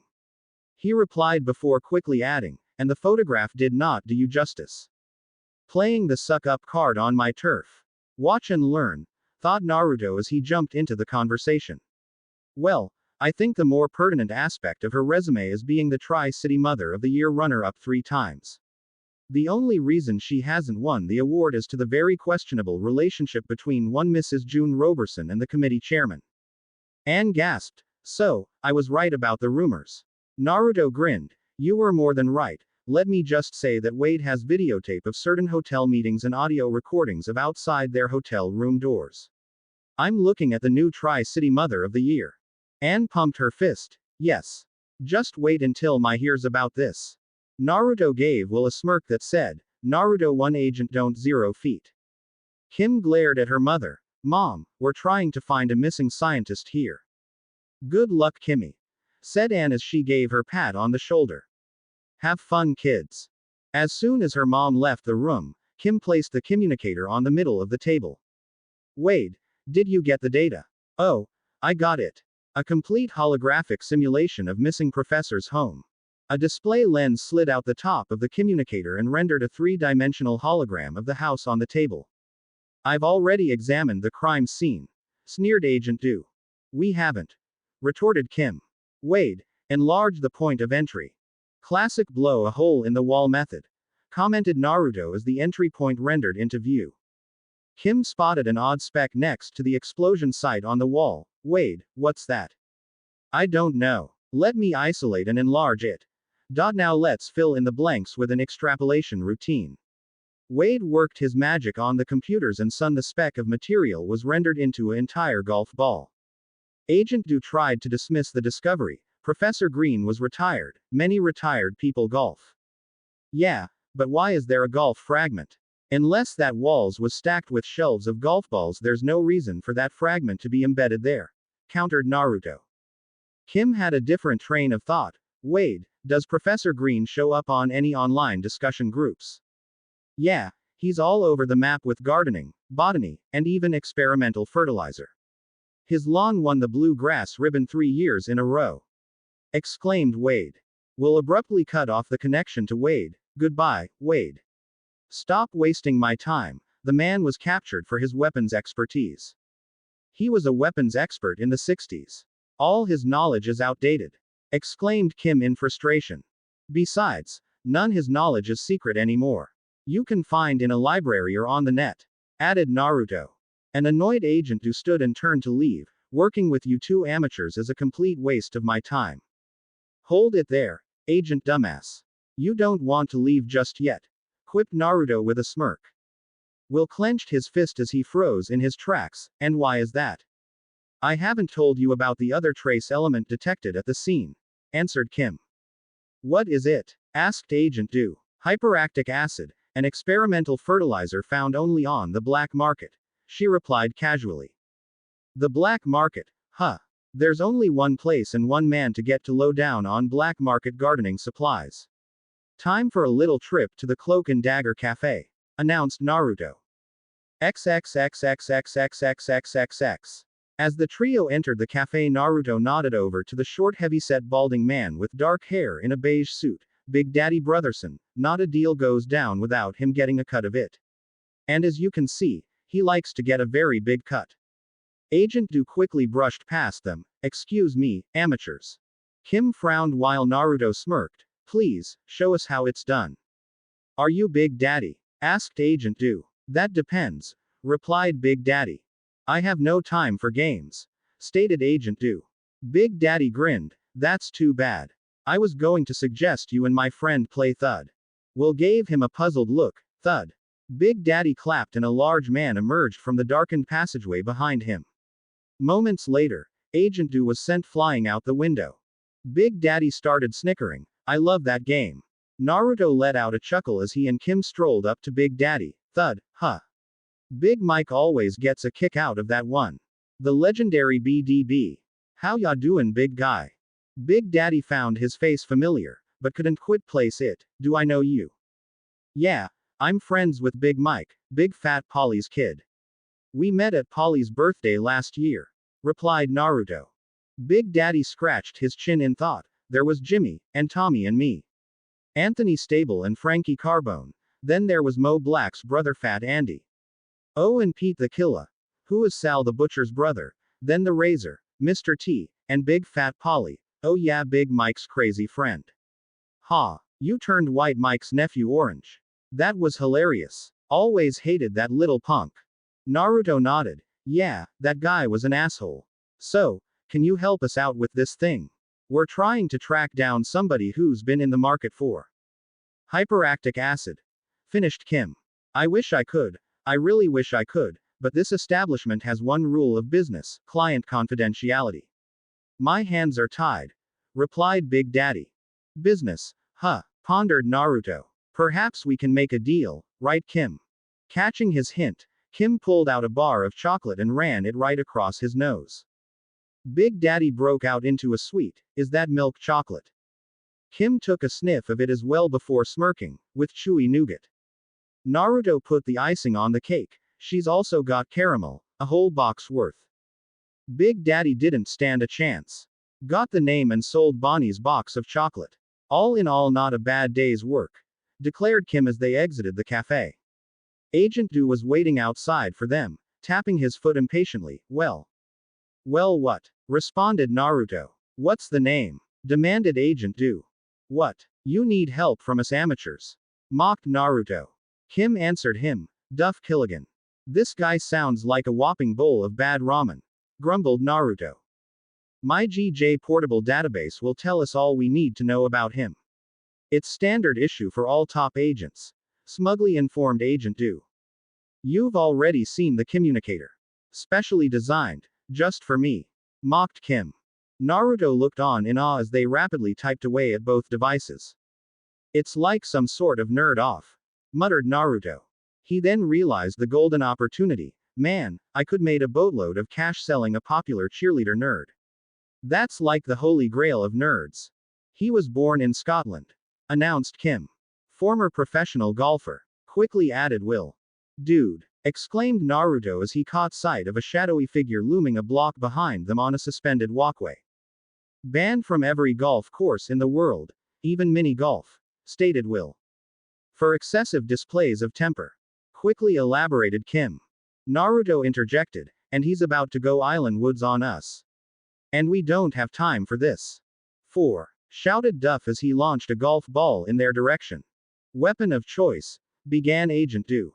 Exploding golf ball, finished Kim. Just as the ball was about to land at their feet, Naruto slid in between them and kicked it straight up into the air, where it exploded safely high above the rooftops. By the time the explosion cleared up, Killigan was gone. Naruto let out a sigh of relief. Once again, Hacky Sack saved my life. You all right down there, buddy?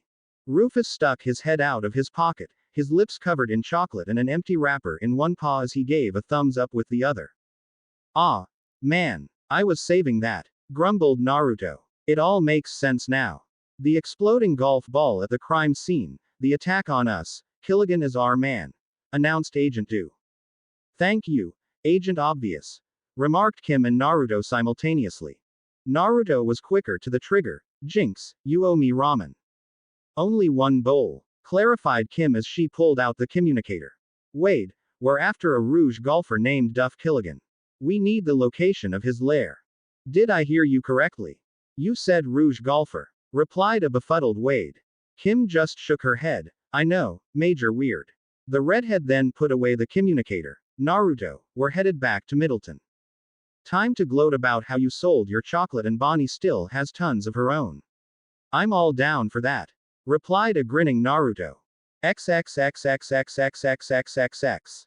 To Kim's utter shock, the next day she discovered that Bonnie had indeed sold all her chocolate. On top of that, she supplied the squad with new uniforms, now gold in color. To finish it off, Bonnie introduced a new cheer that the squad just finished practicing. That's what giving 150% looks like, Kim, gloated Bonnie. Be careful there, Bonnie, wouldn't want you to overdo it. I hear at 160 you spontaneously combust, remarked Kim defiantly. Kim, we got the location for Duff's lair, interrupted Naruto. Don't worry, Kim, I'll handle everything here, smugly declared Bonnie as she strolled back over to the rest of the squad. Growled Kim in annoyance as she turned to march away. I have to admit, she is really wearing that new uniform, muttered Naruto as he watched Bonnie's retreating form. As Kim turned her glare on him, he quickly added, the whole is squad looking especially foxy in them. Kim simply grabbed him by the collar and dragged him off. Let's go. XXXXXXXXXXX. Bonnie has never been this good. How could she come up with all of this stuff for the squad? Shouted Kim. I told you before, if she actually put her mind to it, she could be a potential problem. She has way more free time on her hands, reminded Naruto. No need to be so tweaked. I am not tweaked, grunted Kim as she pulled out the communicator. Wade, we need a ride. Wade cued in on her agitated tone. What's got you so tweaked? For the last time, I am not tweaked. Ride, retorted Kim. Wade simply pointed up. The duo and Mole Rat looked up to see a red hover jet pull in overhead. What in the? Muttered Naruto in awe. Wade, how did you get a hold of one of these? Exclaimed a smiling Kim. That smile was quickly erased as Agent Do walked up holding a remote, the GJ hover jet, standard issue. For all top agents. I get it already, grumbled Kim. Naruto wrapped an arm around his shoulder. Man, I don't care how much of a douche you are, this is one sweet ride. Though, you may want to tone down the whole top agent thing. It makes it sound like you're overcompensating for being light in the pants. But if you are overcompensating, then play on playa. The Naruto logic just flew right by Wah. It would be several days before it later finally clicked in and he would be forced to take out his frustrations on some no-name global justice trainee. X is the location of island housing Killigan's lair came into view. The irony of the situation dawned on Naruto. Naruto started off with a low chuckle, but he soon broke out into full-on laughter, unable to contain himself. What's so funny? Asked Kim. Killigan's island. Biwahahaha. Roared Naruto as he fell on his ass from laughing so hard. Kim and Will both gave him a blank look before shaking their heads and turning back ahead. Naruto pouted. You guys suck. I need to hang out with Ron again soon. We could do a Gilligan's Weekend marathon again. Kim and Will both gave each other a dumbfounded look as they thought, again. Why would you do it in the first place? They soon landed on the aisle and entered the Scottish-style building in the center of it. They quickly made their through the set-out double doors that just screamed dungeon. Agent Do was still stuck on his weapons theory. Killigan must have Green here working on some kind of missile system. Kim rolled her eyes. No chance. Professor Green's green thumb is the reason behind all of this. Naruto nodded. Killigan kidnaps Green and then buys tons of hyperactic acid. Coincidence? No freaking way. Kim elaborated even further. The acid is the same type that Green had been experimenting with at his home to grow his award-winning lawn. Some sort of super grass, huh? Pondered Naruto. All around the area, things were covered in a thick layer of grass. Naruto thought he'd spotted a dog moving underneath some of it. Over here. I think I found Professor Green, shouted Kim. She was standing next to a tall pod-shaped patch of grass that Naruto and Will hurried over to. Professor, are you alright? Asked Kim. Grmmm. Were the grunts that came from the pod. Naruto pulled Rufus out of his pocket and put him on his shoulder. Rufus, you're up, buddy. Rufus gave him a thumbs up as he leapt from Naruto's shoulder to the top of the pod. Sticking out his tiny, yet sharp claws, he cut into the grass and slid down the pod to the floor, cutting it open in the process. A thankful Professor Green freed himself from the grass as he coughed and gasped for air. Thank you. Killigan trapped me in my own super fast-growing grass, exclaimed Sylvan. Really? How interesting, said Kim as she gave Agent Do a smug look. Will ignored her as he stepped forward. Professor Green, I'm Agent Will Do. We need to debrief on any weapons systems Killigan may have acquired. What are you talking about? Anything he would want to know about my weapons work could be found in a public library, replied Professor Green. He's after the super grass, laughed Naruto. What could he possibly want with super grass? Retorted Will. The door at the top of the stairs next to them suddenly opened, revealing Duff jumping up and down excitedly while waving his hand. Ooh. Ooh, I know. Duff Killigan is planning, began Kim only to be cut off by Naruto. KP, I've got this one all figured out. It's far worse than anything you could have possibly imagined. He's going to become the new worldwide drug kingpin, declared Naruto. What? Shouted everyone as they looked at him as if he was insane. Naruto continued on unperturbed, the name Duff Killigan. It's a pun on Duff Kill Again. He's going to use the super fast growing grass to corner the market on weed. The only question is who'd he kill before to become Duff Kill Again? The answer is of course Hector Jimenez and the Venezuelan cartel. He's going to start by rebuilding from the remains of their drug operation. What are you talking about? Why would I go and do a crazy thing like that for? Yelled Duff in his thick Scottish accent. It's in your blood. Like the Lucky Charms leprechaun. I mean, come on. Pink hearts, yellow moons, green clovers, orange stars. That leprechaun's on acid, exclaimed Naruto. I'm Scottish, not Irish, ya moron. Yelled Duff. This laddie's got a couple screws loose. As I was saying before, he plans to use the super grass to turn the world into one giant golf course, stated Kim. That's right, lassie, responded Duff. That's so fucking lame, yelled Naruto. My plan was much better. Think of all that weed. You could turn factories into citywide hot boxes. The Scottish Mr. Nice Guy. I have no interest in smokin' blunts, laddie. Alcohol is more up my alley. I'm turning the world into my own personal golf course, announced Duff. That's insane, muttered Will. Let's just see if you can get a tea time, taunted Duff. Agent Do rushed up the stairs only for Duff to shut the door in his face. He tugged mightily on the door, but couldn't get it to open. Having a hard time, mocked Kim as she trolled up and cut the door open with tube of lipstick that had been turned into a small cutting laser courtesy of Wade. Ladies first. I knew you'd be up for the challenge, lassie, greeted Duff once she walked into the next room. Agent Do suddenly ran right past her at Duff, who was leaning on his golf bag. The kilt-wearing golfer whipped out a 7-iron and tripped up Will, sending him tumbling into a rug where he got tangled up. Duff gave him an amused look. I'm not so sure about that one. Mr. Killigan, put down the golf clubs, ordered Kim. Duff grabbed his golf bag and stepped back a few steps and sat it behind him. You won't even be able to pry them out my cold dead hands, lassie. A bunch of golf balls littered floor between them and Duff pulled out a 3-wood and started hacking away. Kim leapt up to chandelier and hung on to dodge the attacks. Agent Du wasn't so lucky. As soon as he untangled himself from the rug, he was struck by a stray golf ball and knocked out cold. This was the scene that Naruto and Professor walked in on. Naruto rushed Duff, who tried to trip him like he did Agent Du, but Naruto leapt over the club and managed to get his hands on a 9-iron from Duff's bag. "Hands of my clubs, laddie!" yelled Duff as he took a swing at Naruto. The blonde blocked with the 9-iron as the duo entered a sword fight with the golf clubs. "Dude, why are you wearing a skirt? What the hell, man?" exclaimed Naruto. "It's a kilt," shouted Duff. "It's a skirt," shouted Naruto. "A kilt," yelled the golfer. "A skirt," hollered the blonde.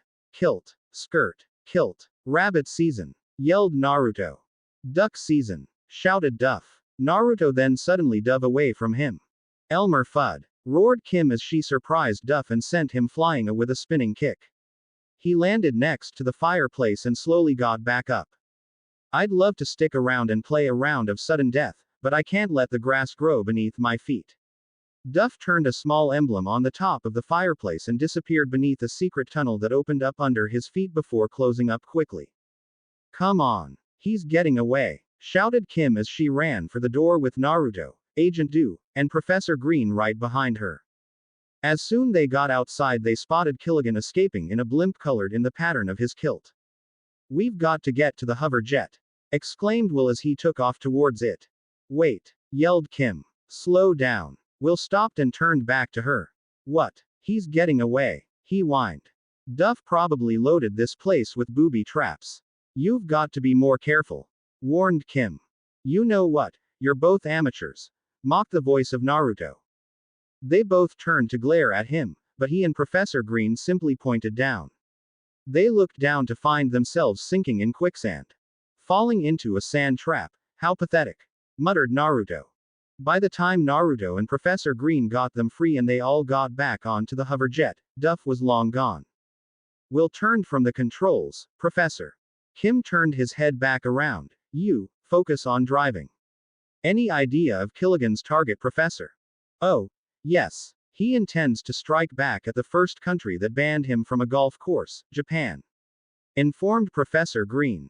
"Japan is a ramen nation. No one touches a ramen nation on my watch," bellowed Naruto as the light suddenly dimmed dramatically and shadowed his face. "Duff Killigan, you're going down." Killigan laughed as he ran through the streets of Tokyo spreading seeds along the ground and watering them with the super grass formula to produce copious amounts of wild grass. Green covered buildings and ground as far as the eye could see. Naruto let out a growl as he caught sight of a ramen stand covered in green as the hover jet landed. Naruto leapt out and ran off to parts unknown while Kim made a beeline for Duff. "Killigan, stop!" shouted Kim as she sprinted towards him. "No way, lassie. Not until the Pacific Rim is my new putting green," taunted Duff as he spread more seed on the ground in front of him and watered it with the secret formula. The grass sprung up wildly towards Kim, who leapt in the air to avoid being caught in it. The grass overtook the hover jet, forcing Will to eject to escape.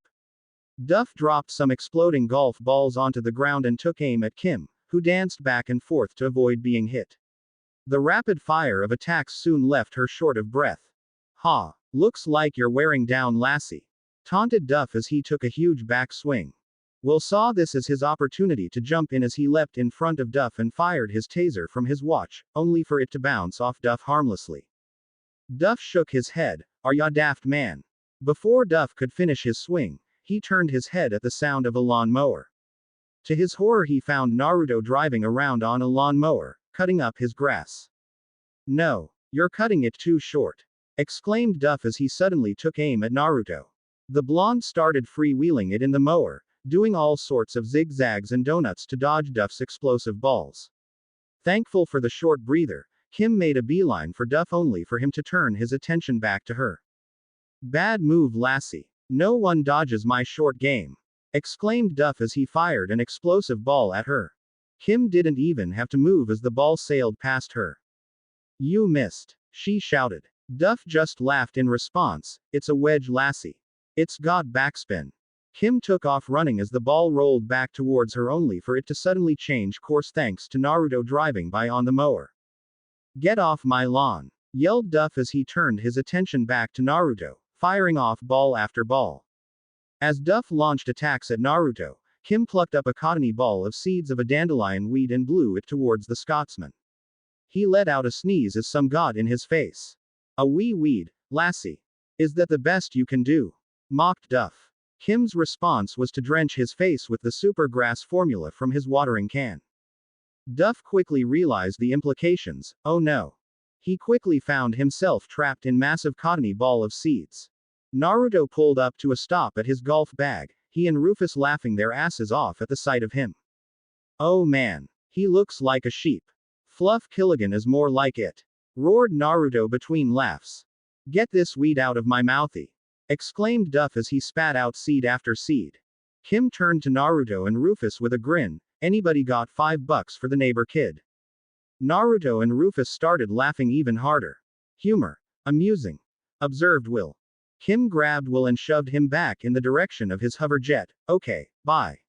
Nice to meet you. Have to get home to get another thorn removed from my side. You won't get away from me, lassie.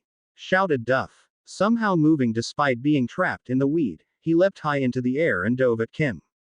No one gets the drop on me. Shouted Naruto as he plucked a driver out of Duff's bag and took aim with one of Killigan's own explosive golf balls. Dynamic drive. The ball nailed Killigan in the chest and sent him flying for about 50 yards before it exploded.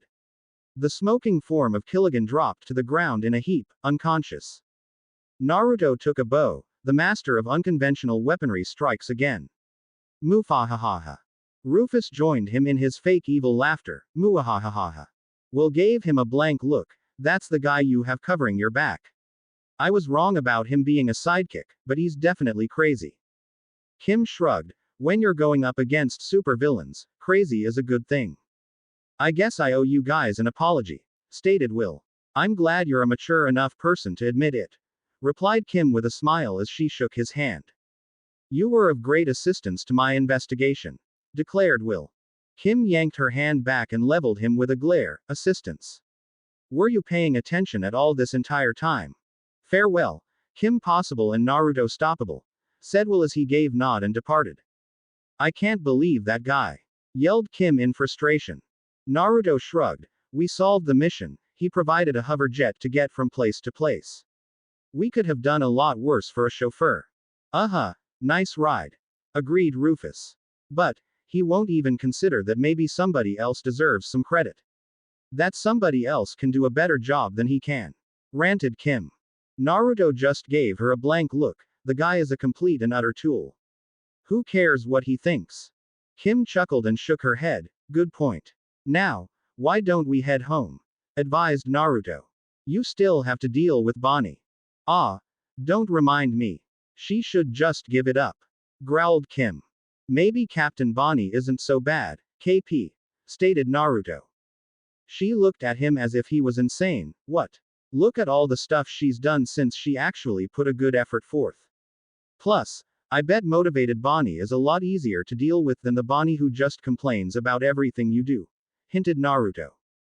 You might be right. If she's busy doing all this stuff, less time to annoy me, pondered Kim, before she suddenly shot Naruto an accusing glance. Wait a minute. You just like ogling the girls in the new uniforms.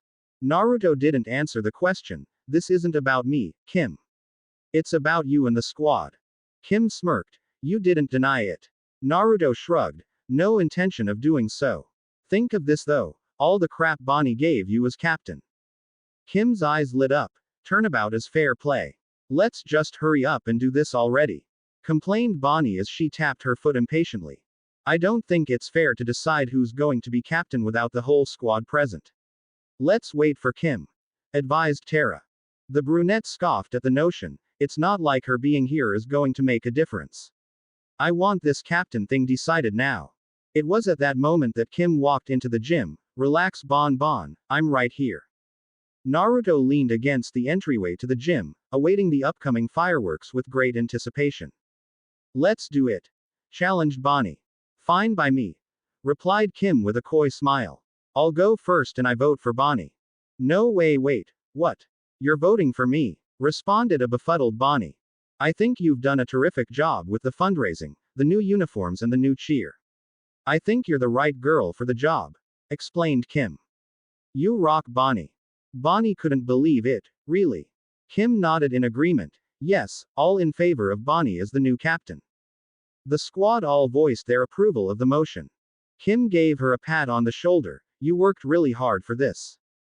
Yes, I did, replied Bonnie as she let out a sigh of relief. I'm glad that's over with. Kim shook her head. Bonnie, you're the captain now. The hard work is just beginning. Girls, now that Bonnie is the new captain, you can direct and cares, concerns, or suggestions to her. The squad immediately gathered around Bonnie and started peppering her with requests all at once. Kim had easily managed to put a stop to this at the beginning of her captaincy, but with a new captain it was open season. I think we should all do something different with our hair. There's a new style. I want new shoes from. I want a solo routine. My boyfriend just got promoted to varsity on the baseball team, so I think we should start cheering at their games too. These uniforms are okay, but I was thinking something more glittery and. Kim was now standing next to Naruto, who was laughing his ass off at the look on Bonnie's face. How long do you give her? He asked Kim. The redhead grinned. 2 weeks tops. Kim, you did this to me on purpose, shouted Bonnie from amidst the girls gathered around her, still going on and on with changes they wanted to make to the squad. Kim just gave her an innocent look, causing Naruto to laugh even harder. This is not funny, Naruto. I'll get you for this, Kim, screamed Bonnie. But Bonnie, you asked for this, replied Kim, her voice dripping with faked sincerity. I guess it's time to give the city something new to talk about. How about I break my own school record, Phillips? Taunted Naruto as he settled into the final starting block along the track. Up yours, Naruto, yelled the lanky male brown-haired junior from 3 lanes over. Naruto grinned as he starred ahead. Sorry, I don't swing that way. You'll still stuck with lusting after Mr. Evan. The end of his retort was cut off by the ever-loud whistle of their coach. Enough chit-chat over there, ladies. This is practice, not a social club, yelled Coach Summers as she pulled out her starting the gun. After making them hold their position for a few seconds, she fired the starter pistol and they were off to the races. Naruto was out of the blocks flawlessly, hitting his stride in the blink of an eye. Everyone else practicing paused to watch as the team's star raced around the track at breakneck speed and left his teammates in the dust. Mr. Barkin let out a whistle of appreciation as he observed the sprinting display from next to Coach Summers. That was impressive. I'm definitely getting him on the football field next season. Coach Summers snorted. He's got better than impressive speed, he's got freakish speed. I'm talking the human speed of light. Barkin gave her a puzzled glance. Human speed of light. Summers elaborated. He can already crack under 10 in the 100. In the 40-yard dash he can run a 4.2. That is human speed of light. Only the best of the best can run that fast. He does like it's nothing. It's not just straight ahead speed either. His lateral quickness and ability to change directions are off the charts too. You couldn't even build up an athletic freak like him in a lab. Barkin gave her a smirk. And you thought I was just passing you off some shrimp who wasn't big enough to play football. She glared at him. You were just trying to keep out the hands of the baseball and basketball coaches until he hit his growth spurt. That's what speed looks like, Phillips, in case you were wondering. Taunted Naruto from the finish line. I bet I could do the 200 backwards and still be faster than you. Now, I know you're full of it. If an idiot like you tried to run backwards, you'd get lost, retorted Phillips. The trash-talking session was interrupted by a beep from Naruto's watch. What the dadbayo is going on, Wade? Greeted Naruto. You'll never guess who needs your help, replied Wade. Naruto took a moment to take a long swig from his water bottle before responding, all right, shoot. Suddenly the top of his watch flipped over and expanded to reveal a small screen with Wade's face on it. When did you add a video link attachment to the walkie-talkie 5000? Asked Naruto. Gave the whole watch a little upgrade. You're now sporting the walkie-talkie 5500. Informed Wade. Naruto couldn't remember a point in time recently in which he actually took of his watch. The thing was waterproof and indestructible, so there was no need to remove it while on missions or even in the shower. When did you replace you know what? It's probably better if I don't ask. Wade simply nodded in agreement before pressing a button that changed the feed. Check this out. A shout of, "Holy shit," rang out across the campus of Middleton High moments later. This was followed by, "That's extra homework for you stoppable." Inside the gymnasium, Kim was having a little trouble getting the squad to execute their new routine. The latest attempt ended with most of the girls tangled up on the floor after a collision caused a massive spill. Who decided to put in this fussy routine so close to regionals? Taunted Bonnie as she momentarily feigned surprise. Oh, right. That was you, Kim. That fussy routine is going to win us regionals if you actually can remember your part, retorted Kim as she stood up and brushed herself off. Kim clapped her hands to regain everyone's attention. Okay, let's try that again from the top. At this moment Naruto busted through the door and ran over to Kim's bag to grab the communicator. Kim, I've got big news. The redhead blew him off. So, not the time Naruto. I'm busy. But, Kim, this is really big, pleaded Naruto. He was ignored once again by Kim as she shoved him off the floor. Okay girls, let's take it from the top. 1, 2, 3, 4, and 5, 6, 7, 8. Naruto took matters into his own hands as he picked up the megaphone off the floor. Hey, I bet all you girls would be interested in knowing that your captain still sleeps with Naruto, growled Kim as she snatched the megaphone from his hand and dragged him out behind the bleachers. What is it? Check out who needs our help, smugly informed Naruto as shoved the communicator in her face. A shout of, "No freaking way," nearly knocked all the rest of the cheerleaders on their asses. On the screen were a tied-up Draken and Shigo. Draken and Shigo. What? When? How? Demanded Kim. Actually ma'am, I'm Private Cleotis Dobbs, United States Armed Forces, informed Draken as he spoke with a southern accent. And I'm Lieutenant Colonel Julia Ray, informed Shigo, also in a southern accent. It's invasion of the body snatchers, declared Naruto. Kim couldn't really think of a better explanation. Unless you have a better explanation, I'm going with his. Your blonde friend there isn't too far off, replied Julia.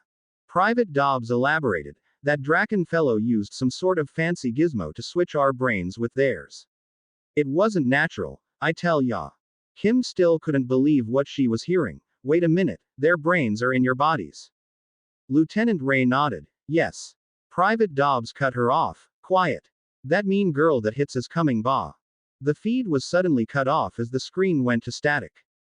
Naruto gave himself a point for being right. Score 1 for the Naruto.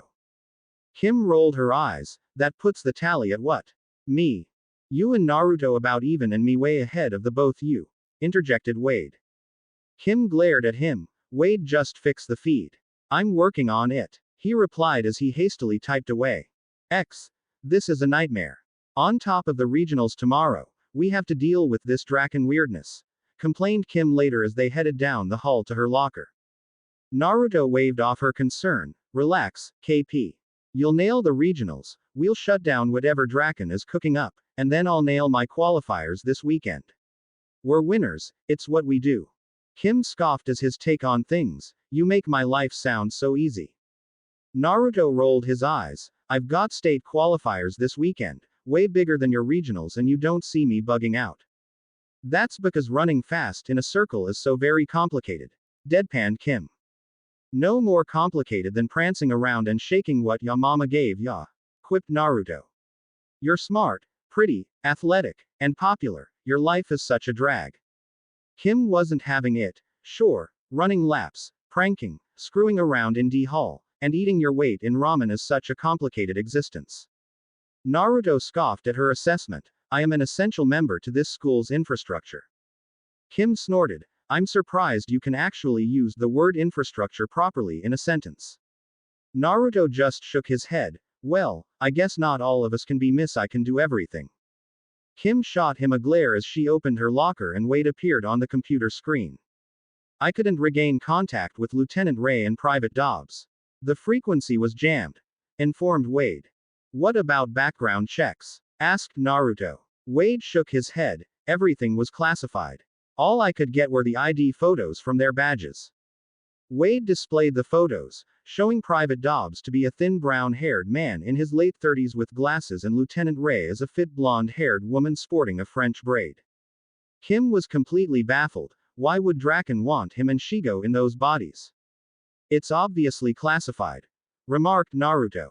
Both Wade and Kim gave him deadpan looks. The reason why they took the bodies, it's classified, elaborated Naruto. So, not even funny, quipped Wade and Kim. Naruto let out a groan of frustration. Draken and Shigo are trying to gain access to whatever is classified about the backgrounds of Lieutenant Ray and Private Dobbs. The reason why they took the bodies is literally classified. Sheesh, and people call me an idiot. Kim blushed in embarrassment and gave him an awkward pat on the shoulder. You're on a roll today. Naruto just shook his head and grumbled about a. Kim turned back to Wade. Wade.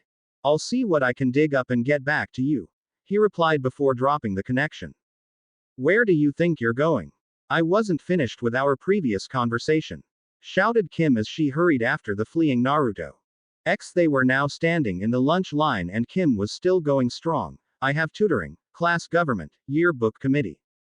Yes, all the requirements that come with being Miss Busybody Smarty Pants, grumbled Naruto under his breath, before he was to act quickly to preserve the edibility of his lunch. Hold it. No need for the sauce. Just hand over the noodles. Brought my own broth. The lunch lady gave him a glare as she handed over the plate full of noodle. Naruto took a quick look at the poor excuse the cafeteria was trying to pass off as meatball and marinara sauce, and nearly hurled. Yeah, hold the sauce for me as well, said Kim as she turned away to prevent herself from gagging as she answered the communicator. Go ahead, Wade. I tracked down the call that came from the people in Draken and Shigo's bodies. It's totally bizarre, exclaimed Wade. Gave him a pointed look, as bizarre as Draken and Shigo stealing other people's bodies. Wade shrugged. It's all relative, I guess. But get this, the call came from the middle of the Grand Canyon. Naruto jumped in. Now why would they be calling from Bonnie's VA? Kim smacked him across the back of the head. Naruto. I was going to say vacation spot, he quickly replied. Kim wasn't buying it. Yeah, and my cousin Larry is a shoo-in to be the starting quarterback at his school next year. XA calling in a favor from an old southwestern ranch hand named Baxter found Kim and Naruto mounting donkeys for their journey into the Grand Canyon. Naruto was having a little trouble finding himself a suitable steed. The third donkey he tried to mount just bucked him off again. Naruto stood up and dusted himself off as the Kim gave him a smug look from atop her own donkey. No wonder you two get along so well. Only the great Kim possible could be more stubborn than a donkey, quipped an annoyed Naruto. I can see why he doesn't want to let you on. After all, you're not better than him, you're an ass, taunted Kim. Naruto shook his head. You know what? You completely left yourself open, but being the nice guy the first time, I'm going to take the high road. Ah, did I hurt little Naru's feelings? Teased Kim. Naruto tried a mule this time and found a willing steed. No, I'm literally going to take the high road. If this trip is going to delve into finding the biggest ass around here, I simply can't compete with Miss Bubble Butt. Kim's jaw dropped in shock. That is totally uncalled for. Naruto brought his hands to his face mimicking fake tears and adopting a high-pitched voice. Wah. Oh, little Kimmy got her feelings hurt and she wet the bed again.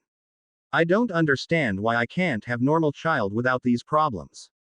She's such a problematic little girl. Why can't she be more like her brothers?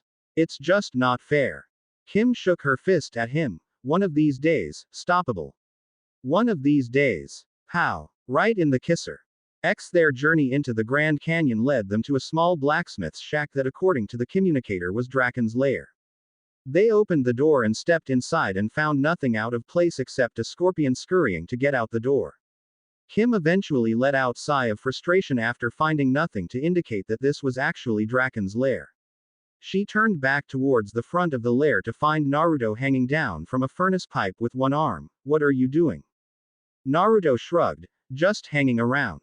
Naruto reached up with free hand to swing to another pipe, only to inadvertently pull a secret lever inside the pipe that caused a hidden elevator to rise up next to the furnace.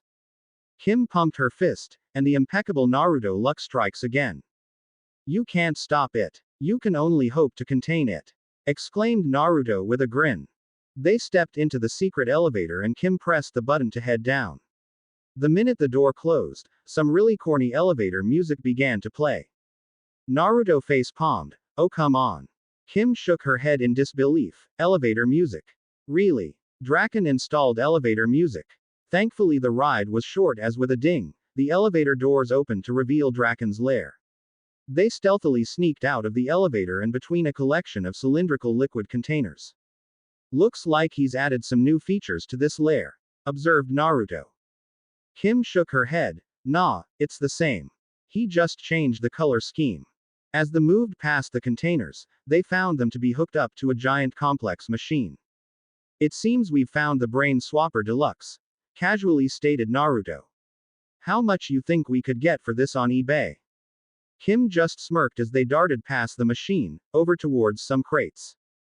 Ducking around a couple corners, they stopped after her muffled grunts and shouts that sounded like, help.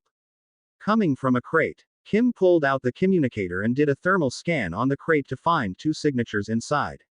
The 2 teens each grabbed an edge the slide of the crate and pulled back the board to reveal the bodies of Draken and Shigo. This going to take some getting used to, mumbled Naruto. Team possible, exclaimed Cleotis and Julia in joy before the looks on their faces quickly morphed to one of warning. Look out. Rescues over Kimmy, taunted Shigo from atop a box of crates as several henchmen wielding electrical staffs circled around. I would say something about being downgraded from your own super-powered body, but being that you're now a military woman, you're probably twice as deadly, commented Naruto. Julia blushed. Well, aren't you the sweetest thing? Shigo ignored them as she leapt down to engage Kim in hand-to-hand. Despite the lack of superpowers, Kim still had her hands full with the villain. You body-thieving bitch, shouted Julia as she charged and headbutted Shigo into a pile of boxes. KP, move it, shouted Naruto as he grabbed Private Dobbs and made a run for the exit. Right behind you, replied Kim as she yanked Lieutenant Ray and dragged her along for the ride. Don't let our bodies get away, shouted Shigo as she scrambled back to her feet and picked up an electric weapon. The henchmen cut off Naruto's escape route and as Kim and Naruto both pulled out their grappling guns and fired them into the ceiling for an aerial escape, Shigo fired a pair of blasts from the electric weapons, snapping their grappling cables once they were in mid-swing. Slipped from Naruto's grasp and took a dive into a crate, while Kim, Julia and Naruto all went flying into the containment unit for Draken's brain switch machine. Unfortunately for them, Rufus was sent flying from Naruto's pocket and he landed on the activation button. 3 connectors dropped down and attached to their heads as the machine powered up and executed the 3-way switch. Once the machine shut down, the 3 all turned and looked at each other. I'm Naruto, exclaimed Kim's voice coming from Naruto's body. That means, I'm you, said Lieutenant Ray's voice from Kim's body. Everybody turned their eyes onto Shigo's body, took a step back at the dark look on her face as Naruto's voice came out, this fucking tanks.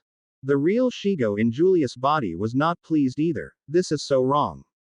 Private Dobbs took the opportunity while she was distracted to knock her into a pile of boxes and small crates. Don't y'all think we should be getting out of here? But we need to switch back, exclaimed Kim. No time, shouted Naruto as they were all forced to flee away from the machine as henchmen charged with weapons. Kim grabbed Rufus while Naruto grabbed Private Dobbs and they made a beeline for the exit, jumping over the henchmen trying to converge on them. Lieutenant Ray managed to keep up with their acrobatics until they were blocked off from the exit by Shigo and a group of henchmen. There's no way I'm letting you get out of her with him in my body, declared Shigo. You should have thought about that before you went body snatching in the first place, snarled Naruto as he fired a plasma blast at her and the henchmen, causing them all to dive out of the way. Kim sped over to a valve off the side and opened it up, filling the room with steam. Shigo growled as she hopped back to her feet. Don't let them get to the. She was cut off by the ding and let out a depressed sigh. Elevator. XX dinner time at the possible household that evening was quite the bizarre affair. James, Anne, Jim and Tim were too befuddled to even take a bite of their dinners. They kept staring across the table in shock at the bodies Draken, Kim, Shigo, and Naruto. From the outside it looked like joined forces and switched partners at the same time. It was just way too bizarre.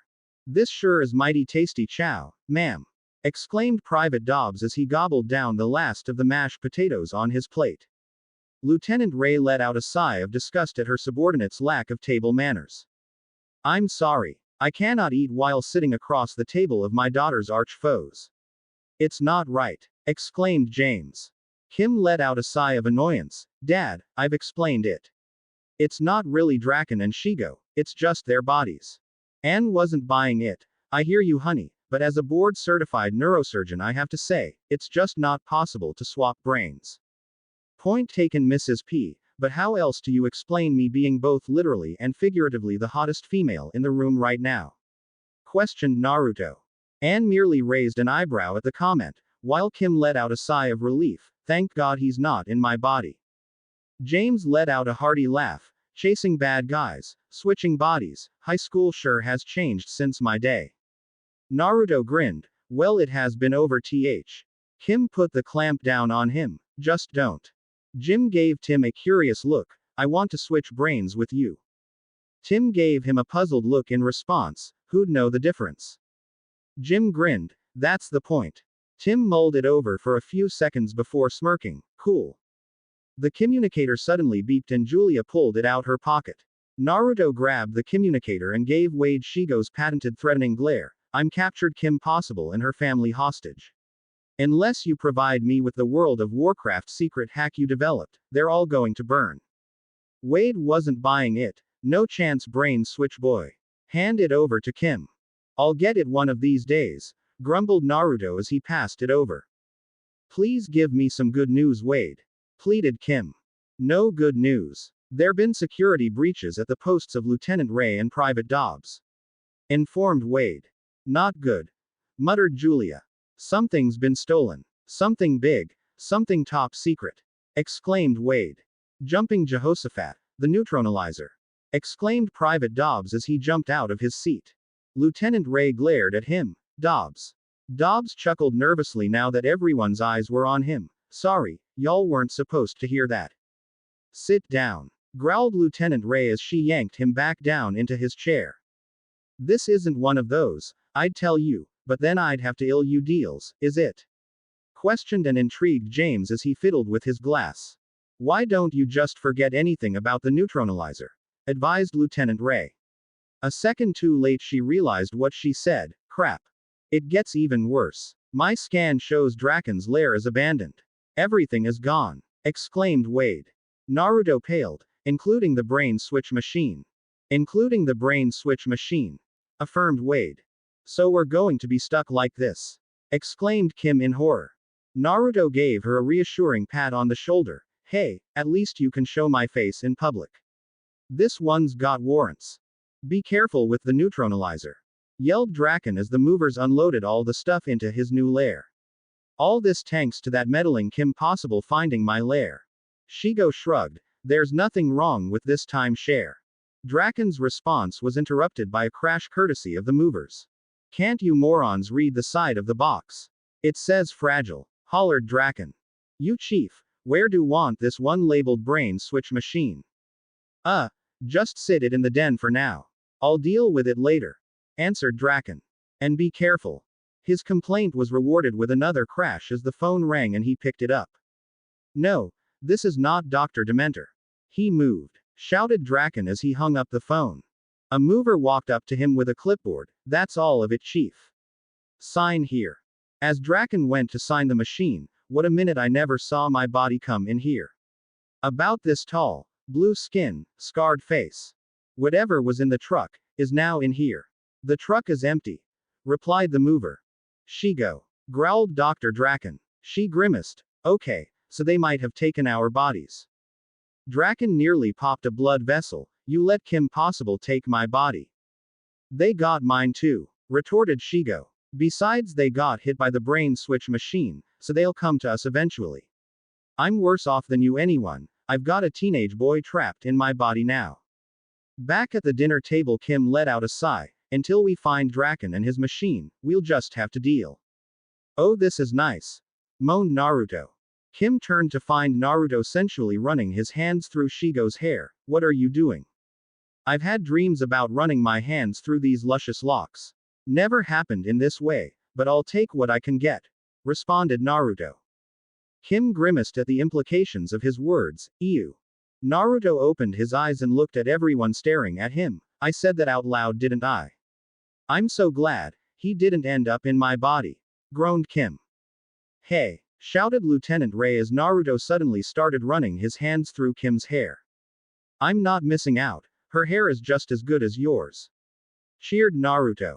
Kim looked up towards the heavens and yanked at Naruto's blonde locks. Why me? Anne and James both gave each other a look before they simultaneously burst out in laughter. Mom. Dad. This is so not funny, groaned Kim. XX. The next morning was an absolute nightmare for Kim. Naruto had one hell of a time. Quite simply, the fiasco of finding Naruto Shigo clothes to wear was insanity. Kim didn't know whether to be relieved that Naruto wasn't wearing her own clothes and underwear, or insulted that they were too tight in certain areas, forcing him to wear her mother's. She was currently walking into Naruto's house, hoping to survive a change of clothes without mentally scarring herself for life. Thank God his clothes are baggy. All I have to do is close my eyes and pull everything on and off real fast, she muttered to herself. She almost ran right into Naruto's dad as he walked out the front door talking on his cell phone. Eric, this is DJ. I got their sentencing recommendation and there's no deal. There is no way she's getting off with probation on a Class 1 felony. Tell Stevenson it's hard time or he can try his luck with the jury. Better yet, I'll tell him myself when I get in. See you in about 20. As he passed his son, he gave him a pat on the shoulder. Hey, there Nitro. You all set for those qualifiers this weekend? Kim mustered up a passable Naruto imitation. I'm gonna leave him in the dust, Datbayo. Atta boy. See you later. He waved as he headed towards his car. Phew, muttered Kim as she entered the house and headed upstairs to Naruto's room. She passed by my stoppable on the stairs as she was carrying down some dirt scrubs to launder in one hand and a medical journal in another. Hey, Mom. Hello, Kimmy, replied my without even looking up. It wasn't until Kim finished dressing later that she realized, wait a minute, how did she? XX. As soon Kim left for his house, Naruto into the backyard to conduct a long overdue experiment with Wade. Naruto stood in the middle of the yard in crouched position with his hands bent at his sides. Behold the ultimate powers of my new body. Tada! Ho! Shouted Naruto as Shigo's body became enveloped in green plasma energy. Wade, what's his plasma level? Shouted Tim as he held out the communicator to get a reading. 4,000. 5. 6. Questioned Jim. Wade shook his head as the numbers continued to come in on his scouter. Nah. 7. Asked Tim. Wade shook his head again. No. It's over 8. Began Jim, but Wade cut him off. Guys, we're way off. It's not even over 800. Yelled Wade. What? Shouted Jim, Tim, and Naruto. Yeah, a robust 783. Replied Wade. But that's impossible, exclaimed Naruto. Wade sighed. We were wrong. Your body just isn't good enough. Somewhere deep inside Naruto, an emotion swelled up that he had never felt before. Suddenly he was filled with a righteous raging fury. What do you mean my body's not good enough? Bellowed Naruto. What the hell? Shouted Wade as his scouter went on the fritz before suddenly exploding and blinking one number repeatedly. It's over 9,000. What? 9,000? There's no way that can be right. Exclaimed Jim and Tim. XX. Later that morning at school, Kim was trying to teach Lieutenant Ray the routine for regionals with little success. No. You've got it all wrong. Here, watch me.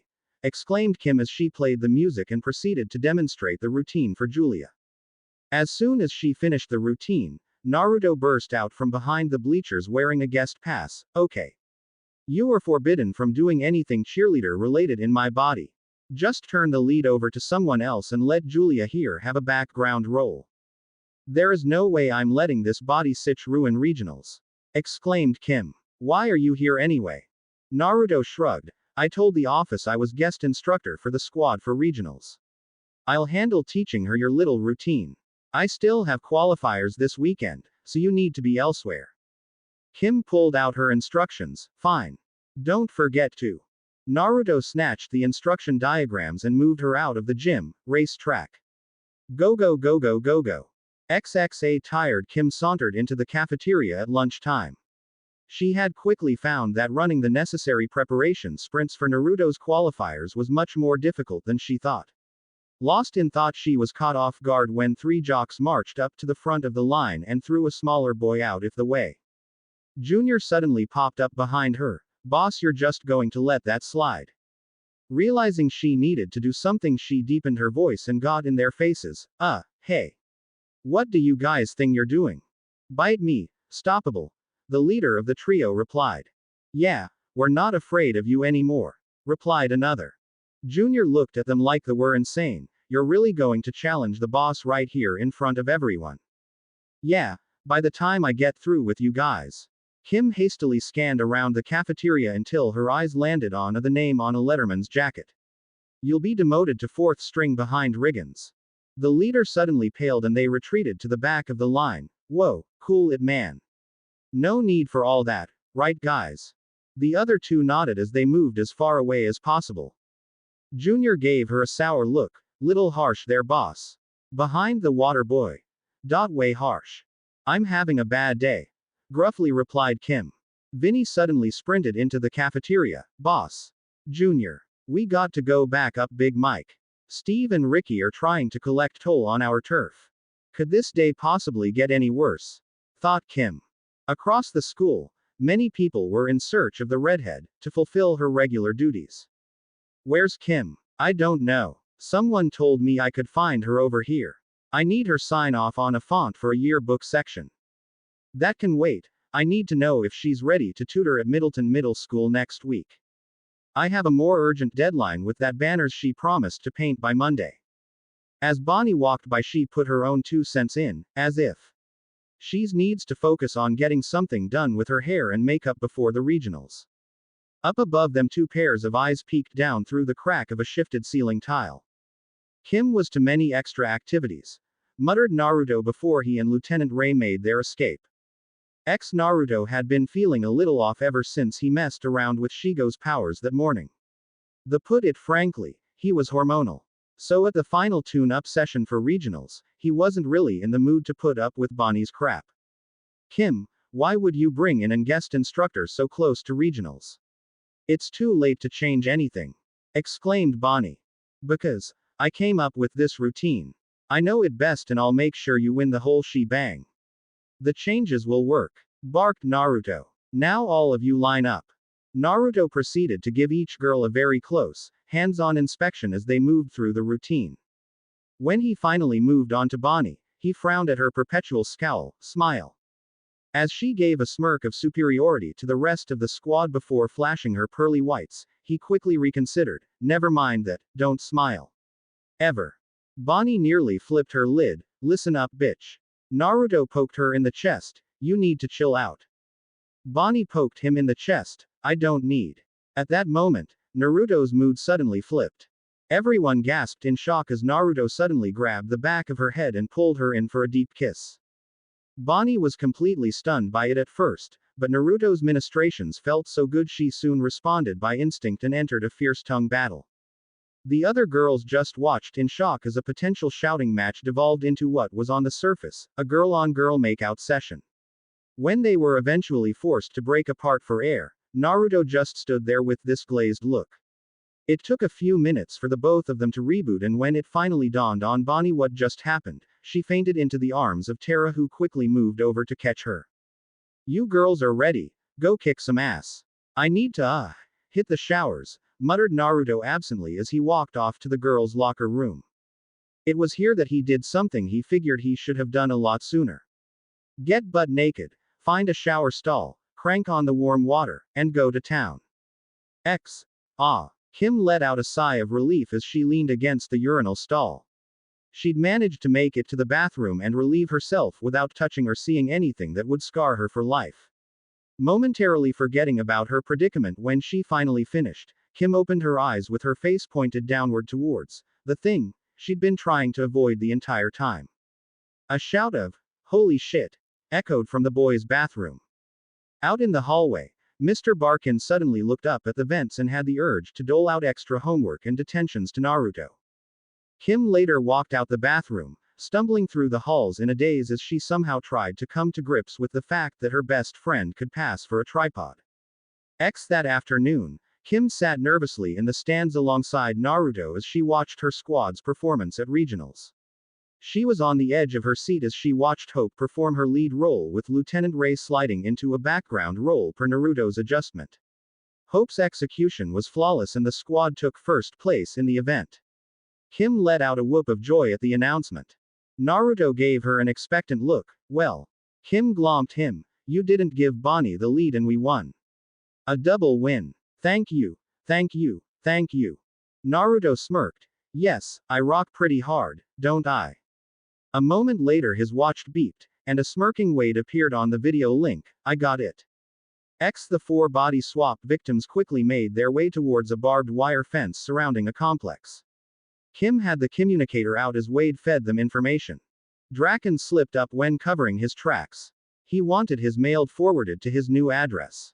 It's some sort of timeshare complex, informed Wade.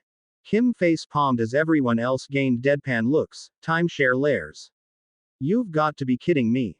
Go figure. You should be able to find him in Suite 7B, informed Wade.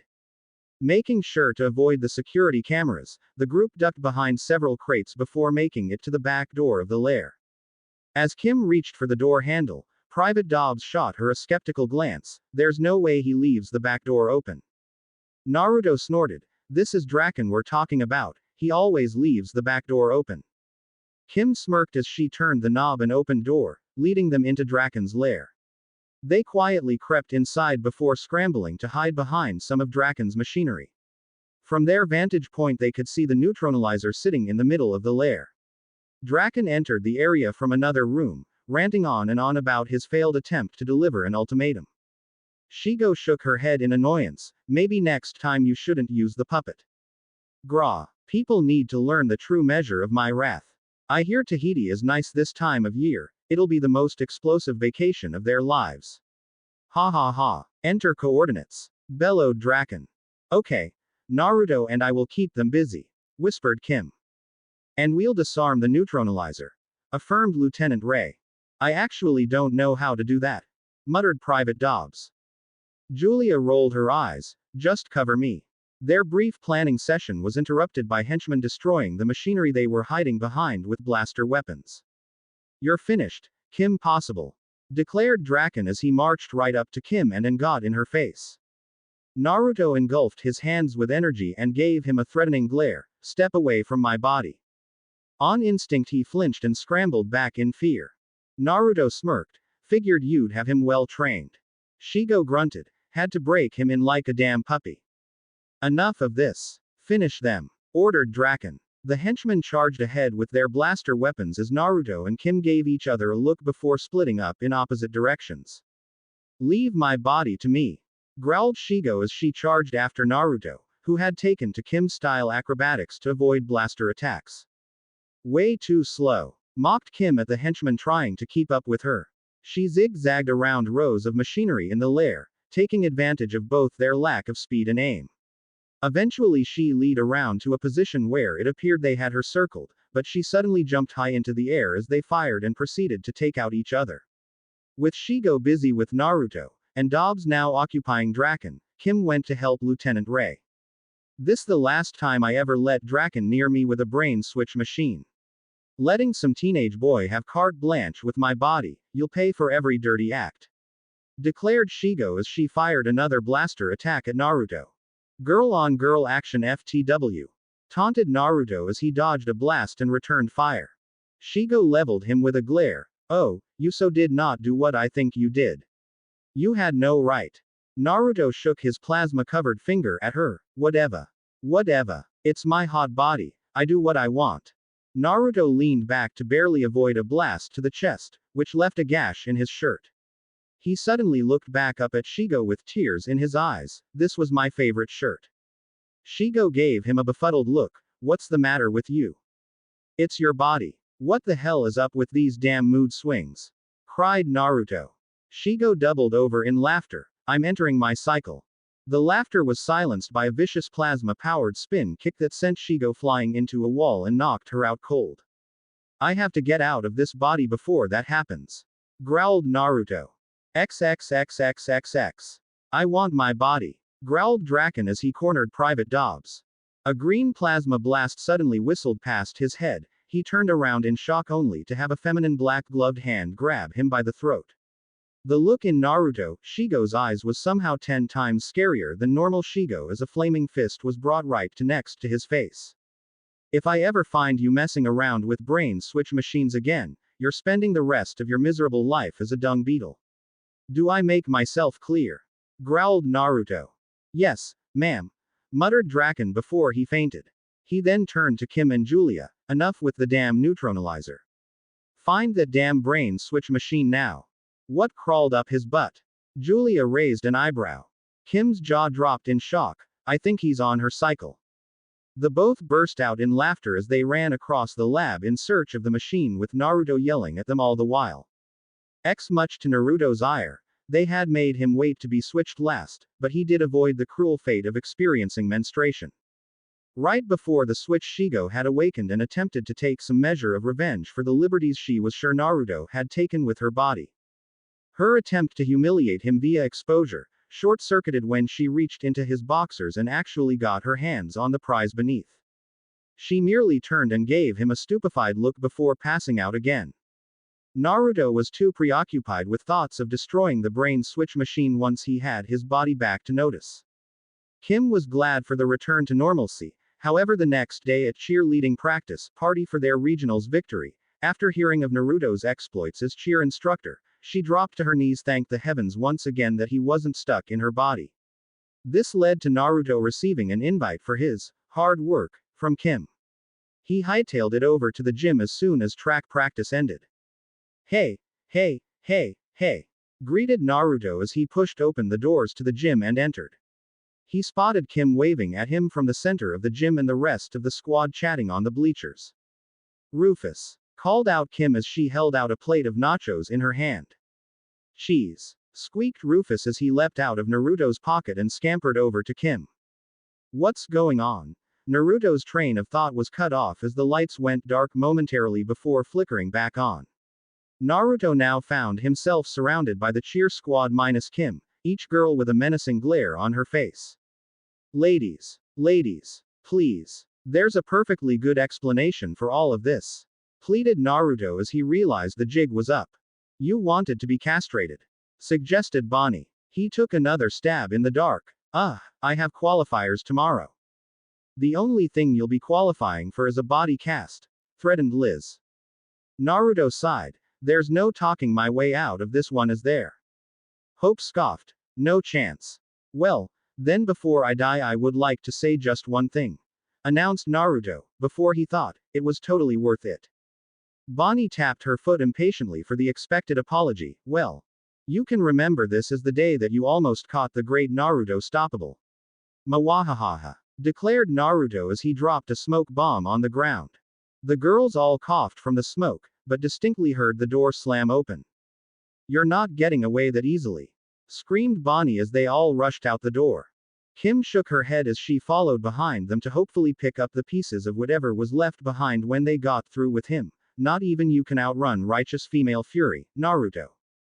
If any of the girls had been paying attention, they would have noticed the UPS box sitting next to the door that wasn't there before. Once the coast was clear, the box came apart to reveal Naruto in his Autobox gear. Boximus Prime strikes again, cackled Naruto as he fled in the opposite direction. The end. I hope you enjoyed this episode. Remember to subscribe and like this video. See you in the next part.